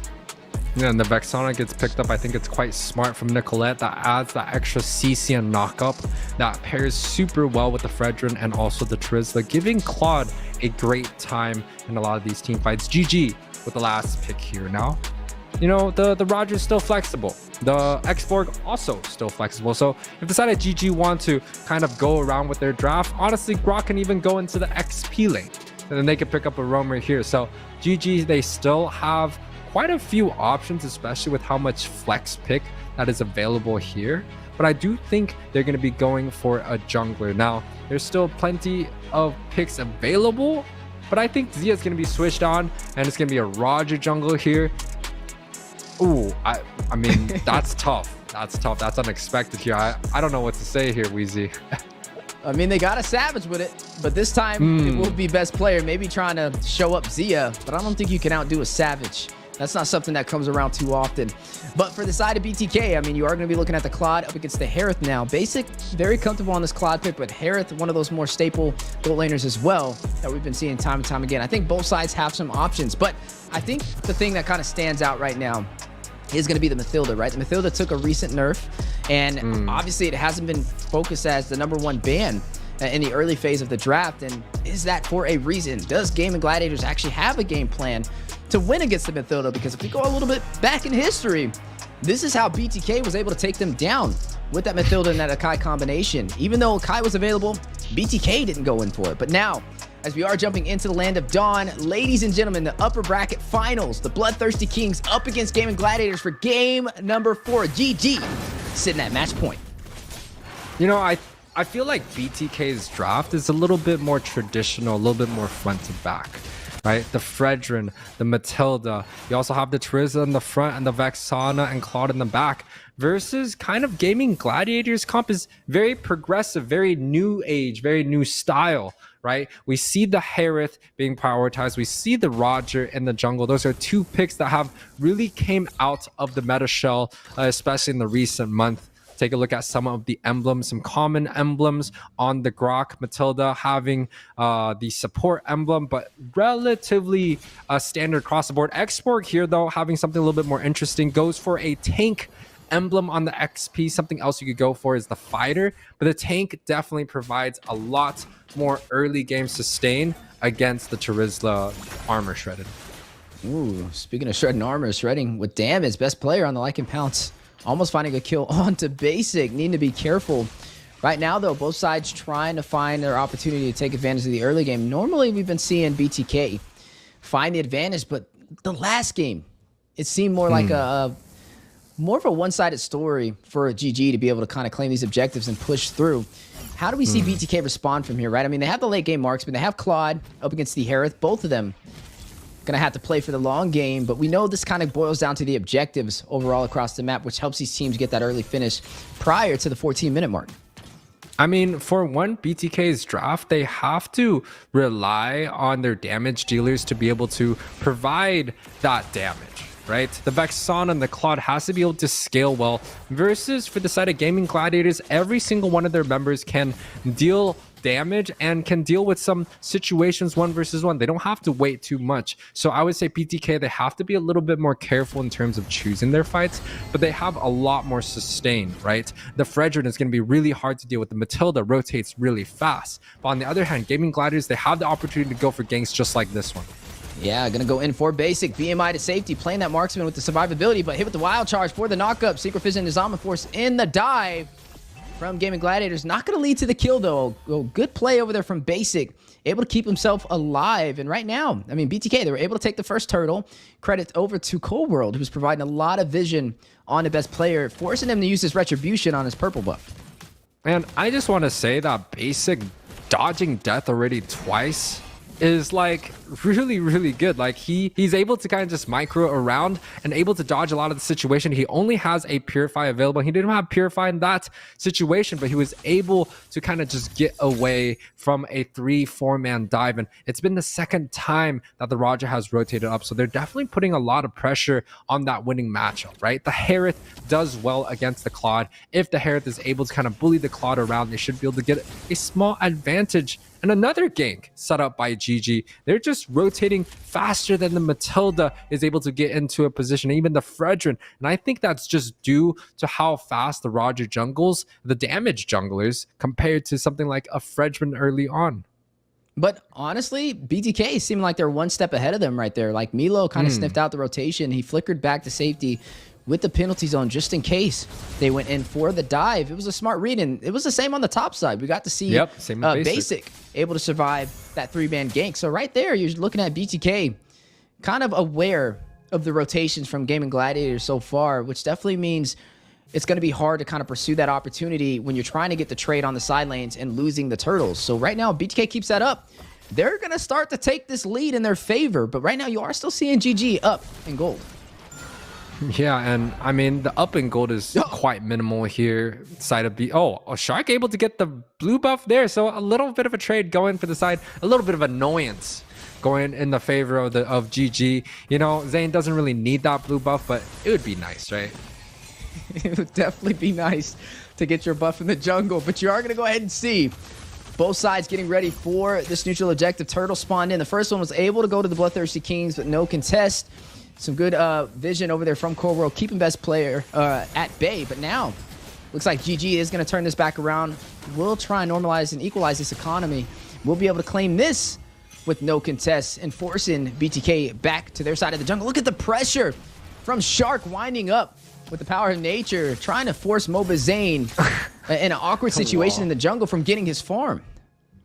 Yeah, I mean, you talked about it before the stream. You were like, hey, You know, in order to shut down BTK, they really have to find a way to disrupt Zayn in the jungle. And that's exactly what GG is doing. It's just small, minimal things that Shark is doing, but he's just causing such a disturbance, right? Look at Zayn. He has nothing to do because he has nothing in his jungle, and now he's just attacking Shark, and that's wasting time, wasting experience. He's not getting any farm done here. You can already see the gold lead in favor of Gaimin Gladiators for the first time significantly in this match. It was almost at a 1k gold lead, and now with the next objective spawning in about 1 minute, the side of Gaimin Gladiators, they have the opportunity to kind of run around the map. You already see the mobility of the Roger just denying some camps, and just Zayn here, it's just a tough time.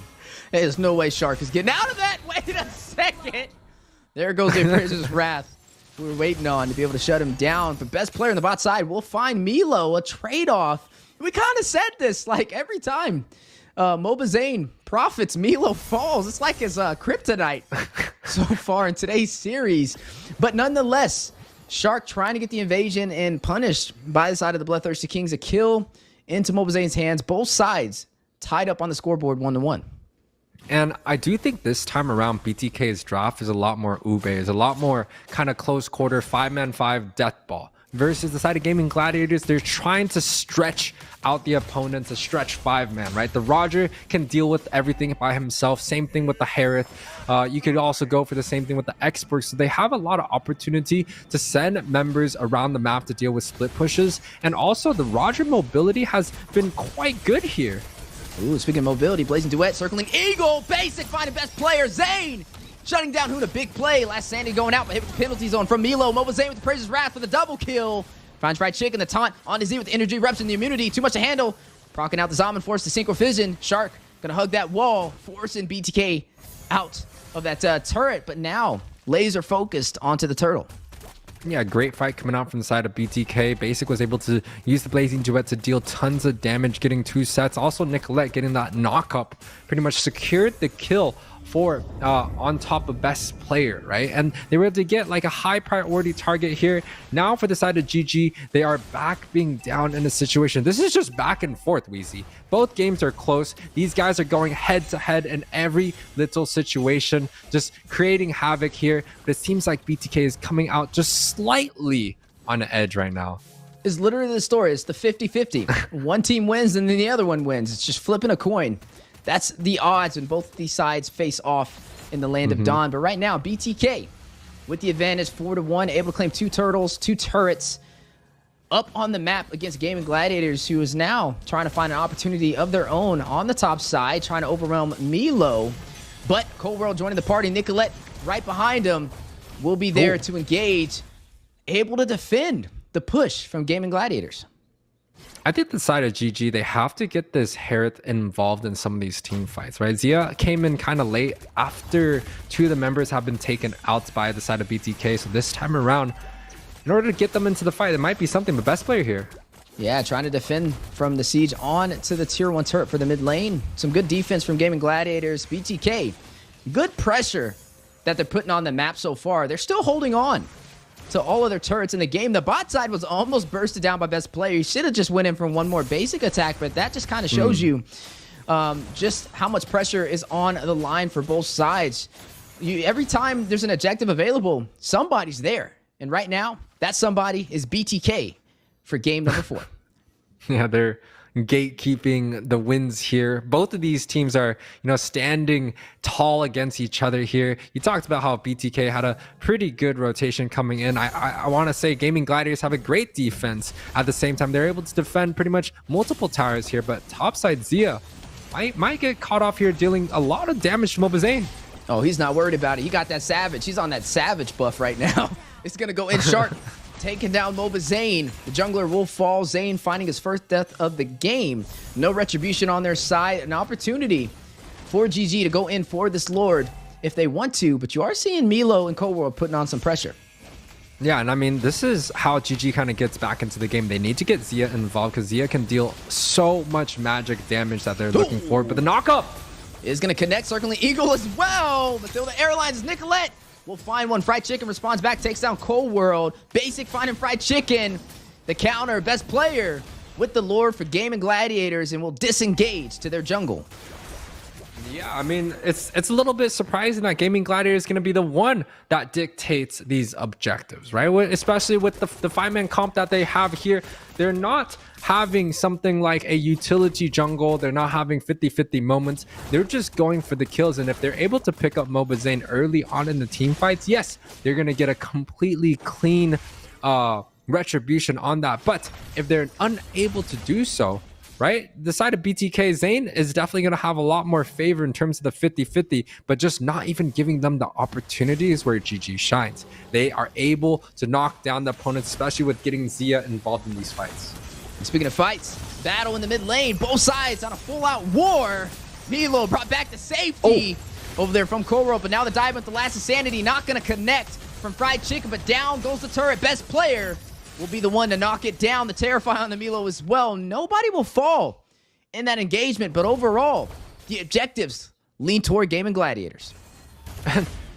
I mean, we could take a look at some of the items here. You can already see about a 1k gold lead for the Claude, having the Trinity build already done. The Herod is still a little bit behind, looking for that new Holy Crystal that's placed about a 3k gold. And it's even, you know, with the roamers, with the mages, the junglers. You can see there is about a 1.5k difference advantage for the side of Gaming Gladiators, just due to the fact that Roger has the ability to farm the jungle a lot more faster. Milo! He needs to get out of there, UA. Best player. Mayday. Like a pounce would be able to shut him down. The 4-man stack in the bush, not where Milo was expecting to go or expecting to be taken down at. But nonetheless, a good play from Gaming Gladiators. Milo finding the second death of the game so far. This is a very low kill game. I mean, we're 12 minutes in. 6-4 on the scoreboard.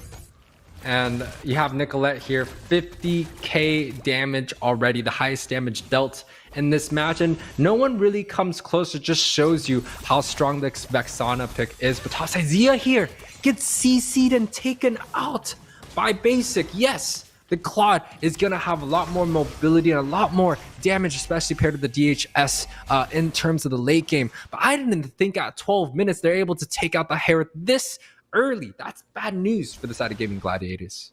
And a clap back from BTK, right? You took down Milo, we'll take down Zia. A good read to be able to catch him out of position and to be able to turn this back in their favor. Right now, both of these sides playing ping pong over who's controlling the map. I mean, right? You're looking at 3 turrets down for both sides, but the tier 1 in the mid lane still standing strong for Gaming Gladiators. 10 seconds until this Lord spawns in, and this is what we call anybody's game, but something that we can't deny. Basic overall having a little bit of a better game compared to Zia as the gold laner. Yeah, I mean, 3-0-3 pretty much just shows you he had 6 of the 7 kill participation that BTK has. And he also has a slight gold lead on top of Zia. Now, Zia, the Herod, it's supposed to do well in terms of the early game, in terms of the lane matchup. That's where he shines the most. But when it comes down to a lot of these big, ugly team fights, it seems like the Claude is going to have a slight edge, especially if he's able to get into a better position. The dive in, though, with the Lanka Pounce. Cold World going to be able to make his way back to safety with this Mathilda, one of the hardest heroes to kill, not only for the sustainability, but the mobility that is also provided. Lord in play now, though. You are looking at both sides getting ready to fight over this objective. Yeah, GG definitely has a lot more damage. You're looking for initiation here. Whoa, a lot of ways of utility, though. Not going to be able to connect. Milo, though, frontlining the damage chicken, shutting him down with the fire missiles. Look at the Lord, though, intact, and GG surrounding it for the claiming. They do have the retribution. Basic with the split push on the bot side, though. Now on the base for GG. Nicolette trying to hold him off the camera. Basic. Not going to go in for it. What's the focus on the Lord? Respectable. You are going to go ahead and see the Lord at 25% HP almost. Right now, you're looking at GG on the defense. BTK on the push. A high IQ play from the split push from Basic on his comfort pick with this Claude.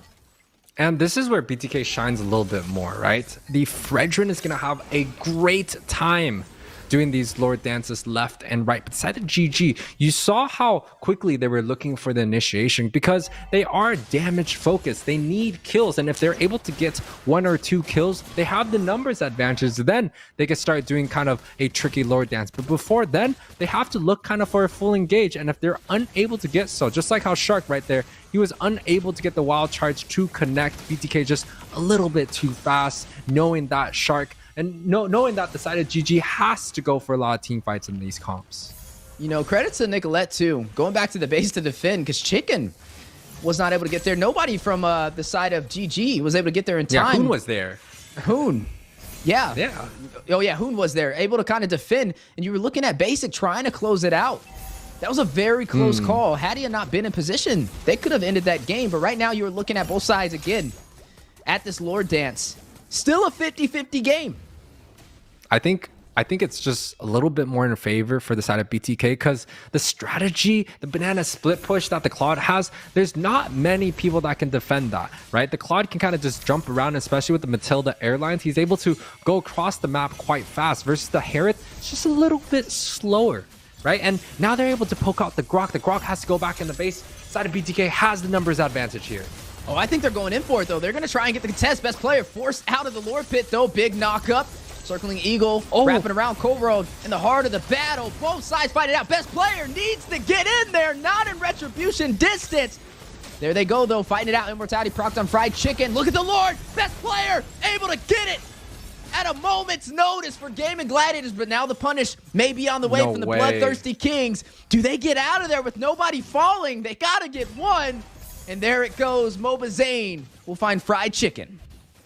Yeah, it is going to be a 1 for Lord situation. I want to say typically if it's a 1 for Lord, the person that gets kind of the one player should have a slight advantage because they're able to kind of just clear the Lord quite easily. But the team fight's still going on. Milo almost chunks so low here. Yeah, fighting it out. The Lord quickly bursts it down. Look at Basic. Not even phased, but now best player. Trying to seize the opportunity to take down the marksman for Bloodthirsty Kings. Not going to be able to find him, though. And that Lord is now out of commission.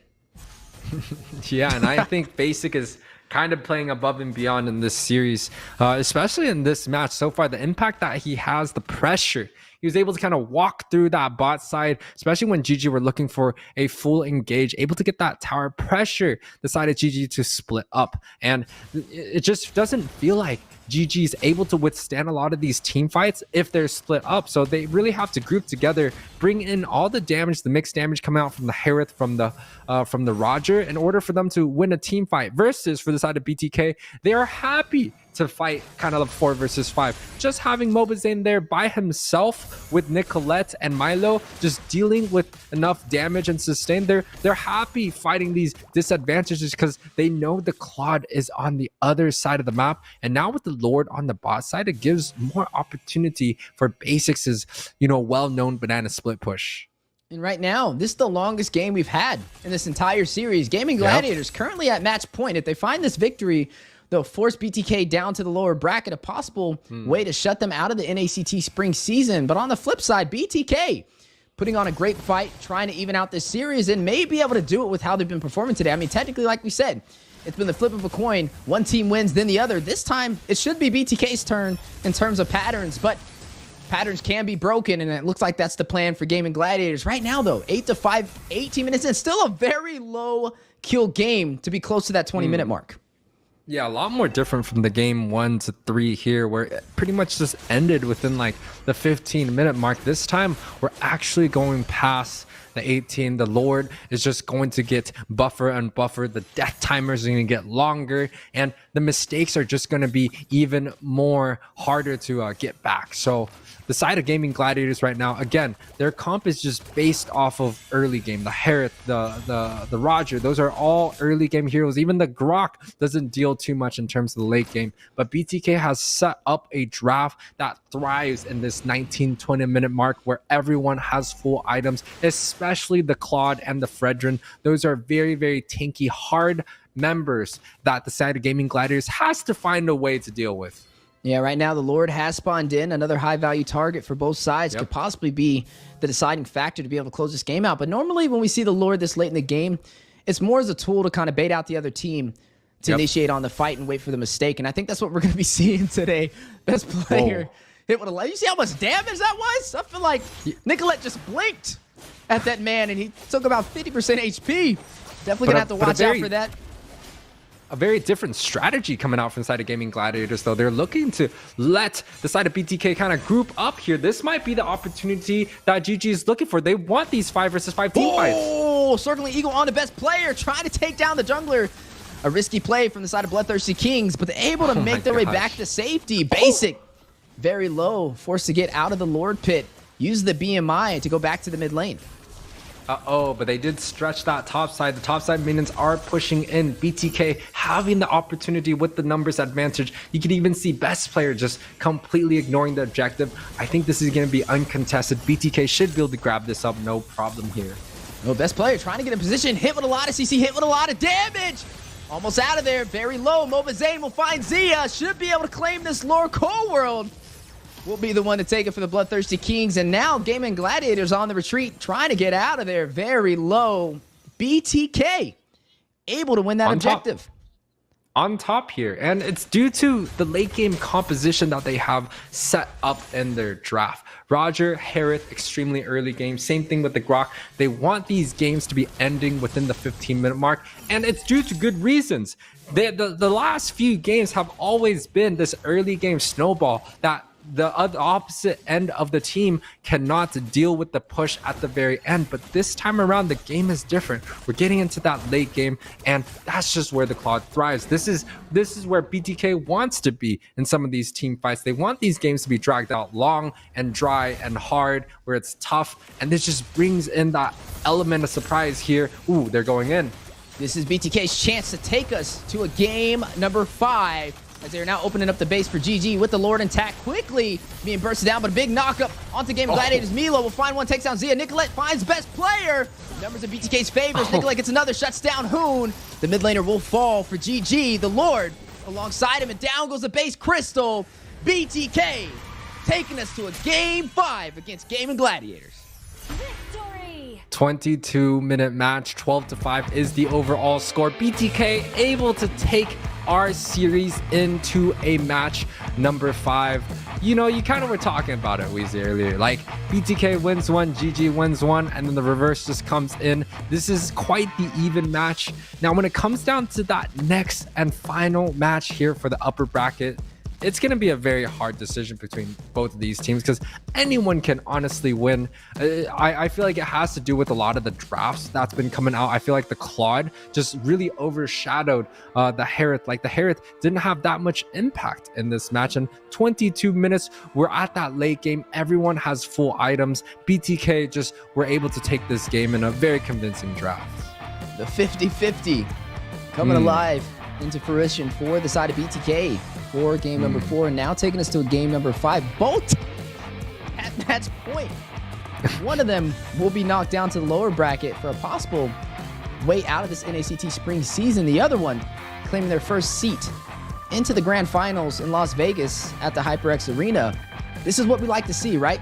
Some good sportsmanship from both sides. Now at a game 5, and honestly, they're definitely not disappointing anybody. I think everybody's been performing at a higher level. And right there, this is BTK's statement that they plan on claiming victory in this series. But GG, they got to find a way to bounce back. You know what this reminds me of, UA? This reminds me. The grand final. Exactly. Grand finals. And it was the NACT spring season in 2023. It just seems like the spring season at the very end is just quite juicy. And a lot of these numbers, you can see the head-to-head basic against Zia. Yes, we did see Zia having a great game on the Roger, but this time around, he's unable to perform again with the Harith pick. And basic, he's just sticking to what he knows. Yes, he's picked up the Harith one game, but now he's just kind of full setting with this Claude. I'm not going to be surprised if we see a Claude being banned out in the next game. Basic was just dashing around in and out, so annoying with the split pushes. Go look at the damage dealt. 100k damage dealt from Nicolette, 100% kill participation from Cold World paired up with the 92 from Nicolette. It's a very, very strong mid lane duo that BTK has set up. Definitely outperformed Shark and Hoon in this game. It's like, it doesn't matter what side Mobazane plays on. He's always going to be the sandbag. He always takes the most damage. No matter where he's at. No matter what side of the game he's on, he will be the sandbag. It's right there. But nonetheless, in another amazing game, a great series, the best series that we've had this entire NACT. And you still don't know which way it's going to go. Honestly, this is 50-50. I think this is the closest to 50-50 we have ever been. Yeah, I mean it's not reverse sweeping each other. It's literally one game after one game after one game, and they're shifting around their drafts to kind of deal with each other, right? We've seen the Alpha, the Angela, and the Kaja come out, you know, and then we saw kind of like the Martis 5-man stretch comp come through, and this time around, it was a 5-man early game. Decided GG were betting on the matches ending in 15 minutes. They chose the best comp to deal with in that situation, but unfortunately, the game just prolonged too much. The Claude was too fast. The Purify was just too overpowered, especially with the dashes. They couldn't contain Basic to where they needed to be. The damage was not there. And then BTK was just able to sweep with the Fredrin, with the Turtle, with the Lord Dances. It just made sense for BTK to win that one. But now that we have to forget about that. It is a clean state, Wheezy. One more match. We were getting into the bread and butter of what makes MLBB NA great, right? I mean, you love to see a series go all the way. And this is the best of 5. We get to see it. Both sides having their strengths and not really too many weaknesses. It's literally down to the wire on like just looking the wrong direction could cost you a loss between these two teams. You definitely have to bring your A game. But right now, we are looking at BTK able to get that finish, which means they have a slight momentum boost up against Gaimin Gladiators. I don't think Gaimin Gladiators expected them to put on this heavy of competition. You know, maybe they thought that, oh, it was just the Akai, it was just the Mathilda that they beat us with, but right now, that's not really the case. You're starting to just see BTK overall scale to the same level of competition as Gaimin Gladiators with less synergy. And that just goes to show that teams are growing in the North American scene, and BTK is not playing around. But the same with Gaimin Gladiators. They've definitely had their strengths in these series as well. And right now, it's down to the wire for game number 5. The votes are out there. They're on YouTube right now. Make sure you guys place your vote, because we're going to hold you to it when this ends, all right? But nonetheless, final game. But this last match was the longest one, right? 18-minute match. It was a tough fought, and it was the first 18-minute match we had this whole day. And even if we're just talking about this series, Mobile Legends, especially these 5 versus 5 comps, it's all about these momentums. It's about how they carry over from this match into the next one. And of course, for the ones that are losing, it's how you can bounce back from losses like these that can be out of your control. And it's quite hard, whether it is the physical or the mental strain, right? So now I want to say that GG is actually on the downside, especially with the momentum coming in the first 18-minute match, and it was quite convincing on BTK's favor. They had the whole map in favor. Yes, GG wanted to full engage. BTK knew that. They split up, and they were able to get the inner towers quite early, stretch out GG's draft, and go for their weakness. The timings with the Roger, with the Grok, early game heroes, and they're able to counter it with the Claude and the Fredrin in the late game. This last match, I think GG actually has to draft up here. They got to step it up with the suit and tie. They have to make sure that, hey, they are the championships from the last one. How can they defend their spot? But BTK with a huge uprising in game 4, looking to take the momentum into the next match. Well, Edith is available. No, Edith's not available. They took the Edith out. Gone. Edith and Mathilda. So Edith is gone. Yuzong's available. Arlot's available, right? No, Arlot's gone. Dude, they're no, Arlot's gone right now. They're going to go in for the Fredrin, though, a direct response to Mobazane. Man, I love the way this is going so far. Definitely bringing that competition. These teams are so smart when it comes to drafting. It is insane. They're going to limit some of the jungle capability for Mobazane, but it shouldn't really pressure him too much. We've been seeing him kind of run that a lot of heroes, right? We've seen him use the Alpha, and not too many teams have been able to profit off it. Tarzan from Area 77 was able to do well on it, but nonetheless, it's still a good pickup. But on the board right now, we are seeing a couple of things slide through. I was going to say the Minotaur. I was wondering if they're going to do it that early, though, because the Valentina is technically still available. So the side of GG decides to pick up this Fredrin first pick. It kind of means that there's not going to be a Guinevere available for the follow-up. Now BTK going with the knock-up, so it's 2 knock-ups against each other, right? And then now with the Valentina being picked in, it does open opportunities for things like the Faramis or the Louis that has been kept open in this match. The Harith is also available. The Natan hasn't been picked up too much, is also there. And what's interesting is the Masha has not been kind of used in any of these matches. Maybe it's too risky for a lot of these teams to go in, because quite honestly, Masha's trading HP for kills. It's almost a 1-for-1 each time, but Shark has had a great wins with it, and the Masha win rate in North America is actually quite high in NACT. So it's definitely something that we have to think about. But again, it's quite standard for both of these teams. I want to see something like a Harith or maybe even a carry to replace the Harith, because the Harith just has not been doing so well, Easy. The Roger, in effect, there it goes. Yep. Combination with the Lu Yi, the Wombo combo. In effect, a very strong pickup for the side of Gaimin Gladiators. We have to see how BTK will respond to this. Do we see Mobazane pulling out that alpha? Do we see him picking up something else entirely? Maybe a Boxia, maybe something with mobility beside it. Definitely going to be an interesting one nonetheless. Maybe even something like a Martis could be an option to negate the CC, especially from the duality over there from this Lu Yi. But nonetheless, they're definitely trying to pressure a lot of the focus picks from the side of BloodThirstyKings. He is going to go in for the alpha on his possible final stand up against Gaimin Gladiators. Both of these teams sitting at match point. This is the deciding factor for who will claim the first seat in the grand finals in Las Vegas.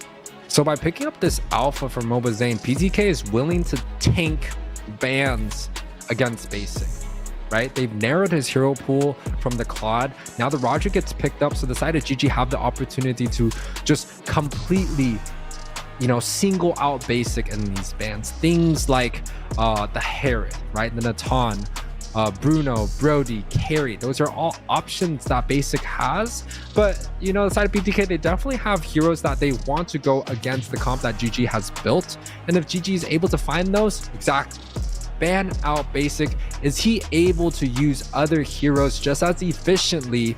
That goes, you know, may not be the perfect comp against the side of GG. Now, side of BTK looking to ban out the XP. It's a little bit interesting, but yes, BTK, they still have the first pick available for the XP. So taking out the Terizla, picking up something like a Paquito or a Benedetto, which we haven't seen that much, or even the Yuzong could be a strategy that BTK is trying to put in here. Or a CC could definitely be picked up on the table too for that mobility. I like CC. In the XP lane. May be able to see that slide through. You made a good point over there on limiting the hero pool from basic. You did mention the Brody being a viable option, something we haven't yet to see today. The Irithel still available on the table to play from afar. We are seeing that Natan taken out though, alongside the Claude. Both some great reads from the side of GG. Two marksmen that we actually have seen play today and profited. So I think this is a good read. Right now, looking at BTK's draft though, look at the Valentina, right? We have a couple ultimates maybe that, well, actually not really too many ultimates that you can profit on. Maybe the diversion, be able to teleport, but that's about it from what I'm seeing. I mean, Appraiser's Wrath, I guess, if all else fails, wish for the best with the slam dunk. But right now, you're not going to look at Nicolette having the easiest time. And I wonder if that's something that Gaimin Gladiators is going to lean on to kind of finish out this draft, right? We're still waiting for them to kind of pick up their roamer. Do they go in for something with the crowd control? We've been seeing a lot of heroes kind of picked up. The Grok has been banned out though. That's one of the more prevalent roamers we've seen that can kind of hug that wall and negate the CC. I definitely think they need something. They really don't have to go the crowd control method though, because technically they have enough CC just with Hoon alone over there on this Lu Yi. And then you pair it up with the Fredrin. He has the energy eruption. So right there, I think crowd control for the most part is taken off the board, but they do have to watch out. They got to make sure they pick a roam that the Valentina does not profit on, and they could force Nicolette into a little bit of an awkward situation.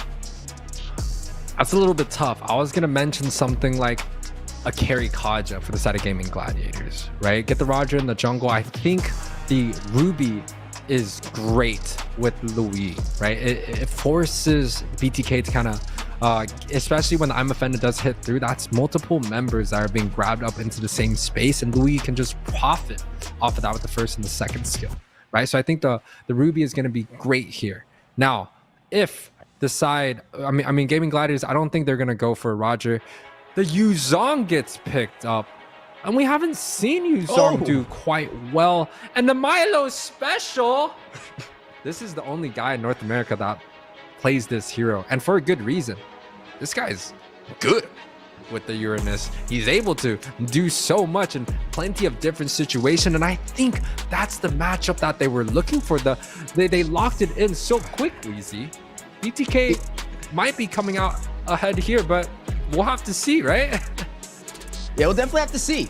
Keeping it interesting. Milo never fails to disappoint with what he showcases to the world, but the Uranus this late in the game on a game number our finals game number 5 between both these sides, deciding if you go to the grand finals or not for the #1 seat is a little risky in my opinion, right? You don't get to see it too often. Doesn't mean it doesn't work though, and I'm assuming he has a plan for it since it was last picked in the draft. But now everything is out on the table. Place your votes, ladies and gentlemen. Let us know which way you think this is gonna go, Gaimin Gladiators or the Bloodthirsty Kings. So far it's been a flip of a coin, 50-50. We got to see GG take game number 1, BTK game number 2, GG game number 3, BTK game number 4, taking us to a game number 5. And here we are in the upper bracket finals. Which team will earn their seat into the NACT Grand Finals for Las Vegas? Weezy, it couldn't be any more hyper than this, right? Like game 5, the last series of tonight, 2 of the best North American teams for our entertainment, for a show, right? This is the golden match that we've all been waiting for, and it's able to go in a best of 5 all the way through. This is exactly what the people wants to come out for. You're going to see a small advantage for the side of BTK, having that jungle pressure for Alpha, and the grand finals ticket up on the board. It is HyperX Arena for Las Vegas, May 12th. Mark that on your calendar. Use the registration link and come out and say hi to all the casters and talents.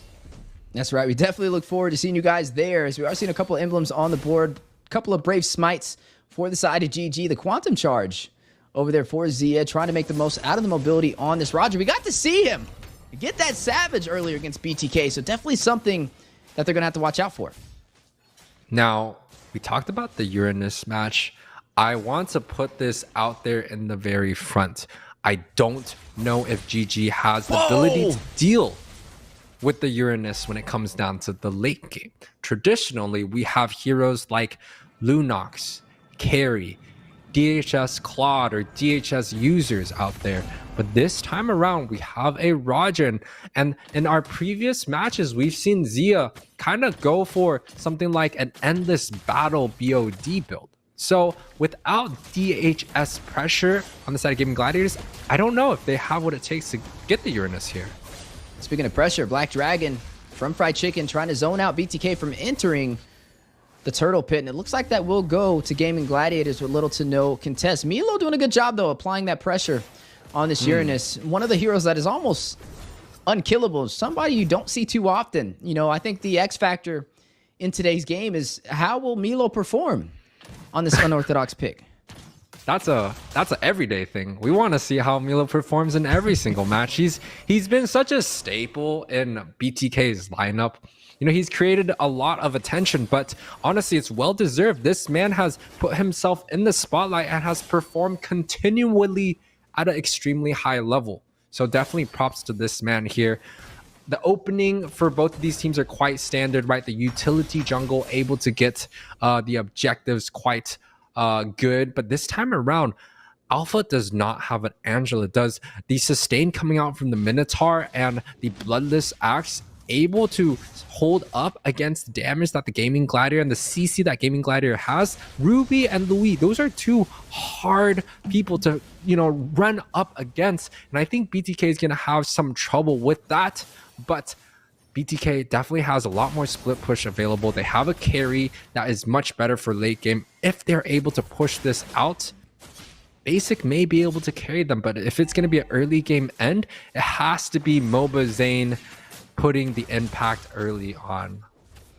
Yeah, definitely going to have to watch out for that impact. And also, on this Lu Yi pick from Hoon, right? The diversion plays is definitely something that BTK is going to have to try and anticipate. Got to expect the unexpected when you have a Lu Yi on the opposite side of the table. Right now, though, I think another thing to kind of keep an eye on is Basic. He was forced to run this carry. They limited a lot of his marksman potentials. With the carry, he is running that Purify, which is great for the crowd control, but there's a lot of CC for the side of Gaimin Gladiators. So I think their goal is to try and overpressure him, force out that Purify, and to get an easy set. So I think Basic's positioning is going to be pivotal to him being able to provide that late game damage that BTK is going to thrive on. And right now, you are seeing GG putting that focus in the jungle. They're able to claim the first turtle, but this time around, BTK looking to contest. Milo taking a little bit of damage. Yep, and that is just going to be how the story goes for Milo here. He's just going to be botting as many members as GG is able to offer until they grab that anti-heal to be able to stop him. But Milo should have quite a great time, especially in the early on. Now, Mobazane, Black Dragon does come through, does get resetted here. The side of GG has so much members. Ooh, Chicken versus Zane, though. Doing a lot of damage. Hoon will find Nicolette. First blood for the side of Gaimin Gladiators. A Mage taking down a Mage. Zane very low. Looks like GG will be able to overall win that trade and take this turtle. Yeah, I think it's just due to the amount of CC and the front line that side of GG has, right? The Alpha can't really trade that well against something like a Yuzong where he has the Petrify. Can't really face the Ruby brute force, especially without an Angela. And also the Louise giving him just a little bit more trouble. So the side of Gaimin Gladiators, they definitely have a lot of front line that just zones away Mobazane quite easily. But on the other hand, you talked about how Basic's position is quite important in this match. I also want to say that BTK doesn't have the best front line sets for the carry to perform at a very high level. Yes, they have the Minon's Fury, but that's on an awfully long cooldown. And besides Minon's Fury, there's not much going for the side of BTK to be able to stop the dives that Gaimin Gladiators have. So that may be a problem that Basic kind of has to deal with here. But early game, 6 minutes in, it's very neutral for both of these teams. I think they're both willing to go with the long run here. Yeah, on the bot side, you are looking at Milo trying to cut that lane, but a good read from Fried Chicken, not allowing him to proxy it. Right now, though, GG with the slightest advantage, now 1,600 gold ahead of BTK, and we know you even blink or look in the wrong direction, it's and one of these teams will close out this game with an early finish. Whoa, I'm offended. I'm personally offended with how that did not connect. But you are going to go ahead and see a little bit of utility wasted from the side of GG, but they still are able to find the advantage and take the turret for the top side. There's some blind sets coming through, some high IQ plays paired up with the teleportation. Mobazane here might get CC'd. Yeah, gonna go ahead and use the alpha charge to go back to safety, though. We'll kind of use his ultimate, though. On the bot side, though, we are looking at Milo putting down that pressure up against Yuzong. You did mention it may have worked out better in their favor if they would have went for an XP laner with a little bit more of that set potential. Time will tell. I'm kind of wondering how the Uranus will kind of play into this. We said this is the X factor. There goes the diversion, though. Where are they going? Straight to the turtle. Wow. Gonna go ahead and break Milo's ankles right there. And again, another turtle into the hands of Gaimin Gladiators. And a possible kill. Milo need to get out of there, able to sustain himself. But the objective goes to GG. Yeah, I mean, they're definitely abusing the divergent coming out from the Louis. Hoon has been on top of this pick. Pretty much every single divergent has created some sort of impact. He diverted up top, you know, messed around with a little bit, got that tower, and then diverted into the turtle. So they were able to move around across the map, and you can look at the gold, it's showing significantly, right? The Roger has done so much better compared to the carry early on. Yes, the jungler is still pretty much caught even, but Mobazane actually in the backside just hiding here.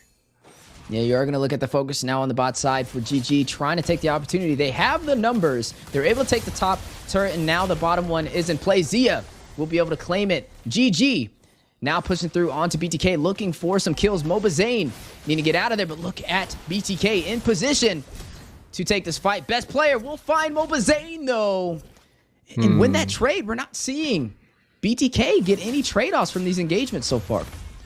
Yeah, I just don't think this... There's just a lack of CC and a lack of hyper ability, right? They were able to hyper the alpha quite well in the game 2 to get their victory, especially with the Angela. But this time around, without an Angela, doesn't feel like the Alpha is giving that much power, especially how slow the Mino is, right? Things like Florin, Estes may be better options here. But yes, BTK is still lacking a lot of CC department. Yeah, speaking of crowd control, Fried Chicken able to find Koro, not able to get out to safety. Nicolette will fall as well. Zia with the Lycan Pounce will take him down. 4 kills unanswered for Gaimin Gladiators, and the tier 2 on the bot side will fall.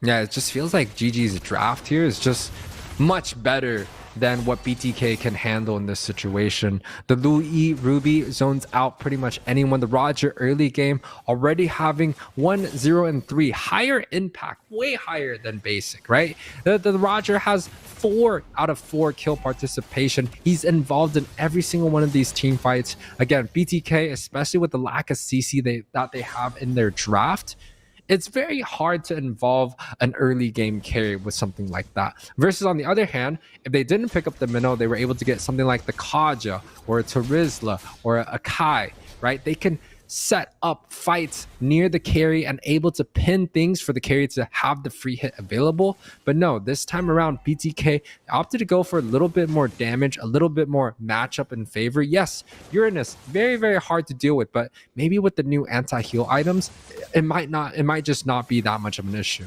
Well, if they can survive to the late game, I think that's where Milo can profit. But Hoon, planning on finishing this early, will shut down Milo in the mid lane. Look at the diversion play. We'll be able to take the turret in the mid lane, and now the conceal. I'm offended for the double set. Leads to the double kill. Zia once got the Savage. Now looking to get another one. 2 kills on the board for him right there. GG, 7-0 overall. Yeah, it's a little bit one-sided at this point. It's almost an 8k gold lead 10 minutes in. One of the biggest leads that GG has had this early on. Whoa! And they're just going for it. Yeah, they're going in for the kill, for the finish.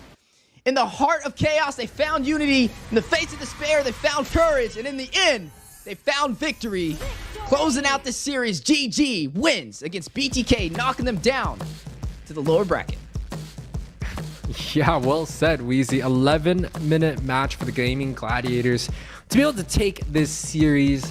The full best of 5 was played for everyone here, but the Gaimin Gladiators was able to get the very last victory in a very convincing and fashionable fashion here. They just completely dominated the early game, 9-0 and 29, a complete clean game. Once again, these matches are ending quite short. It just means that there's just completely one-sided drafts for either of these teams, and they're just making some small mistakes that added to a snowball, and then they were just unable to find a way to come back in this game. BTK unfortunately falls short in this best of 5 series here. Yeah, GG officially claiming their seat into the grand finals in Las Vegas. They have now secured their spot on the offline event. BTK knocked down to lower bracket. We'll still have another opportunity. We'll be forced to fight head-to-head up against Area 77. It's definitely going to be a good match, but nonetheless, a great series. You know who won? The Yuzong won. We've seen such a struggle with the Yuzong in this whole entire series. He's just been dying left and right pre-4. And then when he gets onto the 4, he's just unable to find the team fight that he's looking for with the Petrify. But this time around, Fried Chicken is able to show the Yuzong is still there. The rich guy belongs to Zia. Carry going into Hoon's hand. Sandbag, Milo's going to be the one that takes on the Uranus. And also the Forgotten One, Shark, with a 2-man flicker conceal set on the Ruby. We were wondering, hey, what is Shark going to be playing? He paired the Ruby with the Loe, now with the conceal and the flicker, able to make the game-ending play, getting 2 members and completely just wiping BTK members out. Yeah, it was a very fast finish nonetheless. And this is the first game in the series that Momo Zane did not get the sandbag. It was actually Milo.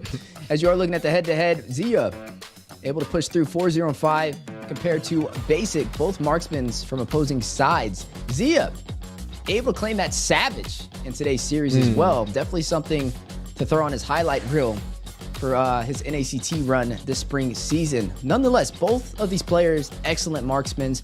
Basic had his highlights, and so did Zia. But overall, Zia and Gaimin Gladiators able to push through for the victory. Yeah, Zia and Hoon both with 100% kill participation and high damage across the board, about 40k each. And that's mixed damage. That's both physical and magic damage. So the side of GG, they definitely had the setup correctly for their mages and their marksmen to have the damage output. And this is the benefit of Roger. Early game damage. If he's able to get some snowball, he's able to out trade early, he's able to have a good lane, which all of them is quite convincing for Rogers to have. He's able to push through quite well. And Hoon on this Louis, no wonder we've seen this hero being banned out over and over and over. Right, the Louis, the divergence. We saw Hoon teleport topside, off cooldown, teleport into the jungle. He's just going across the map over and over. Even the game-winning play was set up by that divergent. It is definitely a hero that we have to watch out for in this patch so far, and Hoon has definitely proven it in today's series. Yeah, an excellent series nonetheless. And now, back on over to the caster's desk. Welcome back, Liz, on that amazing series. Wow, I don't know what to say. It's a 5-game series that no one really expected, but everybody wanted to see. So congratulations again to GG. The last game was quicker than I imagined, actually. I mean, the Uranus, what did you guys feel about some of the out-of-pocket picks that they pulled out today? Like Uranus coming from BTK side and also the Odette coming from GG side. The Odette, I liked it. It wasn't like if it would have been an Odette last game of the series, then I would have been a little questionable, but I feel like it was at the right place at the right time. But for the Uranus pick, I feel like it was just a little too risky, especially for what was on the line in the grand finals match of that series. Like, that's definitely a very risky play, but I wouldn't say it was what led them to their downfall. Overall, it was just a little bit better synergy from the side of GG in the end that kind of pushed through. I think the great plays from the Lu Yi over there from Hoon to be able to teleport to the turtles, to the objectives, getting there a little bit faster than BTK is what allowed them to get that early finish. Yeah, and I mean, for me, the Louis and the Ruby was just too hard to deal with on a jungler that requires you not to be CC and to be able to cast spells continuously. The alpha was just completely zoned out. That draft, it was just really, really tough for the side of BTK. It's not that it was impossible, it was just a very, very hard scenario, especially without the CC that they need to get that victory. Yeah, agree for sure. Seems like GG was limit testing, and it kind of shows that their limit's not very far. There's not much that you can do against BTK because they're super, super strong. And the minute you lose your guard down, you give BTK a win. So that's what we saw today, and I can't wait for tomorrow's series. But speaking of the previous game, Zia on that Roger. And we see a little bit of attention coming in, like Zia getting that Savage, and then best player pulling out that Roger and proving that he is still the best Roger in NA, but it did not happen. Yeah, it definitely didn't happen. A lot of surprises, even the battle of who was the better Yuzong, and overall, both sides not having the best play style with the Yuzong. But in the end, I guess it kind of came in favor. But nonetheless, it was exciting to see. I think everybody was wondering which way this would go, how far apart these two teams were. And honestly, there's not that big of a difference. It was very close. Even though the last game was a one-sided story, the entire series overall, the entire war, was a very hard-fought and close call. Yeah, I mean, the series went to the best of 5 and went to the very end. So yeah, both of these teams are battling it out at the highest level. It was a ridiculously hard match to go through. And I mean, congratulations to GG for securing the first grand finals spot. And who couldn't have they done it with? Zia for the MVP. Weezy, let's take a look at their skills. Yeah, I was going to say, if you ask me who the MVP is, I was going to say, well, there's one answer to that. It's definitely going to be Zia, dominating not only on the time, but also on that Roger. Look at that triple kill. He was just stacking up the kills and numbers. Definitely performing at a higher level right there. You were able to see him push through that mid lane. I think that's what led to his Savage. But overall, very comfortable performing today and was a major impact on the success for GG. And the flicker forwards that Zia has pretty much all game was so calculated, and he was able to just get those kills that he needed for the reset. And not only was he able to perform well on the Roger, the Natan came out to play. He showed us why the Natan was so good in these drafts, especially with 4 magic. Like, man, like Zia can do anything with any hero at this point. Yeah, I mean, 4 magic is not really what we want to see in a lot of times in tournaments, especially if you build that Athena shield, but it seems like that game didn't really come to it. So we have an interview with Zia coming from GG. Congratulations to Zia getting that MVP. I see you have the lights going on. Celebrate the victory? Oh no, I'm just looking at my screen. Hi Liz. All right. Hi Zia. I mean, the elephant in the room, I mean, when we talk to you, is that Roger Savage captured on the NACT arena. Is that the Zia we're seeing? The Vegas Zia? Yep. And I mean, so, yeah. we saw, yeah. We saw you practicing that Zia, practicing Roger and Natan on casually as well. So speaking about Roger, best player joked last week that his Roger is the best Roger in NA, and after your Savage kind of pulled it out in the jungle role. I mean, what do you have to say to that? Nothing. Nothing actually. Nothing? Nope. Nothing? Nope. Okay. I if mean, if you think he's the best, he's the best. I don't have no comment about that. Okay, all right, no comment it is. And then going to the draft that you guys went with, I mean, we know you've been patch testing for a while. Can you give us a few heroes that you feel like is the biggest patch winner? Right now, biggest hero, I think the Herald, but I couldn't make it work today. I don't know why. But the Herald is like the biggest, I think the strongest right now in this patch. But I mean, even you couldn't make it work. Weren't you the Supreme Canada Herald? Yeah, but you know, maybe it's gone. Maybe I have to try to get it in Vegas. So you feel like the Herald is the biggest buff for the patch changes, but then you guys couldn't make it work. I couldn't for some reason. All right, I mean, we look forward to seeing that in Vegas. What about some of the picks that were a little bit shocking for me, at least, like Odette and the Odette picked and the Odette banned? What went on with there? The Odette ban, we did that because of their team fight comp is too strong. If you give them like a AoE mage that can burst everyone quick, so I think.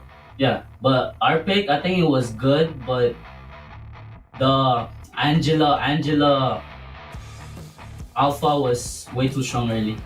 Maybe if we played that more slow, I think we could have won, but we lost. Interesting. We lost. I mean, there were other options, like the Eve also got some changes, the Farsa, but you guys went with Odette. That's interesting. I think it's best for Alpha. If it's like a damage jungler, it's good, but they just had Angela and Alpha had like two items on the turtle fight, so we just got destroyed that team fight. So we couldn't make Odette work. Basically that. And the Angela Alpha is strong. Yeah, but you guys made the series work, and I think if there's one person in the team that played so consistent and carried the team through this 5 series, have to be you, Zia, with the Natan 1 versus 3 triple kill, and also the Roger Savage. That's the Zia that we're looking for at Vegas. Now, going some personal questions. Are you still working full time? Are you still working full-time and part-time ML, or are you doing like just streaming now? I'm doing full-time ML right now. Because I think the prize pool is way too big for MSC to be doing work, and so I have to focus more on them. I like it. So you're streaming full time and then practicing with your team on the rest of the time. Guys, go support Zia on his stream on his YouTube channel. And last question, you guys already secured your spot in Vegas, but tomorrow we still have match between A77 versus BTK. With that matchup, who do you think would win and who do you want to win? I think it's gonna go 5 games. I see A77 winning, but if they don't draft right, they're gonna lose strong. They need to respect what BTK did today. But I see A77 winning. But really? at the end, at the end, I don't really care who goes. So we'll see. True. I mean, we don't want to grill Zia down. You guys did really well against Area 77 last week. Yeah. But you had a little bit against BTK. Why do you think A77 might win against BTK? Because they beat A77 beat BTK regular season, so it might be BTK's kryptonite, and our kryptonite is BTK. So, I mean, we'll see tomorrow, but I'll see A77 winning. Well, whichever it is, GG already made it to Vegas, and whichever competition you guys face in Vegas will be the strongest in NA as well. So thank you, Zia, for joining us on the table, and best of luck to you guys in Vegas. Thank you. Thank you, Liz. Wow. Wholesome A77. What do you guys think? Honestly, very humble, and I respect it, right? I mean, I think the Roger question was interesting. He didn't want to showcase that he was better than best player, but I feel like he knows the real answer to that. But we'll just keep that one in the books. But nonetheless, he doesn't think it needs to be answered. No, I think he just he lets his work speak for itself and lets the people decide. But nonetheless, overall, it's going to be an interesting match, like you mentioned, to be able to see BTK up against Area 77. That's going to be one for the books. I do think Area 77 does have a chance. I don't think BTK can take them lightly. I mean, they have beaten them before, so it's definitely not going to be a breeze. But if they perform like they did today, then we're going to have an electrifying series. So what are you saying, Weezy? You're going to vote for A77? Is that what is on the books? I got to think on it tonight, all right, UA? But I'm going to tell you what, I voted for GG today. And I'm one up on Trex, and I know he's watching right now because we've been trying to break that tie for a minute, and then it was officially been severed. It was a 50-50. It could have gone both ways, and it was a great series, right? Everyone kind of predicted it was going to be a great series, and it definitely was here. So, no hard feelings. I think everyone came home with the win tonight. Yeah, I mean, Liz got 100% predictions. Weezy got 50, and Yue ended up with that big old egg, number 0. But let's take a look at what happened today with a little recap. First up, we had swipes coming from Area 77. Unfortunately, that does mean that Devious activity is knocked out of the tournament. Now, second half, we had a best out of 5 series going to its max, with GG finally securing that win, 3 versus 2. Now, tomorrow, that means BTK has to face against Area 77, the only other team that has taken a loss to this season.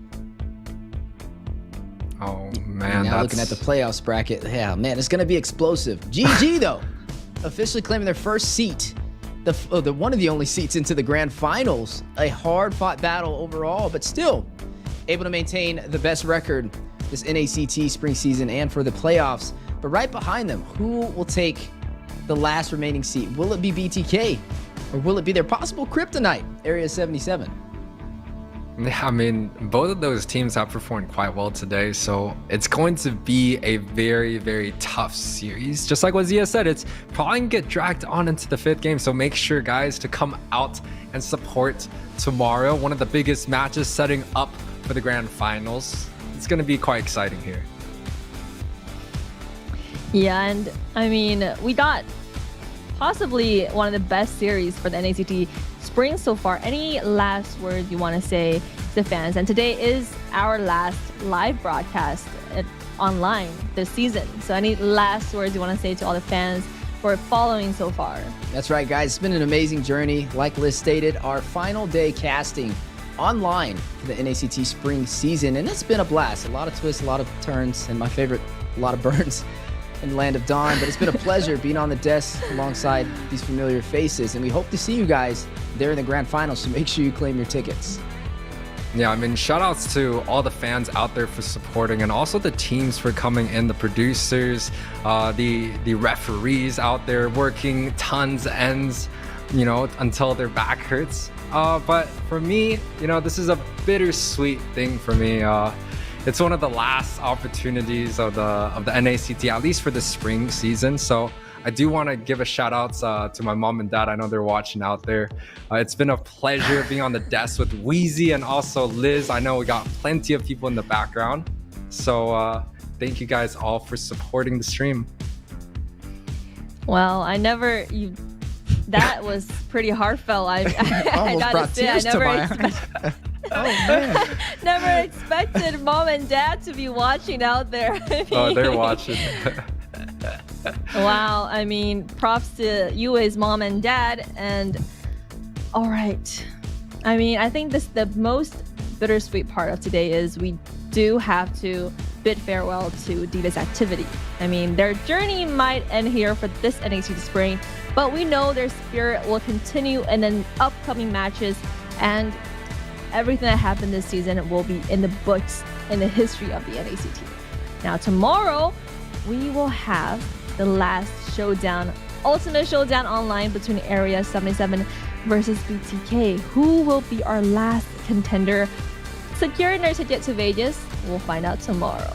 Stay tuned for more upcoming broadcasts and follow our amazing casters on their social medias. We'll see you tomorrow.